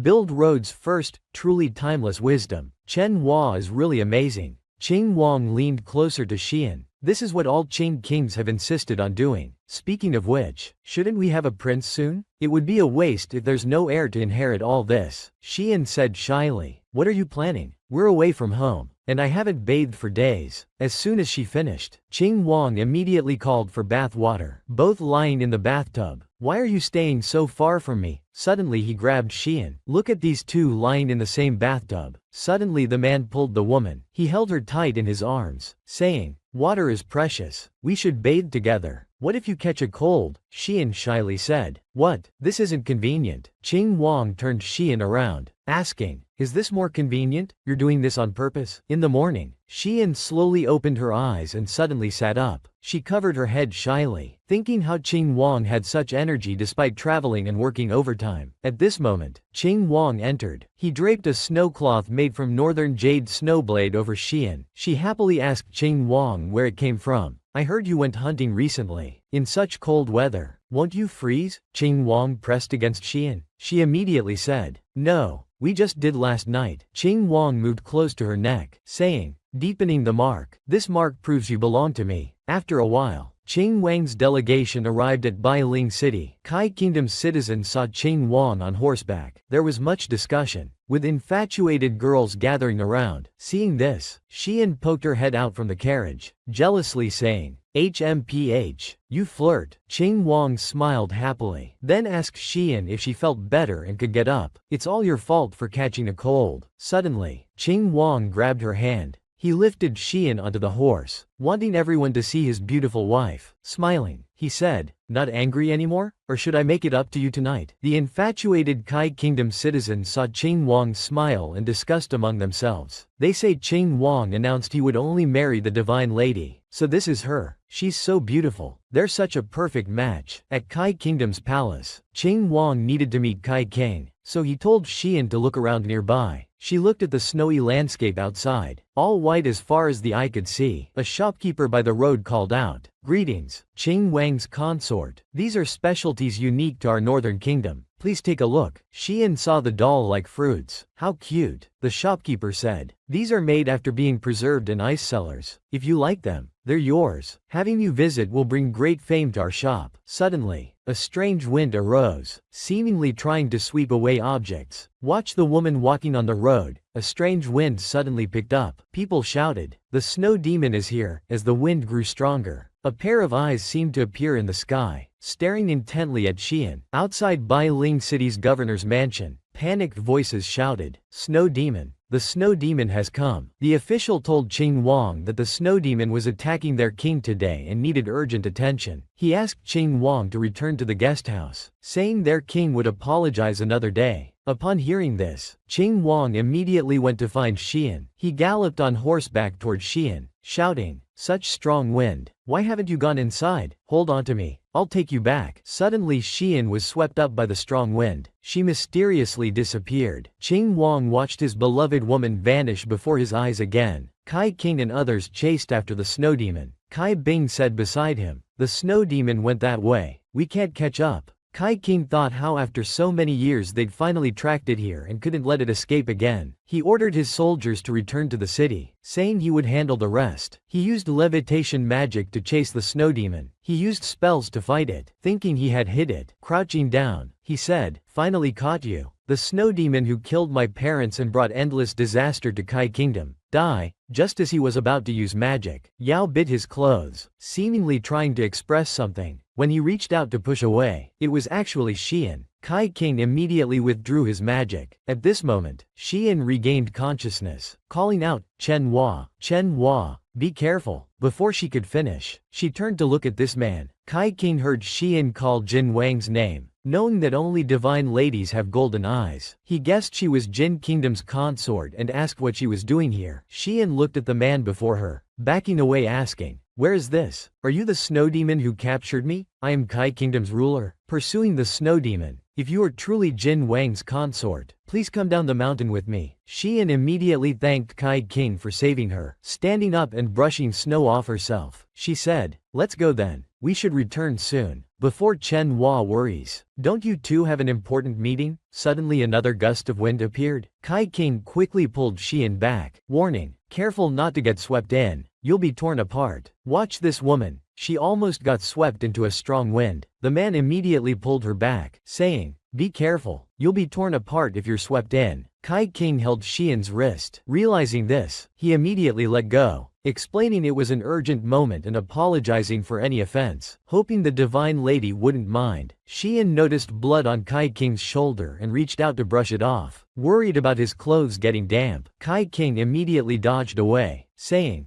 divine lady, please maintain propriety. Men and women shouldn't have casual physical contact. Such casual touching is improper. Xian quickly changed the subject, asking how to get past this wind wall. This is the Snow Demon clan's barrier. We're trapped by this wind wall near the mountaintop. There's no exit. Xian looked worried, afraid Qing Wang wouldn't find her. Kai King said, with the wind wall here, the snow demon must be nearby, perhaps within this barrier. It's getting late. Let's rest for the night and make plans tomorrow. As soon as he finished speaking, he began chanting, With his repeated incantations, an ice palace emerged directly from the magic circle. Xian exclaimed in wonder. This is amazing. It's just like the ice and snow park in Harbin. If only it could glow, it would be even more similar. Kai King opened his palm. The palace before them actually began to glow. Xian jumped with joy like a child, saying, "This is just like a fairy tale world, don't you think so?" In Bai Ling City, the Kai Kingdom governor said, "Your Majesty, today I tracked the snow demon to West Mountain. Wait for him to return and give you an explanation." When Qing Wang heard the snow demon went to West Mountain, he realized Xian was also taken there. He immediately arranged one team to search for Xian with him, and another team to stand by here waiting for news from the officials. Li Ke reported to him. At this time, Kai King was quietly meditating. "Have you looked enough? Please don't disturb my meditation practice." Xian said cutely, "I'm not disturbing you. Your house is beautiful, but the bed is made of ice too. It gets colder as you sleep. Besides, aren't you hungry?" Kai King said seriously, "I've practiced cultivation for years. When I meditate, it can last for months. I can go days without food, maintaining basic energy just from dewdrops. Aren't you a divine lady from heaven? How come you're not even at my level?" He then went to get some food and firewood. Qing Wang met Kai Bing returning at the foot of West Mountain. Learning the snow demon was at the mountaintop, he worried about Xian being captured there in the cold mountain with no food. However, at this moment, looking carefully at Xian, this woman was actually barbecuing in the snow mountain, making the white fox beside her nearly drool. She offered a skewer to Kai King to thank him for saving her, but he declined, saying he doesn't eat greasy food. The white fox immediately pounced and grabbed the skewer. Xian and the white fox were pushing each other for food. "You greedy fox. You've already had several portions. This one is for the hostess." Kai King coldly asked, "It likes eating this? You don't even know what your pet likes to eat? Even if you can survive on dewdrops, you still need to accumulate protein and calories to gather strength for our escape." Kai King decided to try it. After eating, he was surprised at how delicious it was. Seeing they enjoyed it, Xian prepared to make more. She patted the white fox's head saying, "Bai Chu, don't rush. I'll make some for you too." Kai King asked puzzled, "When did you name it? You never told me its name." "I had a pet named Chu Chu, and since this one is white, Bai Chu sounds natural. Look, he seems to like the name too." "Right, Bai Chu." After eating, watching the two of them, this familiar feeling seemed long forgotten. He recalled some memories with his mother, whose face had become blurry, but that warm feeling was his only memory. Xian stood before the wind wall wanting to leave. Kai King said, "As I said before, we're trapped by the wind wall with no gaps. The snow demon might be inside the barrier. Rather than waste magic power, we should wait for it to act and seize our chance." Xian turned and asked, "What if the snow demon never moves?" "I can't wait forever." Kai King blurted out, "I've provided food and shelter. You could stay here for months or years without issue.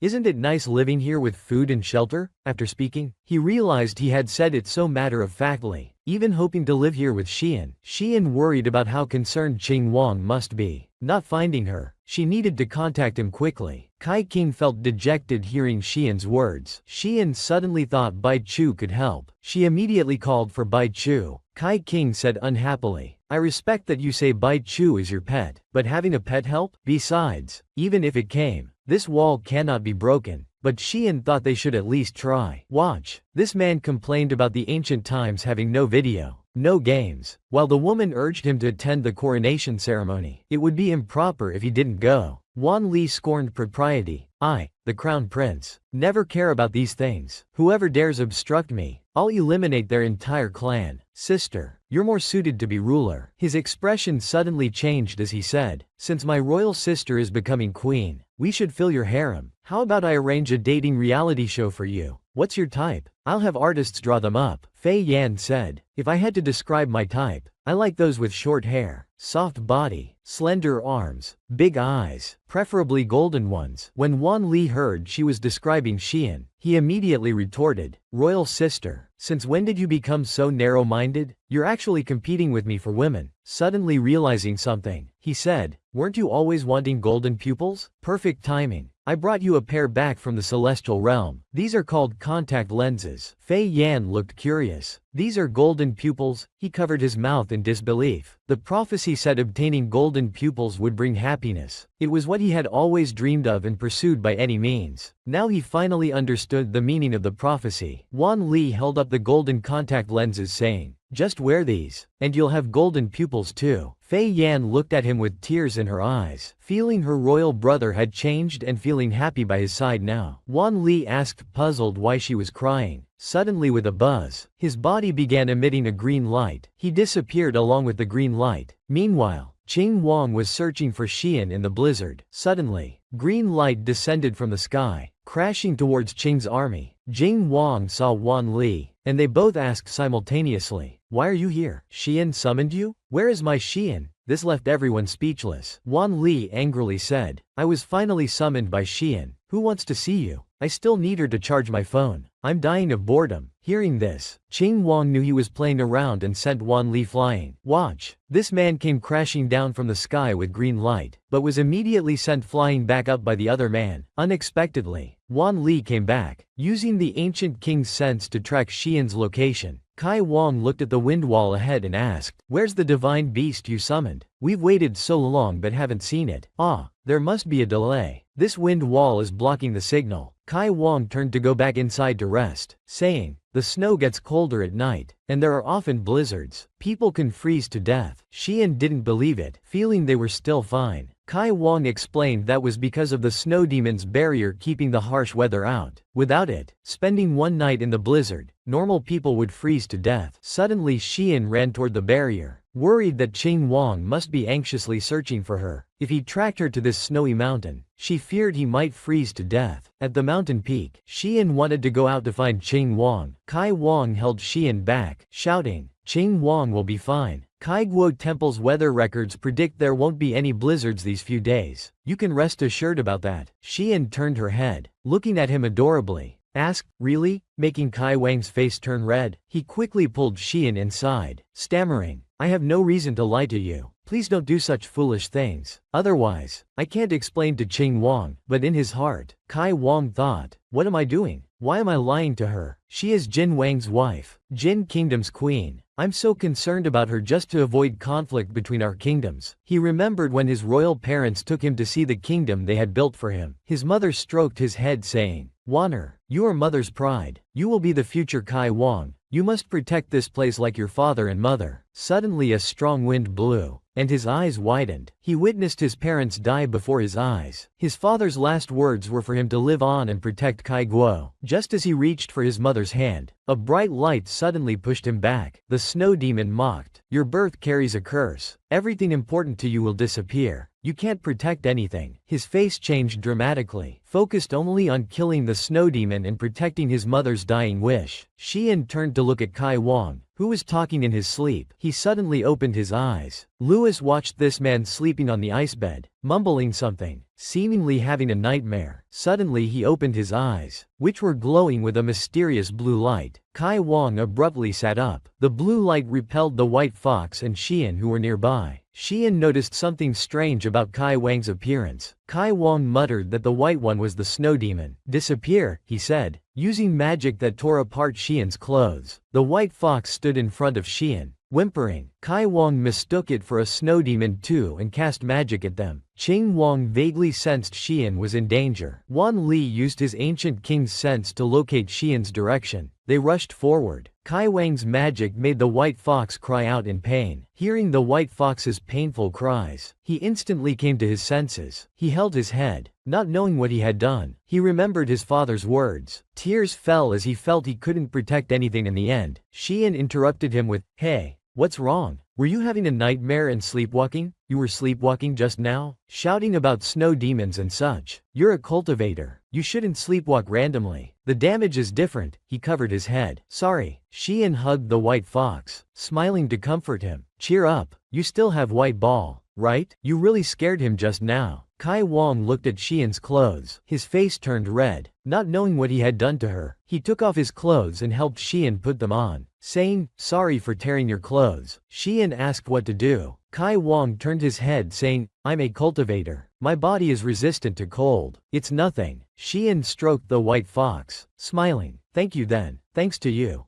I didn't freeze to death on the snowy mountain. When we get out, I'll help you defeat the snow demon. He glanced at Xian from the corner of his eye. Seeing the scene of Xian with the white fox, he felt his heart flutter a bit. He smiled and thanked Xian. At this time, on the other side of the wind wall, through his ancient sense, Wan Li guessed Xian must be inside this wind wall. He immediately had the ancient power show Xian's situation in an image. Seeing this scene, Wan Li shouted angrily, "Who is this white-haired man? What is he doing to Xian? Why is his clothes?" Suddenly he felt a chill behind him. Looking carefully, this man used magic to see his wife with another man. He angrily transformed into dragon form to find his wife. Using mental power to break the barrier, Wan Li tried to stop him. "Are you crazy? We don't know the snow demon's true nature yet. Using mental power recklessly could backfire on you." Suddenly they were thrown back by a strong whirlwind. Qing Wang only wanted to rescue Xian and bring the snow demon to justice. There was also a commotion on the other side of the wall. Xian saw the disturbance and thought the snow demon had acted. Kai Wang told her the wind wall was being hit from outside. They watched the wall, guessing something was trying to penetrate it. At this moment, a faint golden light appeared rushing through. Kai Wang saw Xian almost fall and quickly went to support her. Qing Wang saw the man beside Xian. His face changed. "Blood demon. So it was you who kidnapped Xian. Let go of her now." Qing Wang used magic against Kai Wang, creating a scene like ice and fire. Xian quickly shouted, wait, he's Kai Wang. He didn't hurt me. He saved me." Qing Wang tightly embraced Xian, immediately asked what happened to her clothes. Seeing Qing Wang's face change, Xian thought about telling him it was Kai Wang who tore them during his nightmare, but figured that would ruin diplomatic relations between the two countries. So she said it was the snow demon who tore them, and Kai Wang gave her his clothes. Qing Wang took off his cloak and put it around Xian. Kai Wang watched the two of them, thinking this was the Qing Wang he had heard so much about. That earlier attack, if Xian hadn't stopped them, it would have been a fight to the death. In just that brief exchange, I could feel how deeply he loves Xian, even willing to risk his own life. Qing Wang looked at Kai Wang and said, "Thank you for saving my queen. I apologize for the misunderstanding earlier." Suddenly, Wan Li ran over saying, "Why aren't you thanking me? If it weren't for this prince, you still wouldn't have found Xian." Xian smiled at Wan Li, saying, "I knew summoning Ball would be useful." "What Ball? This prince needs some respect." Chu Wang was shocked, pointing at Wan Li. "You're the Ball he mentioned? His pet, sort of? Though I'd rather be his man." Qing Wang immediately made him experience flying again. This man was smugly bragging about wanting to be Xian's man. He was promptly sent flying by Xian's legitimate husband. After a while, they all rode horses back to the post station. Hearing about the alliance meeting, Wan Li wanted to go too. Qing Wang frowned, saying, "What's it got to do with you? Hurry back to your Chu state." Wan Li turned to find Xian, wanting to go shopping together tomorrow. Qing Wang angrily grabbed him, saying, "Hold it right there." Then he asked Kai Wang, regarding the Chu prince joining tomorrow's alliance meeting, "You have no objections?" "No objections. You should all rest early." "Chu prince, we've arranged separate accommodations for you. Please follow me." As Kai Wang left, he looked back at Qing Wang and the others. Seeing how affectionate they were, he felt somewhat reluctant. In the room, Xian saw all the wounds on Qing Wang's body. With tears in her eyes, she asked if it hurt. Qing Wang turned and caressed Xian's face. "Why are you crying already? Do you care for me that much?" Xian nodded. Qing Wang held her face and licked her tears, saying, "Then I'm not in pain." Xian said, "Why are you licking my tears again? They're salty and dirty."